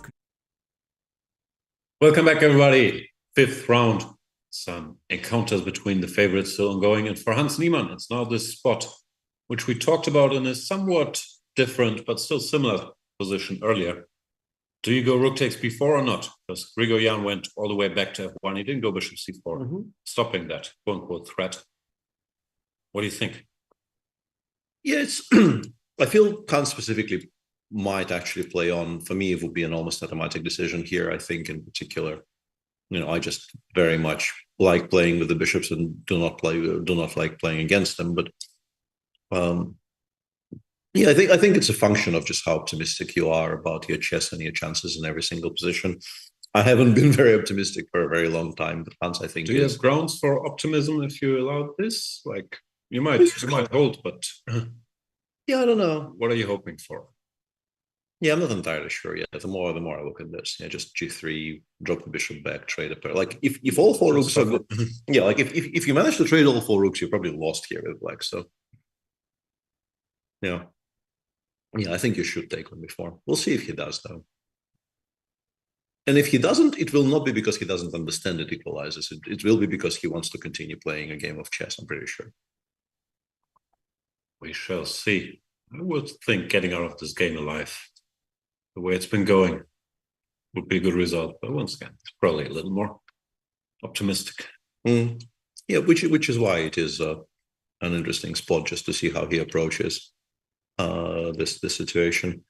To clarify, this position, even with the two rooks, with knight bd5 and g6, it seems unlikely. Black is losing this. It's so stable, that construction. This bishop is doing nothing, and if it takes one of the knights, then it's a fairly straightforward draw as well. Yeah, even let's say if you get the absolute maximum, which would be, let's say we trade on d5, we get rooks to a7 and b7, and the black rook is still on f8. Yeah, some kind of a setup like this. Rook a1, king g7, rook a7, king f6. You probably don't lose even this, right? Because there's still almost no way to make any progress here. You just chill forever, and you have passing moves for days. Shouldn't blunder the e6 pawn, but if I manage not to, that's the worst white could do. It looks very passive. You're probably not enjoying this very much while it's happening, but you're also not really losing it. Promise to make progress. White needs to exchange all the pawns, which won't help either. Yeah. Even g5 seems to work. Even g5 apparently is 0-0-0. No trade really helps white. It's just a draw. Yeah, and I'm sure Hans understands this, but still, rook takes b4 is you're absolutely sort of signing your name to I will never ever win this game. Whereas but once again, by g6 you're signing your name to I will never win, but I will lose a certain percentage of them. Yeah, so it doesn't seem better. Yeah, and in the meantime, Kirill Alexeyenko on board 2, bishop takes a3, which is wrong. Which is supposedly a massive mistake, considering he was winning with knight takes e4 and he was also winning with knight h5. Both of those moves were giving him like a pretty much an immediately winning position. And now after gh and then queen takes h3, I assume is the plan. And the engine just very calmly goes knight b5 here, says mate in chess doesn't exist. And or knight e2, I think there is. Yeah, I'm wondering if this works as well. Because it looks. I think it leads to the same position because you play queen h4 and after knight back. Yeah, that doesn't look right. Yeah. For some reason, after queen h4, I guess knight g3, knight g4 is a problem. Yeah. Yeah, this is -7, but that knight takes d4 somehow holds. Yeah. Weirdly, knight d4, knight e4. It looks scary, but the machine just goes rook takes e4 and king h1 and says we are controlling most of the squares we need to be controlling. Yeah, black also doesn't get an automatic draw. No. Like RP stone. No, I think you have to play really, really well not to lose this back. Yeah, I don't know if queen g1 is the only move, but yeah, queen g1 it does look very normal. Yeah, just to bring one more piece to sort of closer to your king and offer some trades. Yeah, this is all his time, and then he went for it, which is not all his time, but 20 minutes at least. Yeah, he probably felt this was the moment to strike, but white is so immobile. He could have just kept improving. One day this will win. Yeah, I mean, I really like knight h5 specifically because I think he saw knight e4 was winning the exchange, but I'm pretty sure he wanted more than that exchange up position. And just to explain to our viewers why it's so completely winning, if you go knight e4, rook e4, the engine goes queen f6, and white is still completely paralyzed, and then the engine goes c5 next move. And then once BC happens, we can start cashing in because white really has no more normal ways of establishing a good blockade, and the bishop pawn before is in trouble. Like it's constantly being hit by pieces, and this you can believe is completely winning for black. The actual position after rook e4 knight bishop before knight e4, that one I think you take in a heartbeat with white. You are extremely happy there because you just know that you've dodged the bullet and you will very often escape with. Niemann agrees. Yeah, this is the way to go. It's on the hat, on the jacket. Yeah. What do you think was outfit today? I don't know. Feels kind of a, how shall we call it? The word hipster these days means something else entirely, but the original hipsters would wear, their grandparents' clothing because they had no money for anything, store bought. So I would say he's sort of very hipsterish looking today.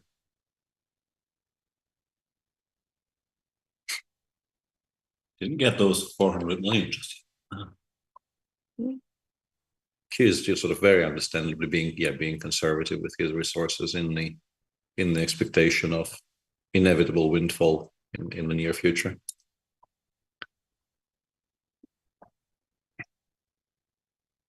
GH on the board here. What else are you going to do? Yeah. Now Kirill has to show us. Yeah, no, honestly, it doesn't even, because both knight e2 and knight b5 exist, it doesn't even look like this is, whoa. Knight h5 now. Whoa. Why doesn't he do it first and then sacrifices when it makes sense? Now queen g4 and you sort of lose. Yeah. I think what he missed is king h1 in this position very specifically. And he probably had a fork. Yeah, but after king h1, it turns out that you cannot really take on e1 without trading on g4, and then your knight on h5 is hanging.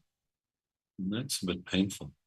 That is really, really not great. Yeah, you just lose. So unnecessary. You just throw away winning position. Yeah, 2 moves. Yeah, this will. I'm not sure if other moves work, but this will not be very enjoyable. Yeah, I think win g4 is very findable, in particular on 26 minutes. Yeah, yeah. The trick there will be just to sort of continue calculating through knight f3 check, because your first 2 instincts there are king g2 and king f1, both of them lose. But if you continue and just like check the 3rd square, I think you immediately realize that it just looks winning. Yeah, I would expect him to find this. Let's just see other moves. This comes to mind. This is dangerous, at least. Yeah, black is at least very much in the fight here. It goes knight g5 and maybe white holds, but it's definitely at least playable for black. Yeah. So it is specifically knight queen g4, I guess, but it's not a difficult move. Yeah, and this is sort of how Kirill's chess has been, I think, this year. The class was there, but then 25 extremely solid, very sensible, good moves, and then a kind of a really weird miscalculation which ruins it all. Is that Kirill's board there? You can see the hand is reaching. Yeah, I think he won't be very happy if g4 happens. I don't think that wasn't. No, I think that looked like knight. I think it is. Yeah, I think it is Kirill's board. Yeah. He's there on the maybe upper right of the screen. Maybe there's a little bit of a pardon being issued there, because queen g4 is just. Also, I'd be surprised if that wasn't played. That's you have to support king h1, but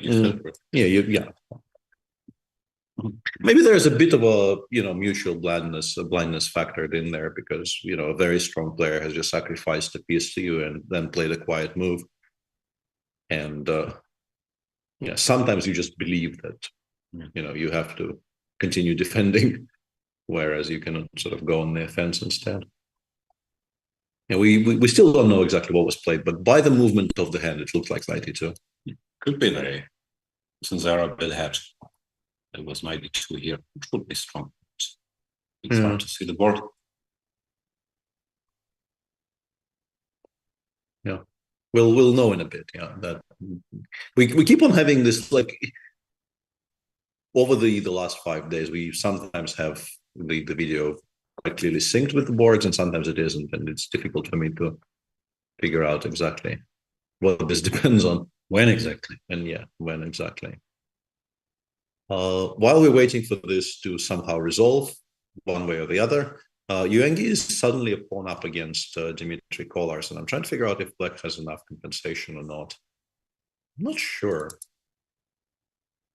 Yeah. It's like no is the answer. Yeah, the answer appears to just be straight up no. Also not very surprising. Yeah.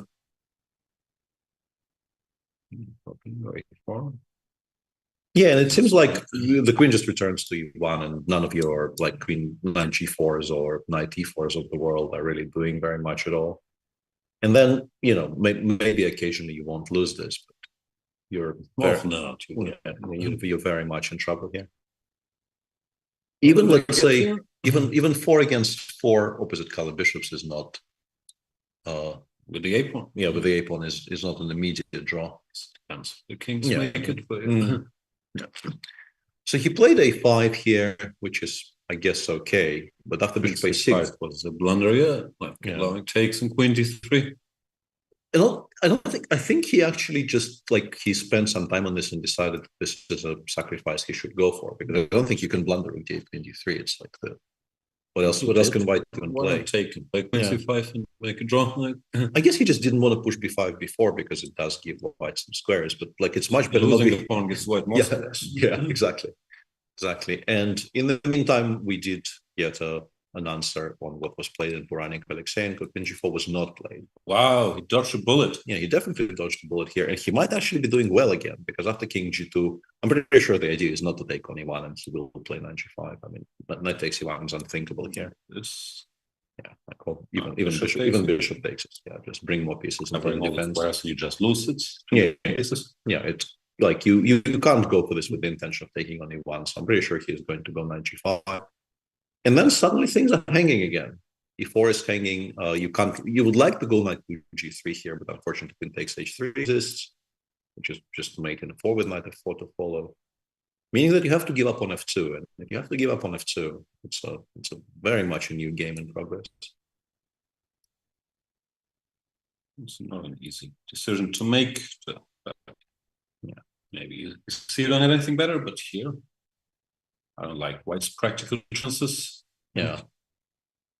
And yeah, what the engine says is it really doesn't inspire much confidence, because you have to really be prepared to go for some positions which look like they might just be lost. Yeah, very swingy game, chess, I will say. Yeah, but queen g4 is a big miss. Yeah, both sides. Like that should really be spotted a little.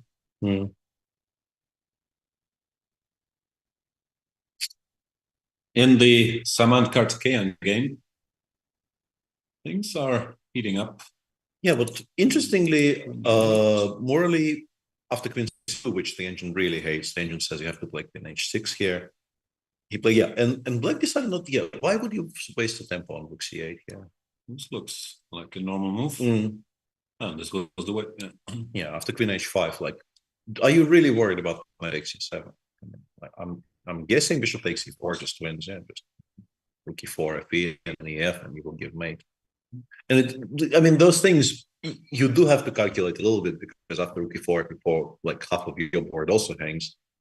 But it just looks like it should work. Ef, queen g4, queen h3 is just mate if you take on d6 here. These are not difficult calculations.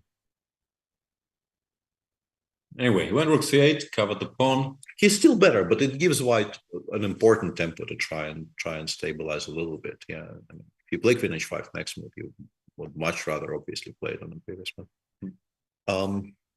3 minutes against 23 though on move 20, which is not very promising for Aditya. No, it's not an easy position to play like here. To calculate all kinds of nasty. Yeah, the current main line actually leads to white losing the h2 pawn with check, but still surviving. Like, you go queen d3 here and you take with the knight on e1, allowing taking on h2 is whatever you like. And it says, yeah, manageable. We're not losing. Not easy. It's a different game. Yeah, not easy. I mean, maybe you get there simply move, like you decide to play f6, and then after e5, e4, maybe every single move just becomes absolutely forced because otherwise you resign. So you get there. Yeah, but it's not. Yeah, it's not great. Rolling the dice, and maybe you spot f6, e4 is trouble, and make some other move, which is probably worse. Knight e3 loses to a bunch of things apparently. Yeah, like a normal move here would be something like queen e4. But I'm guessing even the endgames after queen f5 is extremely poor. And rook f5 is just winning, apparently. Yeah. Rook f5, rook g8, yeah. Everything comes together. Okay. Kirill, let's stick with this one. When knight back to g5. And stakes are high. Yeah. A very tricky position to play for white now, because suddenly you realize that your stability is not really stability.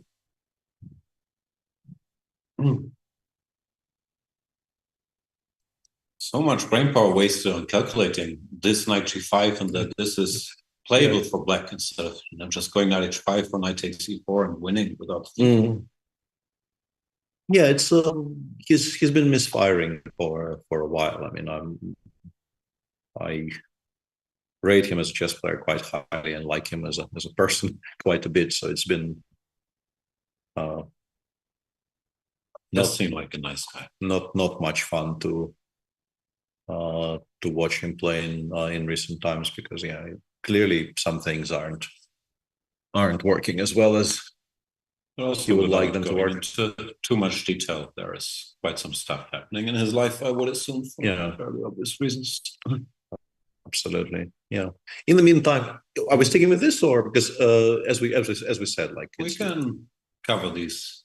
Yeah, these 95 is actually not horrible. I was wondering if this is just losing, but it's not, because it takes f4. Yeah, the idea is just to support it with f4, and shockingly, this doesn't collapse. I just thought this would collapse to something simple, but it doesn't. It still looks so dangerous. Yeah, no, midterm with this guy lurking. Yeah, you're extremely scared here with white. It's on the board. Yeah, f4. Well, nothing else really made any sense. Yeah, no, this rook somewhere. Rook g8 looks more natural to me than rook f8, which the computer likes. Yeah, it's definitely scary.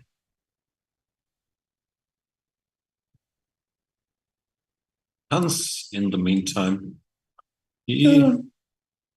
what is he doing? He decided to go for this, but now maybe he's thinking about keeping some winning chance. No, keeping knights. No, I mean bishop g2. I mean the knight was just chill.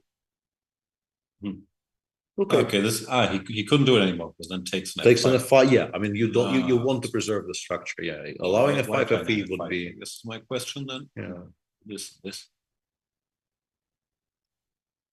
Yeah, I mean it's not terrible because it's completely equal, but it's surprising he would give up that setup.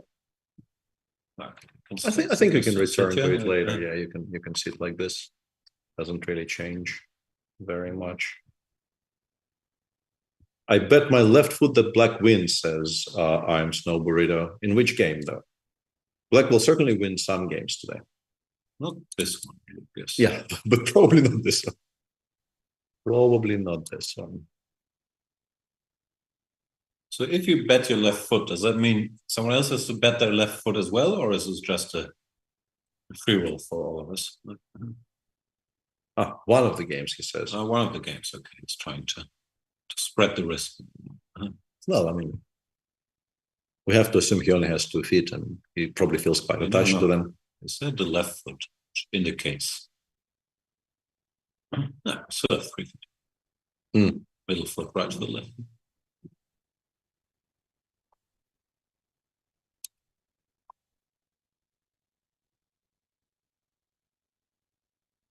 Always takes me entirely by surprise. What? I feel like I'm never prepared for this eventuality. 3 feet? Specifically, you mentioning 3 feet. Sorry. Thinking. Yeah. You think on your feet. It's very slow on your feet. Is what is happening here. Yeah, both queen d3 and queen c2 appear to be playable for running here. I think there's just nothing else here. Yeah, Queen C2 probably slightly, like in terms of what is more natural. I think you want Queen C2 because you want the Rook on A3 sort of uninterrupted on the third. But yeah, both same position. Queen D3, I saw like for a moment there, the engine was replying to Queen D3 with Rook F4, which I think would be a reason not to even calculate Queen D3, because why would you give that one? Yep.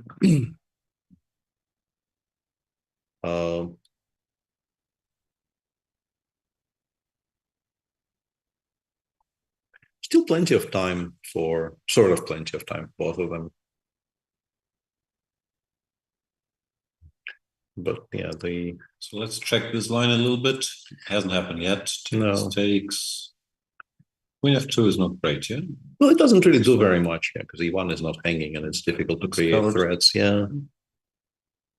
Rook F2, G1. King G1, you assume, yeah. OC. Yeah, you probably need to take Bishop takes F4, and the way the engine holds this is it goes Rook F3, and after Rook takes B2, it just goes Rook takes F4. Giving up the pawn on H3 was check, but there's still no mate. But yeah, how easy is any of this to play is anybody's guess. Like it's very hard to say when you see the computer doing his magic. But I would guess, yeah, landing on Queen C2 or Queen D3 is possible because nothing else really seems to work, and then you take it from there wherever the game takes you. You recapture, move a king, and see what happens. Is the immediate knight G5 just straight up losing, or much worse than Queen C2? Yeah, just like not -8, but clearly a much worse version of the same, because you don't get rid of some of these pieces. Yeah, the queen is still back. Okay, F8 is coming in, and like really isn't that much material down. Even it's like 2 pawns for the piece with the continued attack. Yeah, you have to play queen somewhere. And I think it's also safe to say that knight G5 was probably missed when he was playing knight E2. He thought, like, what the hell is the sacrifice? I'm just stabilizing very easily here. Maybe that's also why he missed Queen G4, because he was happy with what he saw here. All right, in the other top games, yeah, Nima went H5. Should just be a draw, really. Chill. Katkeyan is thinking after pawn to F4. Still some time. Yeah. Kolas is suffering a pawn down. We apparently have some results, including a very, very, to my eyes, shocking development. Jordan actually sort of shuffled into a threefold in that position. Well, I did repeat. Yeah, that's what it says. Peter must condemn. Absolutely. Unacceptable. That's somewhat surprising. It really is, yeah. It really is. I mean, not him not finding Bishop D3, but then not trying something else, whatever, G4, the women moves. Okay, draw in fun for race against Aravind. Some more draws, Gorobov against. Yeah, this one unsurprisingly equalized itself. Vasily Ivanchuk also drew, and there was maybe one more draw. So, yeah, and they made a theoretical draw. Actually, this position I've seen before. I made that draw myself once or twice over the years.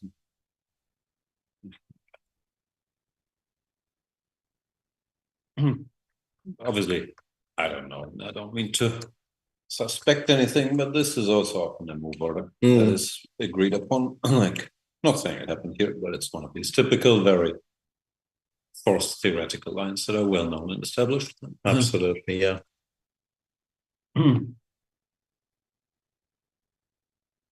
What else do we have going on? Jules with his daily endgame grind from a slightly better but probably drawn position. He can spend another 80 moves against Fabian Benziger. Yeah, the big question is Bishop takes D2. Does it lose or does it not? Plus 270. Okay, it dropped, yeah. This is a draw. Yeah, I think it's just very difficult to make that decision because you're extremely worried you will lose some kind of a pawn ending, which is going to just be a very trivial win for white somehow. But why is this not lost? Looks kind of lost. Yeah, the engine says we're entirely unworried here somehow. We can stay here. We don't get zooped. And he's gone for it. That shows confidence. Like, I would be so scared of being shown to be an absolute idiot. Shul takes. What else you can do?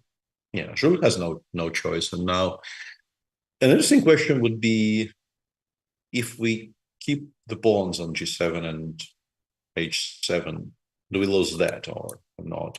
Like if I play, I don't know, King E7, King C3. H4 wins now. Yeah, okay. So if you don't play G5, you just lose for whatever reason. I don't quite know why this is so much worse than the previous one, but apparently it is. Now you get 4+9. Oh my god. Like this should not be allowed. Curious can count. This should just not be allowed. It's impossible. I think you can play G5 on general. No. I think you generally are expected to be gaining some space on the like as long as you realize you don't need the king on C5 as quickly as possible. I think it's a solution you can definitely arrive at.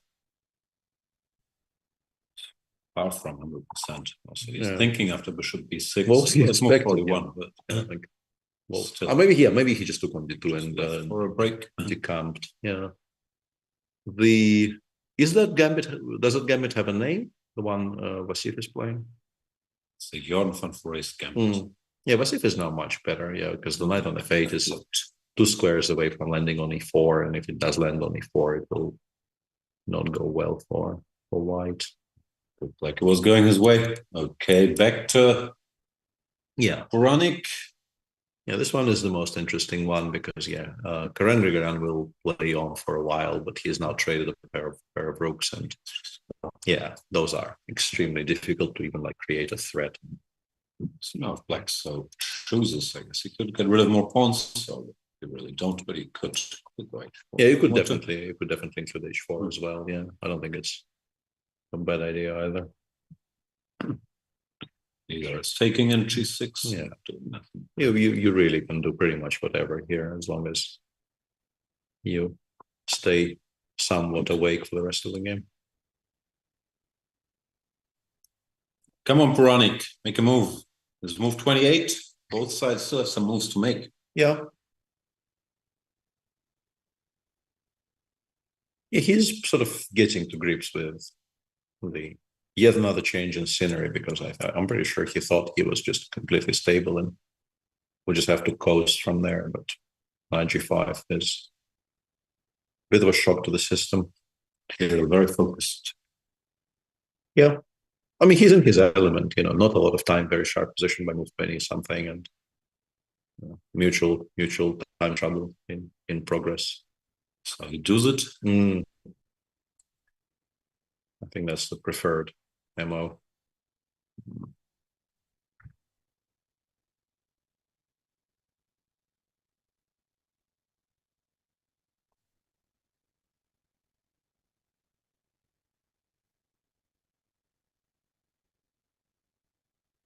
Yeah, in other news, in the 3.5 group, Eltaj Safarli will win his game against Abdurakhmanov. Looks like our perennial favorite, Anton Demchenko, is now actually giving some kind of a mate on the queen side in that strange game that we've spoken about earlier. It's too strong. Yeah, just unstoppable. And yeah, I mean, this is the dream scenario that, we somehow opened more files on the queen side. We did have to sacrifice an exchange somewhere along the way, but the queen on A7 is such a sad piece that it's difficult to really imagine how black continues for very long. Knight E6 maybe is currently the most obvious threat. Knight A6 check maybe as well, but Knight A6 in particular. But mainly just nothing moves. Just so difficult to find something that can be improved in black's position.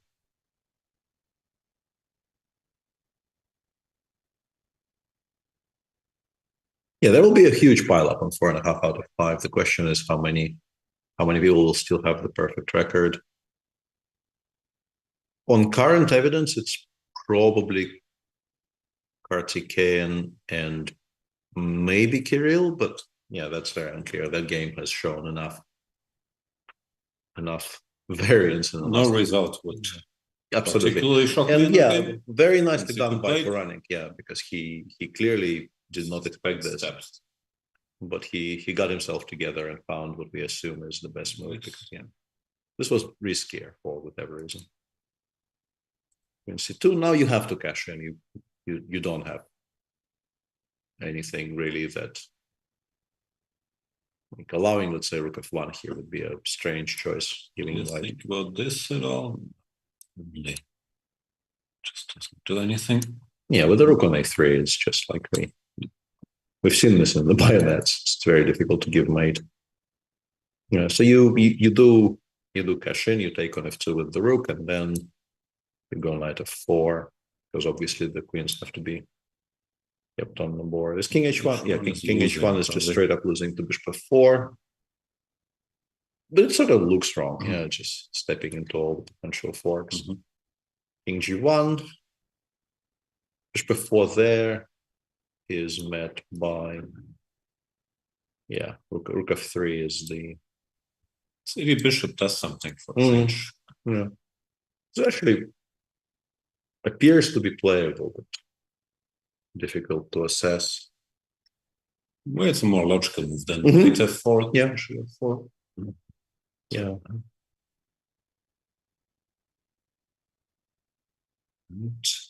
No, there's still plenty of play left here. There's a lot of scope for people to go wrong. It's a much more complicated position than might look. Tsienko's thinking. Katikeyan also keeps thinking after f4. Not sure. This is move 21. Not sure it's the ideal strategy to let all your time run out here. Just move the rook. That's going to be an interesting time trouble, because it is move 21, as you said, and they currently have 3 against 244 on the clocks. Yeah, that's I mean, both board 2 and board 3 are potentially very, very exciting. And he went bishop takes e5. Taking the pawn back, giving up the bishop, and some king safety, I would argue. But let's stick with the Kirill game. He went knight takes e4, queen takes e4, rook takes f2 as expected. Yeah, important choice here because king h1, as we know, is just bad. Important not to make that move, but I think king g1 does look more logical, so I'm expecting that to be played. And then an important fork in the road for Kirill, because knight f4, I assume, is a bit safer, maybe slightly easier to calculate, whereas bishop f4 is logical, but you have to have a reply to rook f3. And the problem is I have seen what the engine suggests after rook f3, and I don't know how easy any of this is, because I think it goes bishop h2, knight g3, knight g3, queen and h3. And then it just trades on f2, goes rook f8 check, and says I have activity, like the rook comes into f4 and I have activity. We're 2 pieces down. We're currently 2 pieces down, and we're just going to give some checks. Because the king on e2 is... Oh, he's playing king h1. Okay. Okay, that is... drama. Unexpected. And now bishop f4 is completely winning. But once again, you have to understand... But I think it's probably possible to understand that. I think the critical line is knight f4, knight g3 check, takes, knight g2, and white has 3 pieces for a rook, but you still get mated after rook f8, rook f3, or rook f4, or rook f3. So white is 1 move away from stabilizing. Rook f4 just wins. That'd be a pretty finish if this happened. Yeah. White some ups and downs. There we see Hans Niemann, solid as a rock. Any Hans news recently? I haven't been on Reddit much. I know you've accused me previously of being a Redditor, but I'm... Yeah, but I don't think you're on chess Reddit, probably. Weird Reddits. Yeah. No, I don't really know. I think it's quietened down a little bit. But the lawsuit is still on. Like last thing I read in this like a month ago is that they needed to. Yeah, Hikaru filed a motion to dismiss. I don't know if any of the other defendants have also filed motions to dismiss, but I think Hikaru did. Based, I think, on lack of jurisdiction as expected.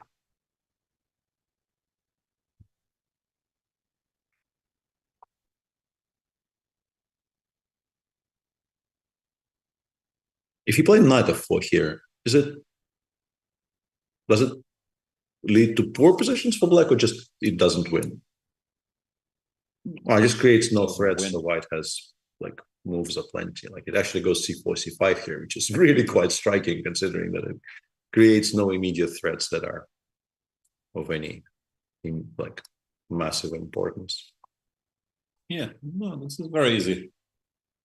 With the compy, but over the board with clock ticking, you need to, calculate. Well, it creates a threat of mate in two. I think it's. No, I understand it's a candidate move, but you need to. Yeah, you need continue to searching here where you are a bunch of material down. Yeah, but I think like rook f8 will create a threat. Like you get there, I think, because rook f8 attacks the f1 square. It doesn't really give white any time at all to do something productive. Can't come back. So. Yeah, king g1 or bishop g3 or rook g1, and rook g1 in h3 is not very difficult. So it basically is bishop g3, and then I think probably even rook f3 is better for black, right? Yeah, that is also completely winning. Double check.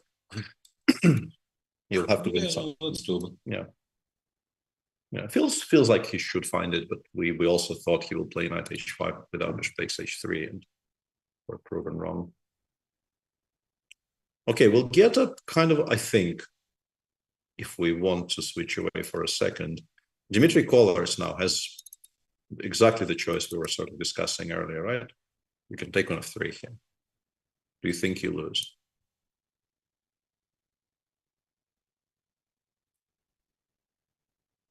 How confident are you here that you're making a draw? I think you're actually pretty confident. Yeah. G5, you can like put the bishop on b4, so you always have some bishop f1 counter play. Yeah. The b pawn's just not queening. Probably not losing this. No, I think you do this. Yeah. Just doing nothing is fine.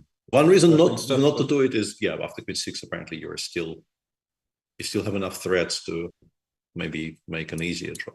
But honestly, hang on a second. Instead of h3, queen b3, knight h2, bishop d5. Which one do you take in practical terms? The opposite color bishop, depending on this one. That's also fine. Yeah. I'm not very concerned really. Yeah. Yeah, okay. But if it's white to move, let's say you don't have time to play bishop f6, I play knight d4.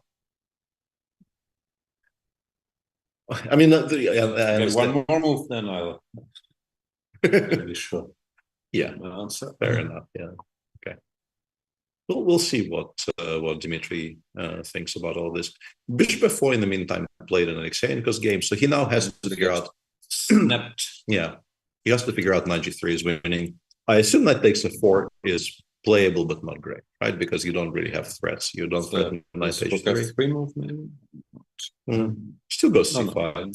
Takes h3 but yeah, the engine really is very insistent that you need to undermine the d6 pawn to have actual, also sort of actionable counterplay. Yeah, but knight g3 played. Yeah, now he's seen the way. Yeah. We might get to talk to him for the second day in a row, and I wonder if he's realized by this point that this included a bit of miscalculation along the way or not. It's also a bit frustrating. No, you think you played beautiful attacking game. Yeah. Idiot queen g4, you were lost on that move. Much harder to play chess without engines. Very true. Hans made an interesting choice there, by the way. Probably still a draw, yeah, but I don't know. Still no progress. Yeah. I didn't like it because of knight. Yeah, you restrict. You restrict your own counterplay quite a bit, but yeah, you're still extremely solid. So I guess it changes nothing. But yeah, I wouldn't.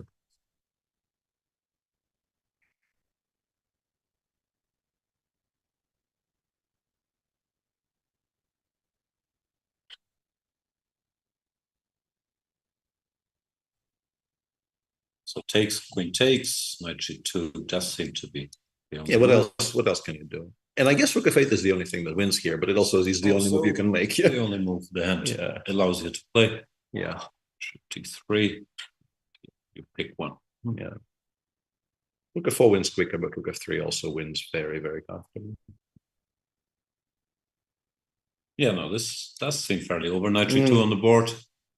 Expect Rook f8 to be blitzed out more or less. Yeah, I mean, he has 6 minutes here, and it's really, you can't really play anything else. Queen takes h3, king g1 just makes it 100 times worse. Lose the game. Yeah, like you're just improving White's coordination and worsening yours, and like nobody does that. Colors has taken on f3. He has reached the same conclusion that this should just be a draw. Yeah. Chat informs us that Dwayne Jones seems to be winning. How was he doing? He wasn't. Where's Gwen? Do we have him on our live radar? I think it was no. Ah, here he is. Antoine Burnell. Yeah, this sometimes takes a while, but you eventually do prevail here. Yeah. More targets here, usually. Yeah. Adiban, while we're here, looks better, but not winning. Yeah, he's a pawn up, but there's the queen f3 is very annoying, and rook c1 appears to be generating a lot of counterplay.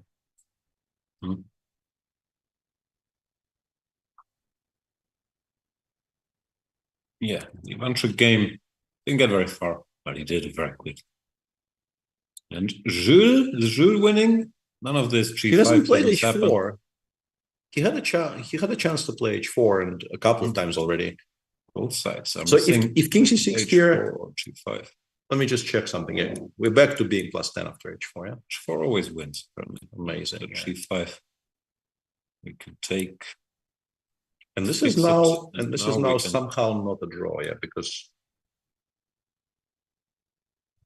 why is this not a draw anymore? And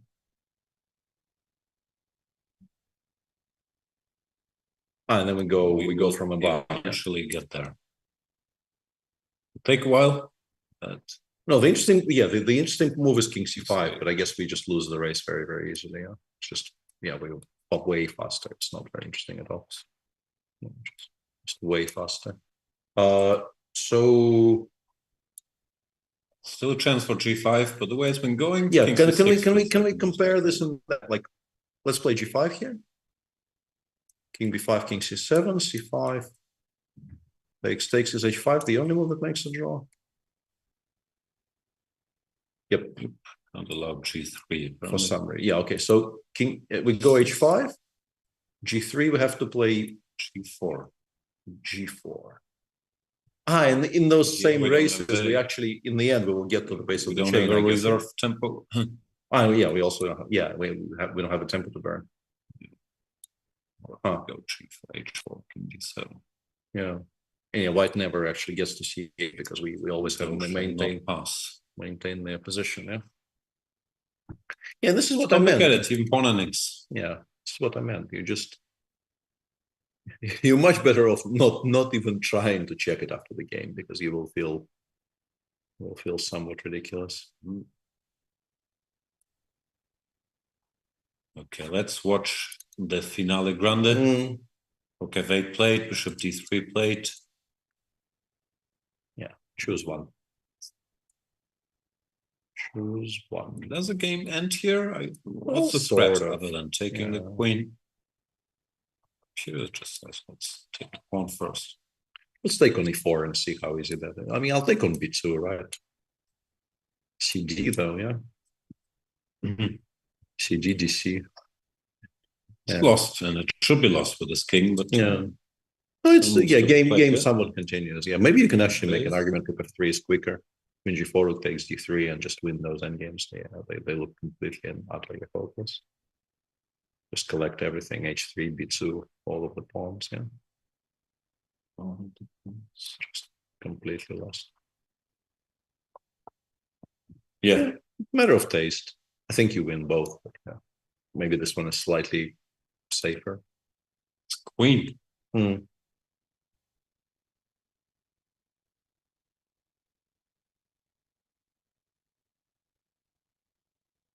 Yeah, and unfortunately for white, after rook f4, you can't play rook e3 because then we switch to giving mate from f1. Yeah, rook f4 plate. For plate.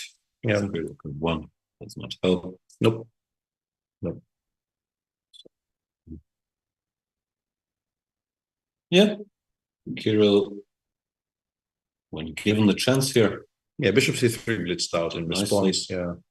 And now, yeah, we take on h3, we pick up the queen, we go back to g3, and like nothing moves really.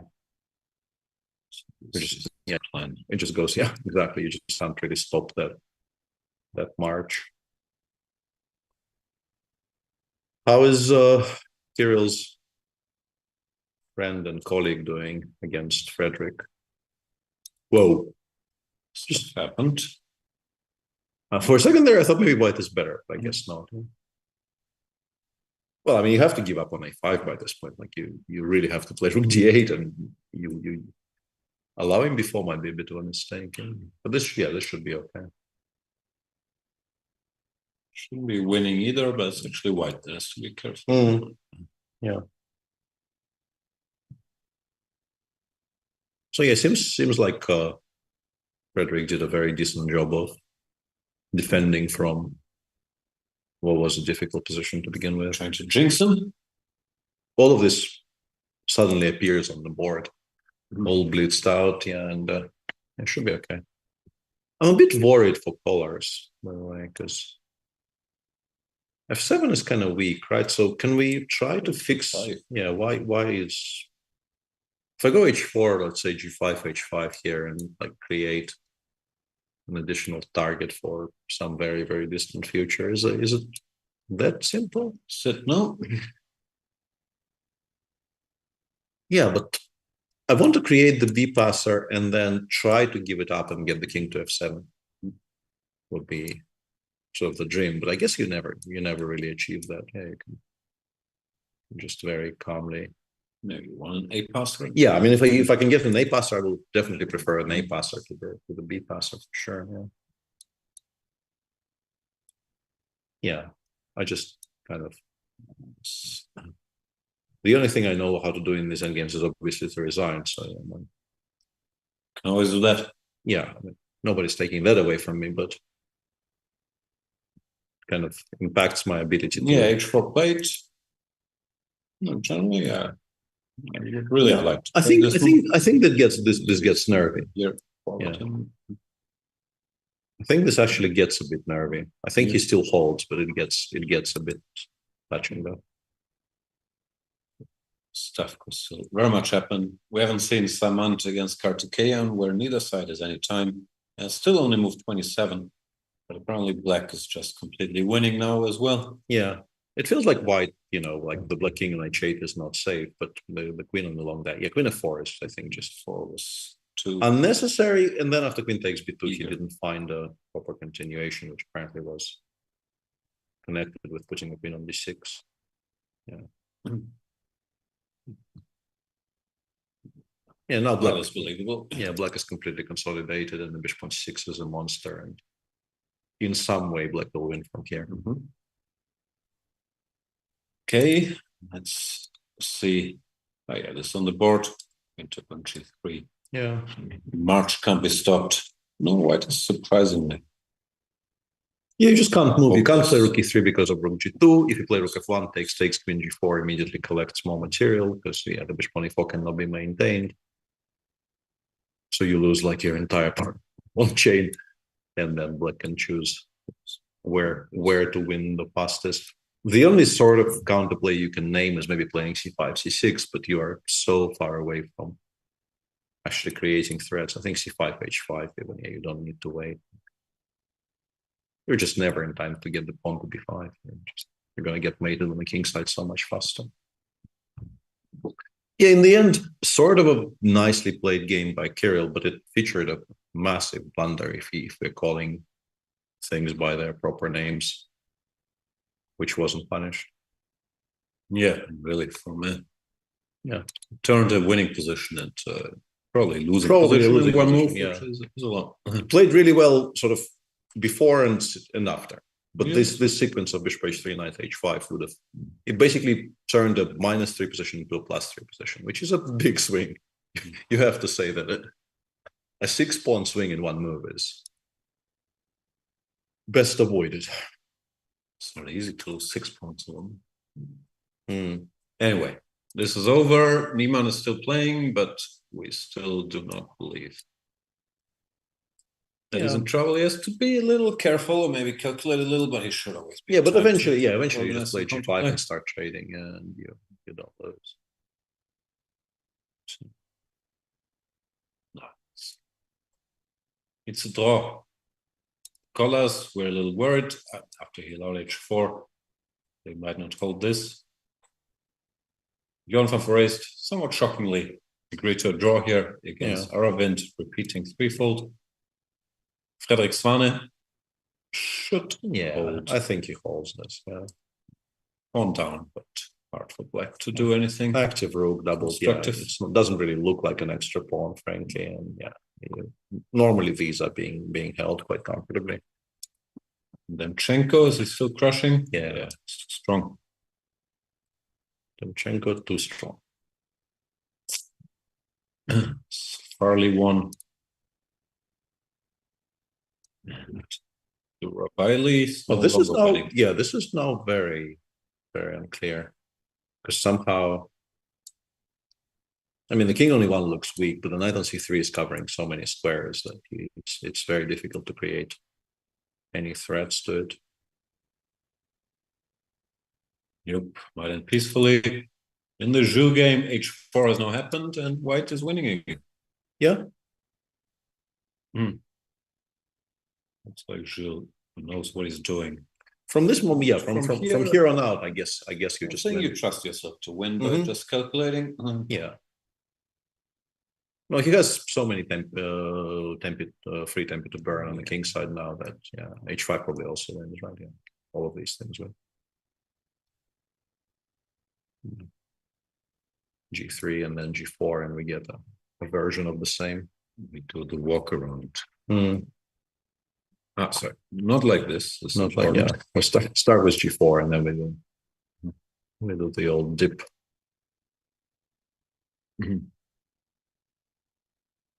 Yeah, and once again, still not very close. Not particularly.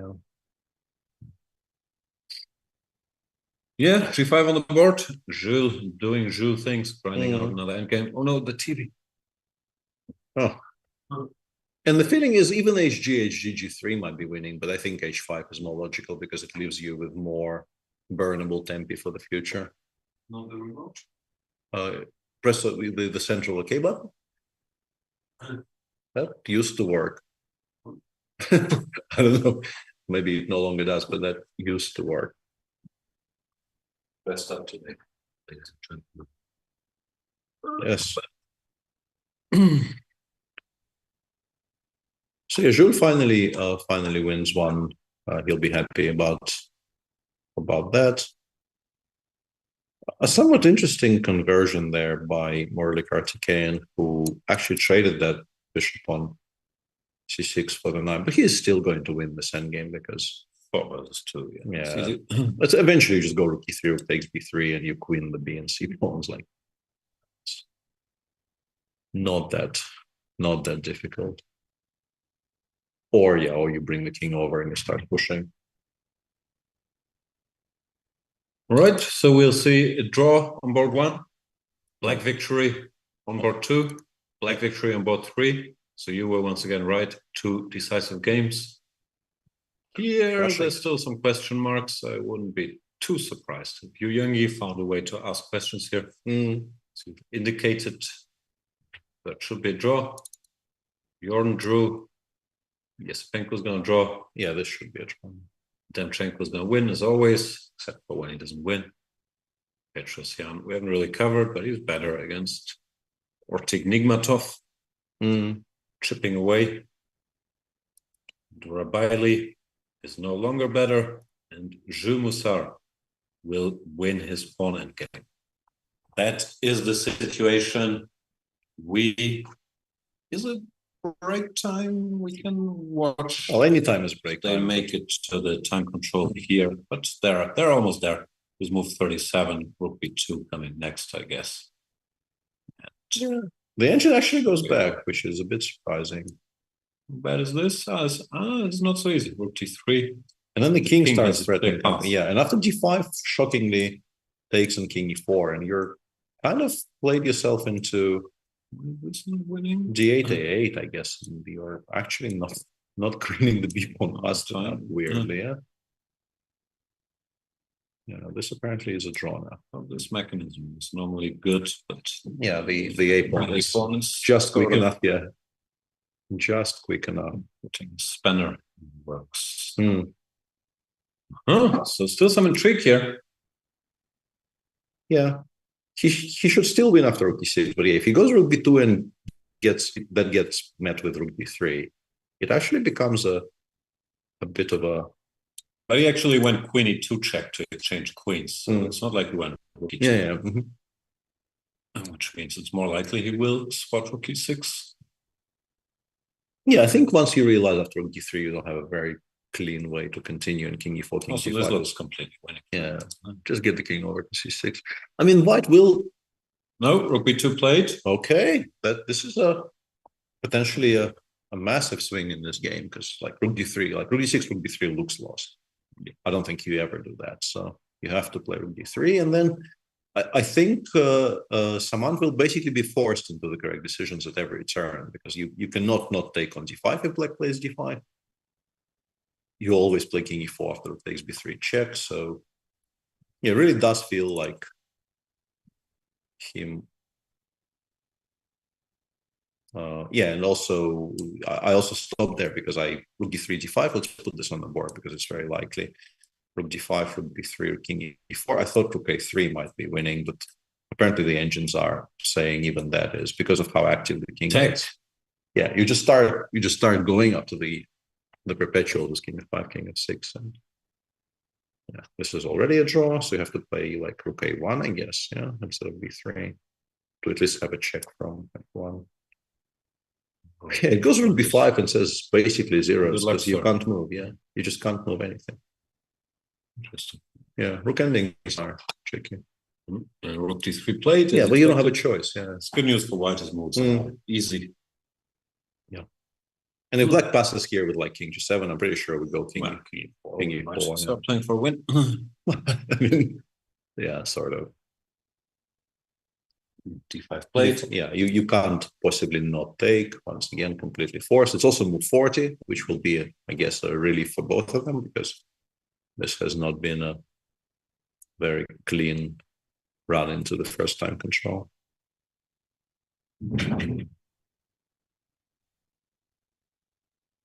Yep. Stick around until it takes. Or if you accidentally walk into the studio to bang the door out of embarrassment. Yeah. Also, you should have seen the look of panic on the wall. You look very scared. Yeah, we are apparently like properly scary individuals.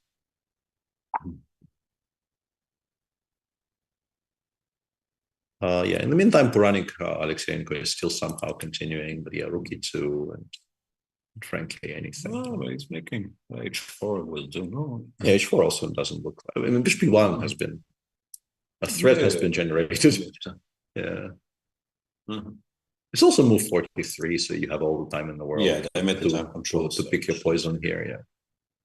Yeah. Yeah, I think I go Rook E2. Like really good move. Yeah. Even just taking on E1, playing in G4, and then just actually you win the bishop on E4 here, which I didn't. You don't, but White just can't move anything. Yeah. Okay. Time's running out here. Gotta take on D5.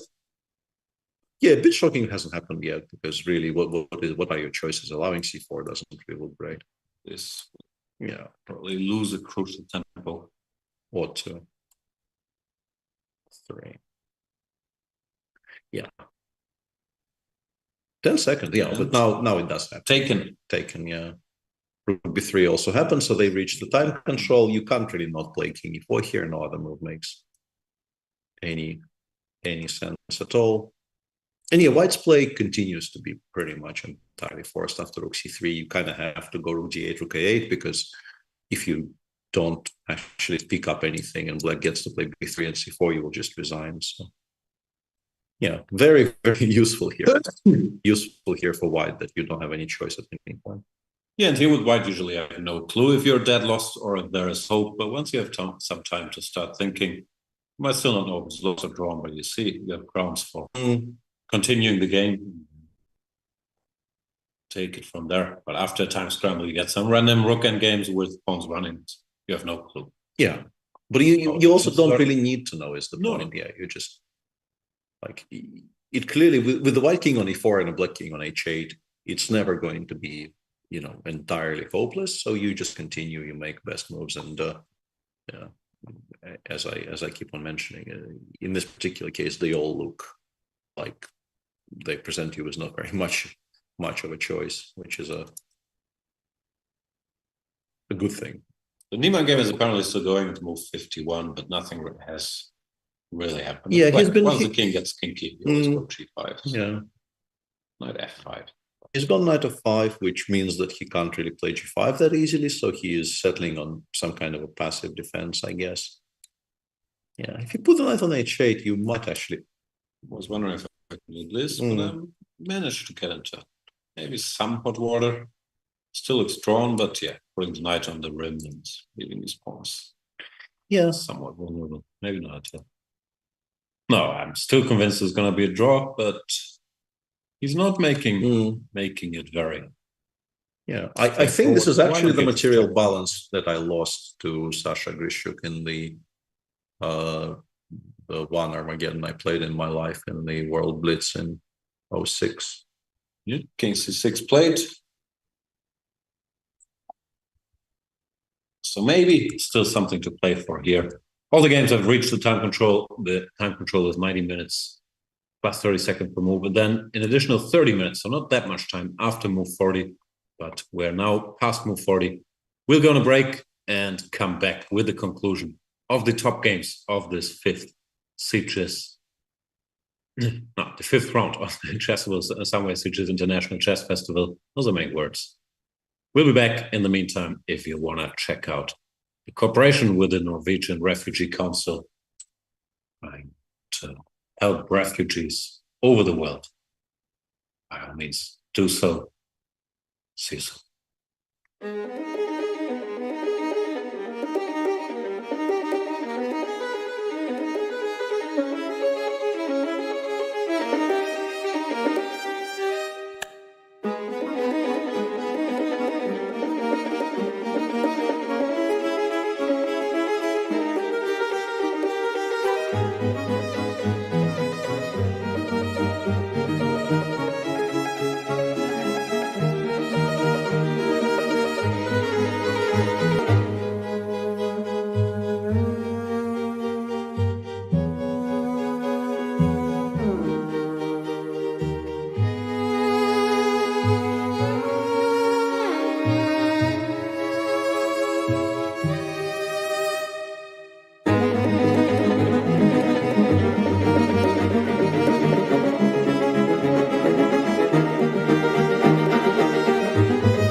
It's the first edition of our chess festival here in Formentera. We host the chess festival in Sitges. I think it's a special place because it's a unique location.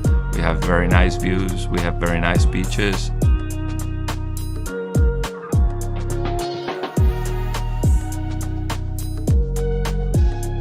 My experience here has been extremely nice. It's a perfect location to play chess. We are in a fantastic hotel here in the beautiful island of Formentera, which is paradise. And you can see even the beach from your balcony in your room. Tournament combines chess and holidays, and there are a lot of parallel activities. You can play ping pong tournament, you can play volleyball tournament. For instance, we have seminars from different grandmasters and chess master classes or chess conferences. And we also have a couple of blitz tournaments.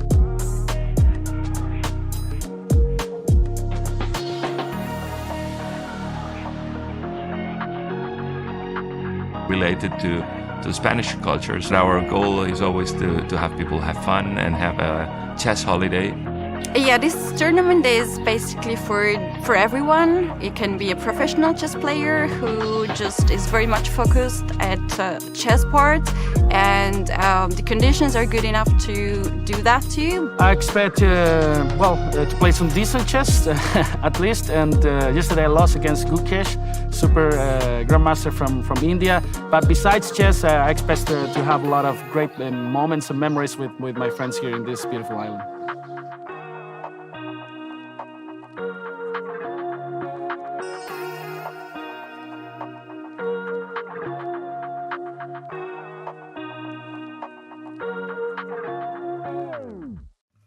We have visited the island, which is exclusive place, and I've heard a lot of stars are coming here to visit this island, and you can only reach by the boat to there. So we went there with other grandmasters. We played chess games there. It was quite an experience to play chess at the lovely island.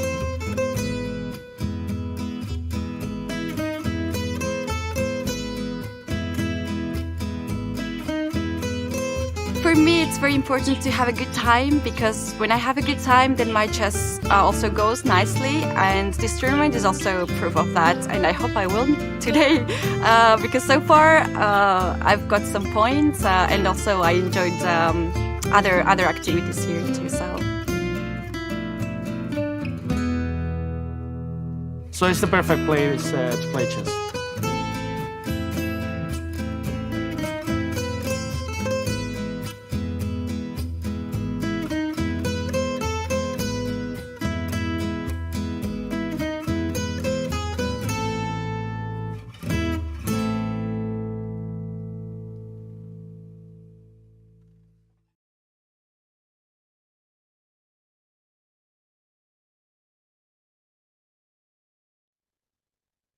Hello, and welcome back to what is probably the final segment of the round 5 of the Chessable Sunway Sitges International Chess Festival. Wow, perfect. Very good. Very happy about that. With some of the top boards still going on, we do have one person on 5 out of 5. Running by this point has resigned in his game against Kirill Alexeyenko, who just, as sort of expected, traded the rooks. And yeah, these pieces are never going to fold against the queen and 3. They're just not coordinated nearly enough to even continue. Hans, after this is clearly what he was thinking about. He was trying to figure out if white can do anything about him, assuming sort of the most passive position imaginable and just chilling with king g7, king g8. Came to the conclusion, I guess, that the answer is no.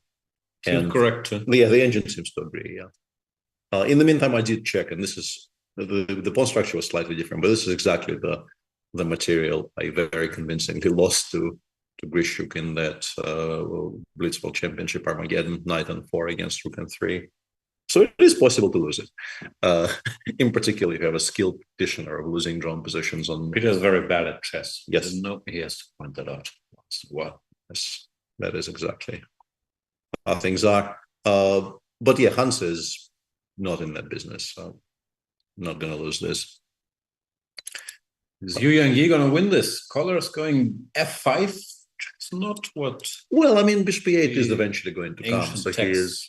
Yeah, it wouldn't be my default setup. It's fine. Yeah. I guess he just wants to put like the king on d6, the bishop on d8, and chill that way. Yeah. Whatever goes for this, I think fairly comfortable. How do we make progress? Maybe we don't. Yeah, b5. Yeah, no, this is very, very safe. Safe. Yeah. So you have to try to be smarter about things. Somehow you would very much like the a pawn instead of a b pawn as a passer. I don't know if that's organizable even. Yeah, we'll see. I mean, this probably goes on for a while because there's absolutely no reason for. Under no pressure to do anything. Yeah. Insert this. I guess you ask. Yeah, bishop f6 you ask now. Yeah, you definitely ask. And if you go before AB king takes before, it's just such an awkward setup. Like you check and then bishop c here and start pushing f4, yeah, and just disappearing the entire king side. Yeah, yeah. You can't. This is the wrong bishop, so spawn start. Yeah, going away. It's not that much to play for. It really doesn't feel like this is going to create any kind of an upset here, but we'll still, of course, continue monitoring it. The rook ending is very sharp on board 3, but I think we have to, by this point, assume that it's actually a draw if white plays well. Yeah, black is a big decision. If you go rook c3 or rook a3, both of which, or c5, c4, maybe. Yeah, many moves. Yeah, you have a number of choices here, and it becomes a race in most of them, but seemingly not a race you're winning. King is too far away. King here, we win. Oh yeah, yeah, we win very easily if it's in the center. This counterplay is very obnoxious. In the meantime, the Niemann game actually just ended in a draw, I guess. Yeah. Karen Grigonen realized nothing really can be touched here, so he just offered a draw with king e8. Not really that surprising. So we'll keep watching these two endgames for a bit, see if anything happens.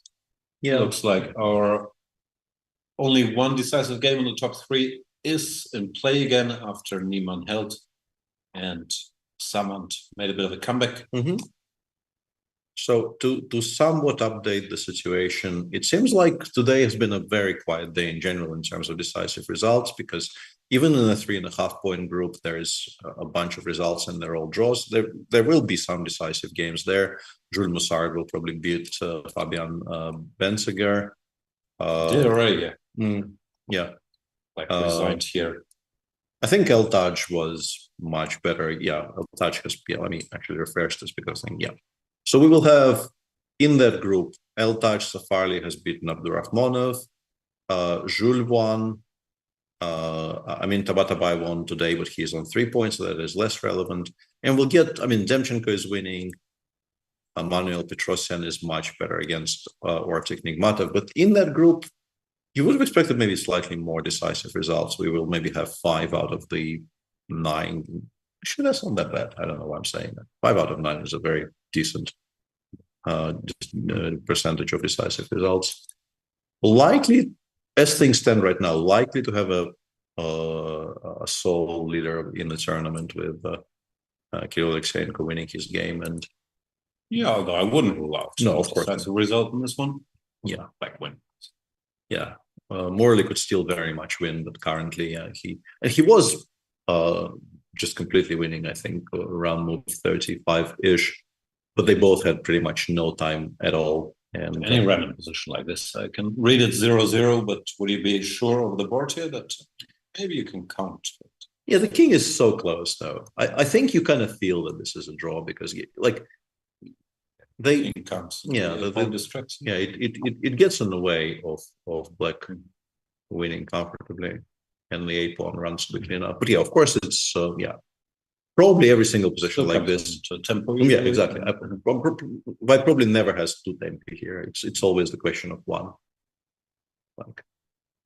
So it's frustrating. You're trying to calculate with black here, and these lines you can play out in your head and they end peacefully. Then you have to think if you go for it anyway, or if you try something else. There's not that much choice. Yeah, this move looks Looks more normal than rook a3 to me. Yeah, just once you get the king at 5 here and you realize just how much of a problem that king on h8 is, I think you realize you're probably not winning this. This is just a straight up immediate draw. And if you play king g7, we go rook b5, and then do we have to? Yeah, this is bad. Yeah, but for some reason this is a massive mistake. And rook b1, sorry, rook b5, rook a1. We, I guess, don't give a check from b7. Yeah, we just start pushing. Yeah, we just start pushing. This no. Now we're somehow. It's very complicated, actually. Yeah, I think you go for this, actually. Like, if this is how you make a draw here, I think you go here. King e5 on the move as well. King e5, king d7, king d5 folds, and everything else seems to lose. Well, it's very hard to even think of because you get all these checks, but then the rook has to return to cover both the pawns. Unusual construction. Yeah, rook endings are proper tricky. Julian G went for b4, but it's just not going to win this. Yeah, king takes, we've just established, is a very safe draw for black, so I guess you take with the pawn. But yeah, but then you go. You don't go b5. You still keep this path open, but really, it's not leading anywhere. So even if you get king a6, b5, black is bishop d8, and first king c5, you're not going to win this one. Yeah, well, that's the thing. Yeah, that is probably the biggest, sort of the most realistic plan of asking a question which might panic your opponent somehow, but you shouldn't. Yeah, like it should hold like yeah, and even bishop c3, like e1 is. Oh, now we've lost somehow. Yeah. So king. You have to. King e7. Let's. Is king c7 losing? King 7 bishop a5. Now we've lost because bishop d7 collects a lot of material. No, you can sort of imagine, yeah, those positions with the king on a6 you do. Can we find a more common sense defensive setup here? Not so easy because the king has to keep an eye on these guys. Yeah, no, I think we could have some intrigue left here. Because yeah, the engine holds this very comfortably, but the engine also never makes any mistakes, so it's easier for it. Yeah, and actually, if like after bishop c3, b5, king e7, it very much hinges on that tempo of the king hitting the bishop on e8, and then we go bishop b1 takes f2 takes g3. I guess is the point, and we have actually stopped the b pawn while also collecting the entire king side. Yeah, maybe we're winning. Yeah, now we're winning. But my point was, can we do it with the bishop, like I don't know, on g6, so that it cannot be attacked? No, not here. I mean, before going king b5, king a6, can we like wait and put the bishop on some square where it cannot be like bishop g6 here? Or we just go bishop c3. Yeah, okay. Can we do it with the king on c4?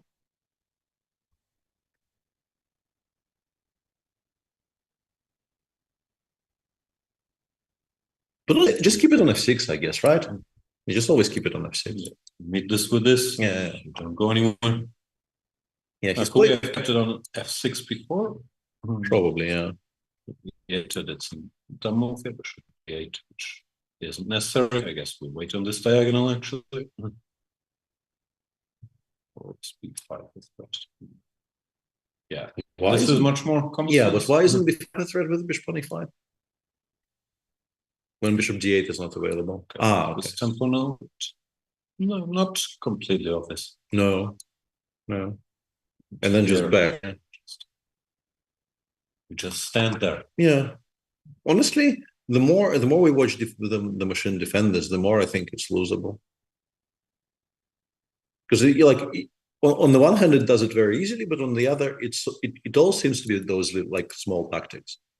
It's not just one specific way to hold your shape which holds against everything. I thought the bishop on d8 was holding against everything, and maybe it does, but it does it very move by move. So yeah, and bishop d1, I think UNG is kind of hinting at maybe including g3, g4 somewhere. No, but I think it's actually sort of a very proper business practice here to fool around a little and to suggest get to the main plan. Yeah, suggest a structure change and see if it scares your opponent. Because if black plays g5, g4, maybe we can play like e4 in some. It's wrong to have all these pawns fixed when the race starts. Can I do this? And this maybe we don't want. Yeah, still a draw, yeah, but yeah, I don't know. No, it's all a draw, but there's plenty to think about still. Yeah. Let's have a look at the rook endgame. Yeah, correct. Probably correct decision has been reached by Morley, because as we've just described, if plans. Yeah, if the correct procedure is now we've lost, so we have to play rook b5. Yeah. Rook a3. I guess we have checks. Oh, no, we're even ignoring. Yeah, don't want king f8. Yeah, but if b3, then we have check. Yeah. Yeah. Now the rook is blocked, so oops. Checks. So check. The king runs to c8. And somehow we completely fine after king c6, a4, rook h7, and we're not even worse. Yeah. Drawing mechanism. Now we followed around because we were trapped. Yeah. Yeah, but no, none of this is easy. Yeah. This you sort of know because you've seen this. This you've seen before. This mechanism before.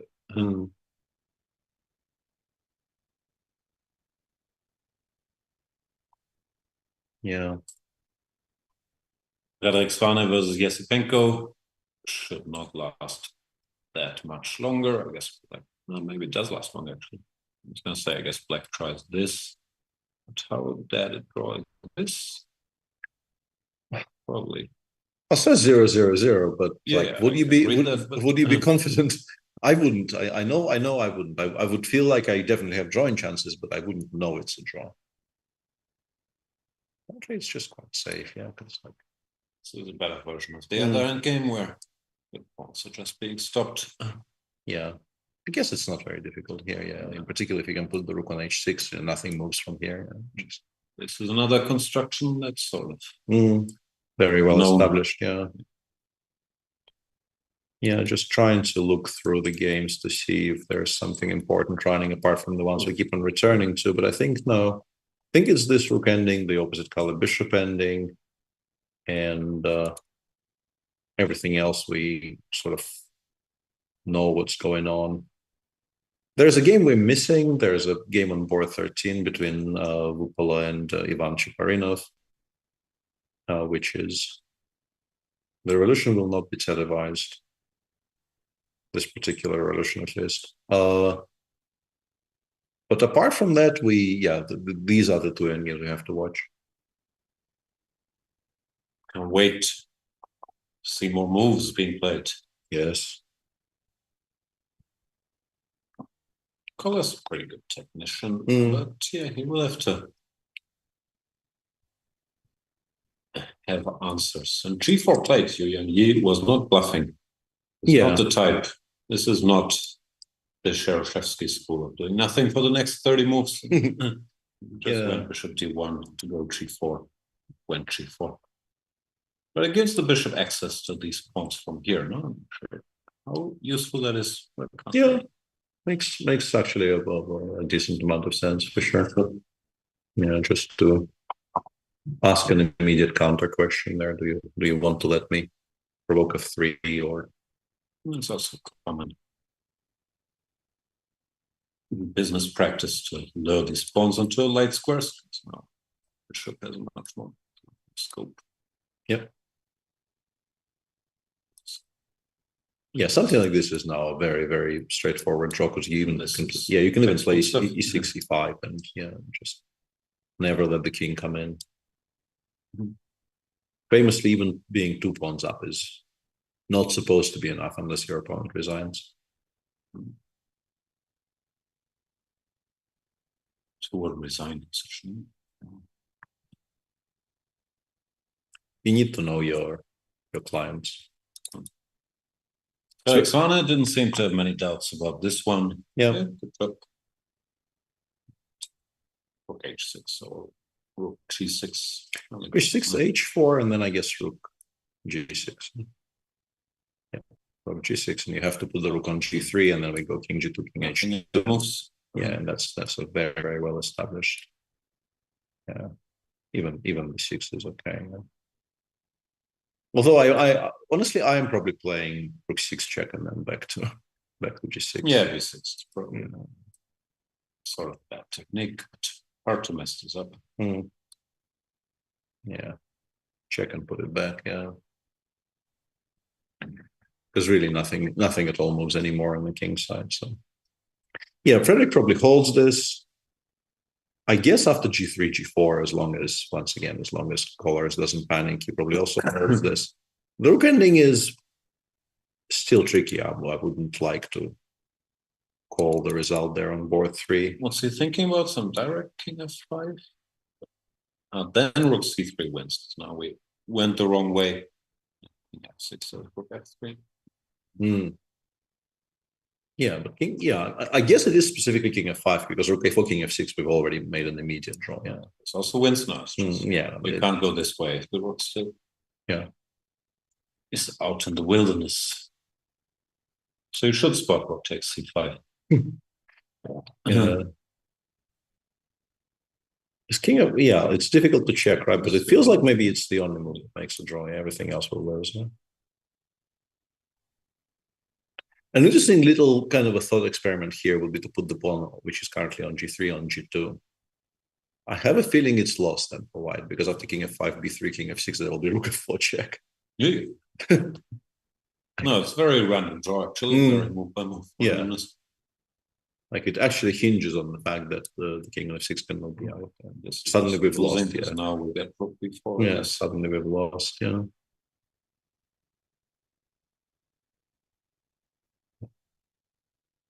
Definitely a little bit of a lucky break there for someone that this is not completely lost. Still tricky, and he's still taking his sweet time here, which I think is sort of right and proper. But you also don't want to go down to 3 minutes very early in this endgame because no, your rook c5 is strictly the only move, so you might play that, but it also makes sense to think a bit because king f5 is also the only follow-up. So if you don't see that, will try to consider your object. But what do you think? Is it more likely white holds this or black wins? I think I'll still go with a black win. It still feels F5, like king d5, king d5 stuff. Some sort of, I don't know, 65-35, maybe even 70-30. Go king g7 here, which is normal. This find. Okay, 3. We have to play this. Yeah, you can maybe go g4, g5, but yeah. This. Oh, sorry, see, I can't even reproduce it. Well, I think it was how we were doing it earlier. Yeah, but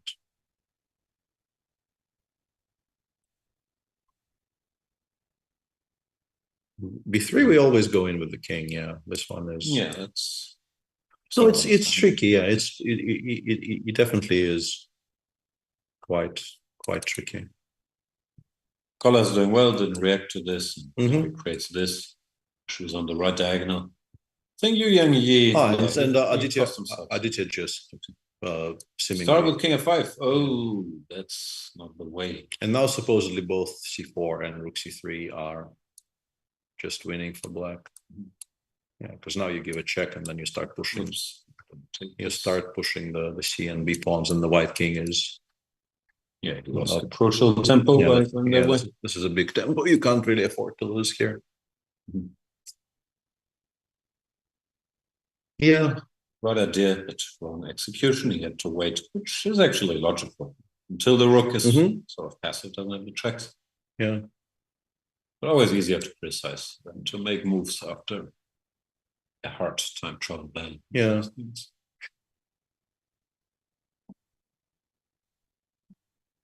And now it's sort of back in the kind of a similar spot for Morley than we thought it was for Samant, because as long as you don't go rook takes a4 and you never ever go rook takes a4, most of your moves will win. Yeah, 6. Yeah. And it's a direct, at least draw. You might lose, no? You lose, 6. Yeah. You actually lost. Yeah, h6, g6, yeah. Which is quite peculiar, but yeah. But like rook a4 is unthinkable. You know you can't do that. So yeah, like as long as you don't do that, like you start calculating rook c3, you realize that can mess up by moving the king, but it's also an unlikely choice. Yeah, why give white a way back into a position which I think, like you suspect, you're maybe not winning there. How easy is this? Yeah, like it says rook a1 -8, but are we winning if we go, let's say, c3, c3, king f6? King f6, we lose again. So we need to create some checking distance. But also, like, honestly, it looks winning, right? Now just b3, c3, it happens extremely quickly. And this you can also just count. Yeah. It's not in time to go back. Start with this pawn. Or the other one Start as with well. b3, it's more logical, actually. Yeah, b3 or b5, c3 resigns, basically. It's really not very difficult to calculate anymore. Yeah. You have to kind of feel for the young man, because I think he defended really well from a difficult position, and he made mistakes, but he was in severe time trouble, and he was, I thought. Which of the moves tells you he defended really well? I think that there was a sequence a bit earlier, which was quite decently played. Like he missed queen h6, but if we go back, like even all of this is not such a mistake, and to get here from the earlier position, like okay, if we want to argue this wasn't at all well played by white, we can also make that argument. But I didn't really think it was a very difficult game. It's a very non-standard structure, which I think none of us have seen very much. Yeah, no criticism. I was just curious where. No, I thought like the sequence from queen c2, rook ac8 to here, he found a number of decisions which wouldn't have been obvious, and like queen d2 is a good move here, and okay, I'm less of a fan of queen 4, but I think he held on quite okay, and then he got into a lost position and kept on, I think, finding ways not to collapse immediately, and obviously he needed to be helped. Like clearly, some help from black along the way was required, but still, by move 40, he sort of correctly settled on a line which would have been expected maybe to save him the game, but no. In Colors' game, gf, ef, bishop c2 has been played, and I guess you can just go f4, right? Because I assume you're slightly reluctant to give white an additional passer, but like you can't allow g4, g3, right? Like you're just not better. Who's better on why? Yeah, that's just not. Also, it's pawns on the same diagonal, so you can never ever do anything. That I learned in the 100 endgames of the course.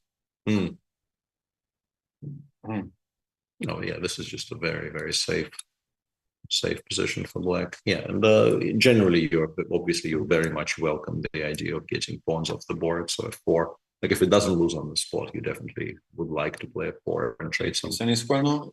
Yeah. No, I mean this one is not very good. F4, I guess you go EF, but honestly, like any capture. We also do this just to make life more complicated. Yeah. This I would be a bit reluctant to do, because the e-pawn kind of like it's a similar position, but the pawn is on g5 and not g3. Still a dead draw. Still a dead draw, though. Yeah. Yeah, you can even go for counterplay, like king e5, king f4, g4. It should be 4, king c7. I didn't want to play passively. Yeah. There's nothing there. Not enough pawns. Yep. So Gustafsson played c4, which is one of the winning moves. I guess this is the last sort of difficult moves, but really not difficult. And if rook c5, once again, like you can try setting the same trap by playing rook c5 in the current position, kind of hoping for c3, king f6 and wins, but it's probably not coming. To keep our rook active. This is easy enough. Yeah, it's just not happening. Here, I guess b3 wins, so c1. Now you have a choice. Yeah, it all is quite safely. He also didn't spend a lot of time on c4, which is a good sign. Just spotted one win and went with it. Yeah. So it looks like we will have 2 people on 5 out of 5, and one of them will have a repeat black tomorrow because they both won with black today. Not sure who. Yeah, that's also fine. Yeah. Really random moves, but white is not even better. Yeah. Massive leeway now for Dmitry Kolarz to choose a way to make a draw.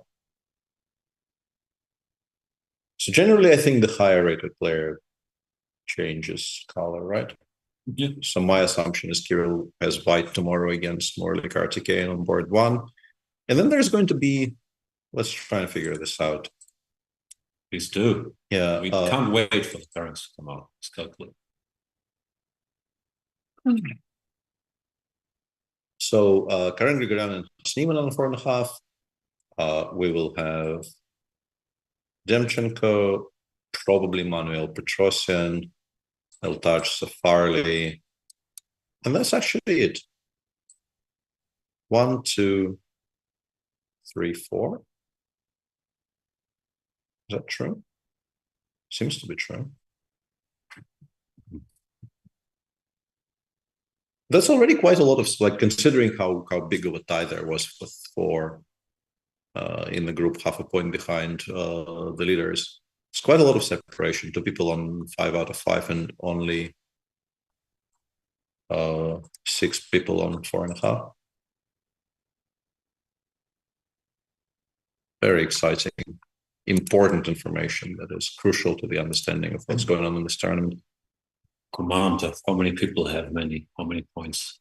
His analysis, the surprises there is unrivaled. Keeps me glued to the screen. Unrivaled, yes, absolutely. I like the word unrivaled. I will continue using it. I don't think it's rivaled, so it's literally unrivaled. Yeah. Well, someone is now thinking here, but it's a little bit too late.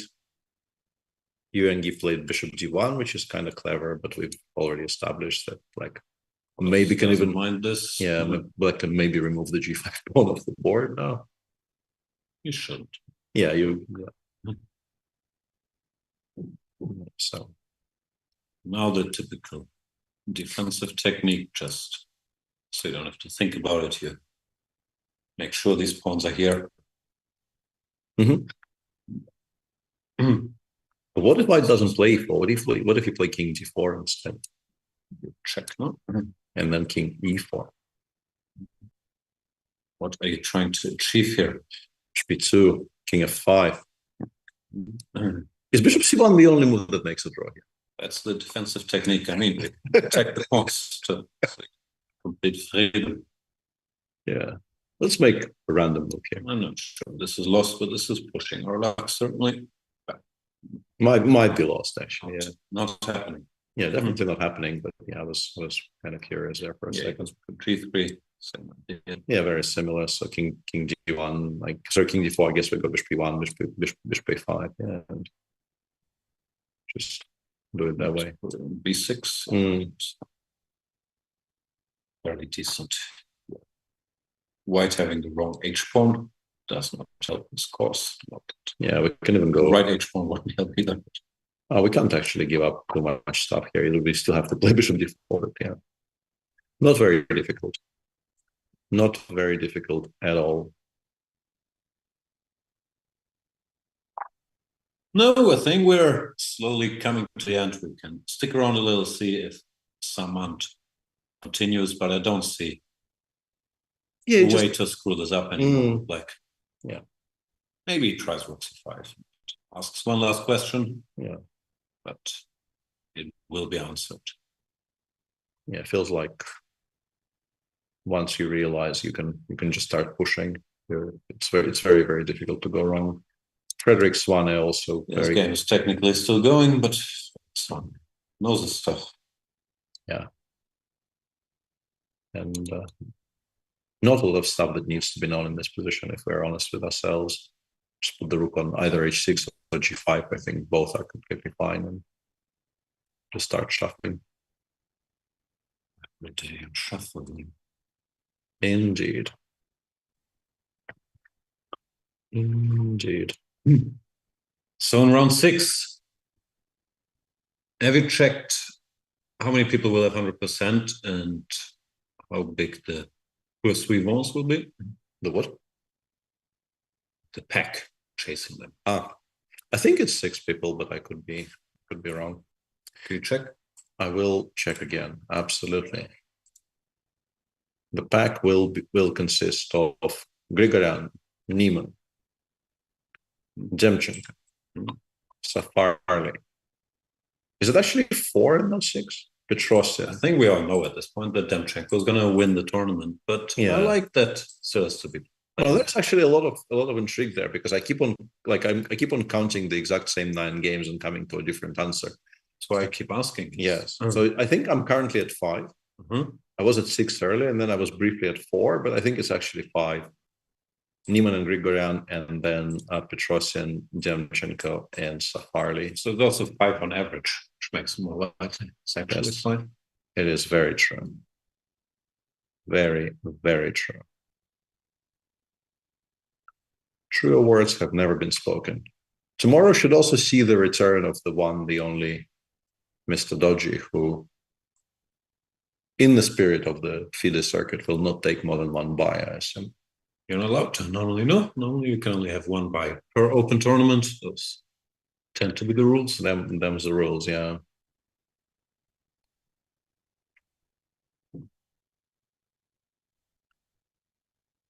But yeah, 1 round per day, 4:30, 1 rest day, and 1 buy. It's fairly similar structure. It is, yeah. So hard to complain, even though some people will still find a way to. Sure. What do you do all day till we finally get to do this? Me? Yeah. I had breakfast, and then I watched the World Championship. And whilst watching the World Championship, I also did some cardio. Not a lot of cardio, because who has time for that? But some cardio. Oh. I tried. It turns out they have enough really, really small weights for the dumbbells to make the dumbbells reasonably heavy. Yeah. But the bench is completely unusable because you can't make it horizontal, it's stuck. I tried getting the bench to go full horizontal, and I couldn't manage. And I just gave up and did cardio. I'm very easily convinced not to do even slightly different. Not to do the heavy lifting? Yeah. It doesn't take very long for me to give up on that project altogether. Rook c5 has been played, and Rook f3 check probably also wins, right? That's just a bit of a problem. Rook c3 looks cleaner. Yeah, Rook c3 king. Yeah, why get it closer to us again? Yeah. It's a nice little trick, but it will not really save the game. Let's see. Can I go b3? Then king f6, and I lost it. Yeah, we've lost again. Yeah.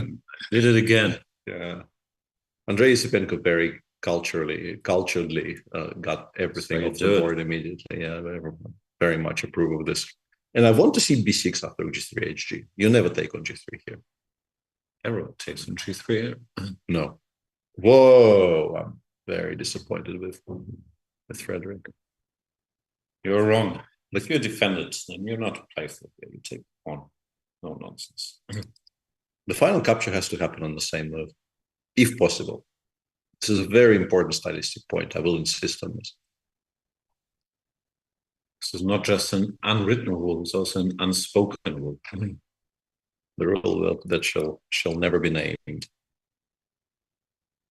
Okay. If Kartikeyan plays Rook c3, we're wrapping up. So now this game is over. Fair enough. And there is no hope. This pawn gets taken. Now you can win. Really, you should not, however you want. You probably start with Rook c1 for style points, but there's nothing particularly wrong. Another of those unspoken and unwritten rules that I will be insisting on is, if you start a sentence with "there is no hope," the sentence needs to stop there. You don't need to elaborate exactly what kind of hope is not available. There's just no hope. For the young? Once again, you're trying to elaborate. Just don't. There is no hope, period. For whom? For whom exactly? Be more constructive with your pessimism. I refuse. My pessimism will stay vague and all-encompassing. You're a fake pessimist. You still get joy out of watching your whatever it is you're watching and doing your things. Whatever it is you're watching, yeah, absolutely. Yeah. Okay, this will be a draw unless there is an epic blunder, but I don't see Kolos blundering. He's held this fairly confidently. He seems well educated about the nature of defending these positions, has made his decisions quite quickly. And yeah, this one isn't. After rook takes a5, I said we would wrap up, but now I sort of want to see one more. Yeah, it's hard to stop. Which one do you choose? Which one do you think he chooses? We already nailed your colors to the mast. You're playing rook c1. But does he play rook c1? I would think you probably go b3 because he calculated this.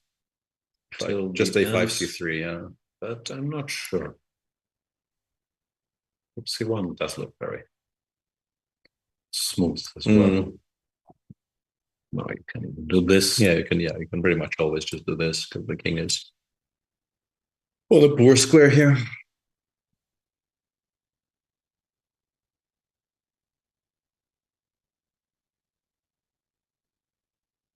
We shall wait for one more move now. True professionals like we are. The excitement is unbearable, palpable, and how else can we describe it? I mean, those are the words. Rook c1 played, those are Kartikeyan. Some of the words. He's not setting a foot wrong here. We will set our foots. Our foots is the word. It's time to wrap up. Our half foots into the restaurant. Thank you so much for sticking with us. Tomorrow, more action from the Chessable Sunway Sitges International Chess Festival, where favorites are going strong. Alexeyenko 100%. Hans Niemann, half a point behind. All to play for still in this event. See you tomorrow. See you then.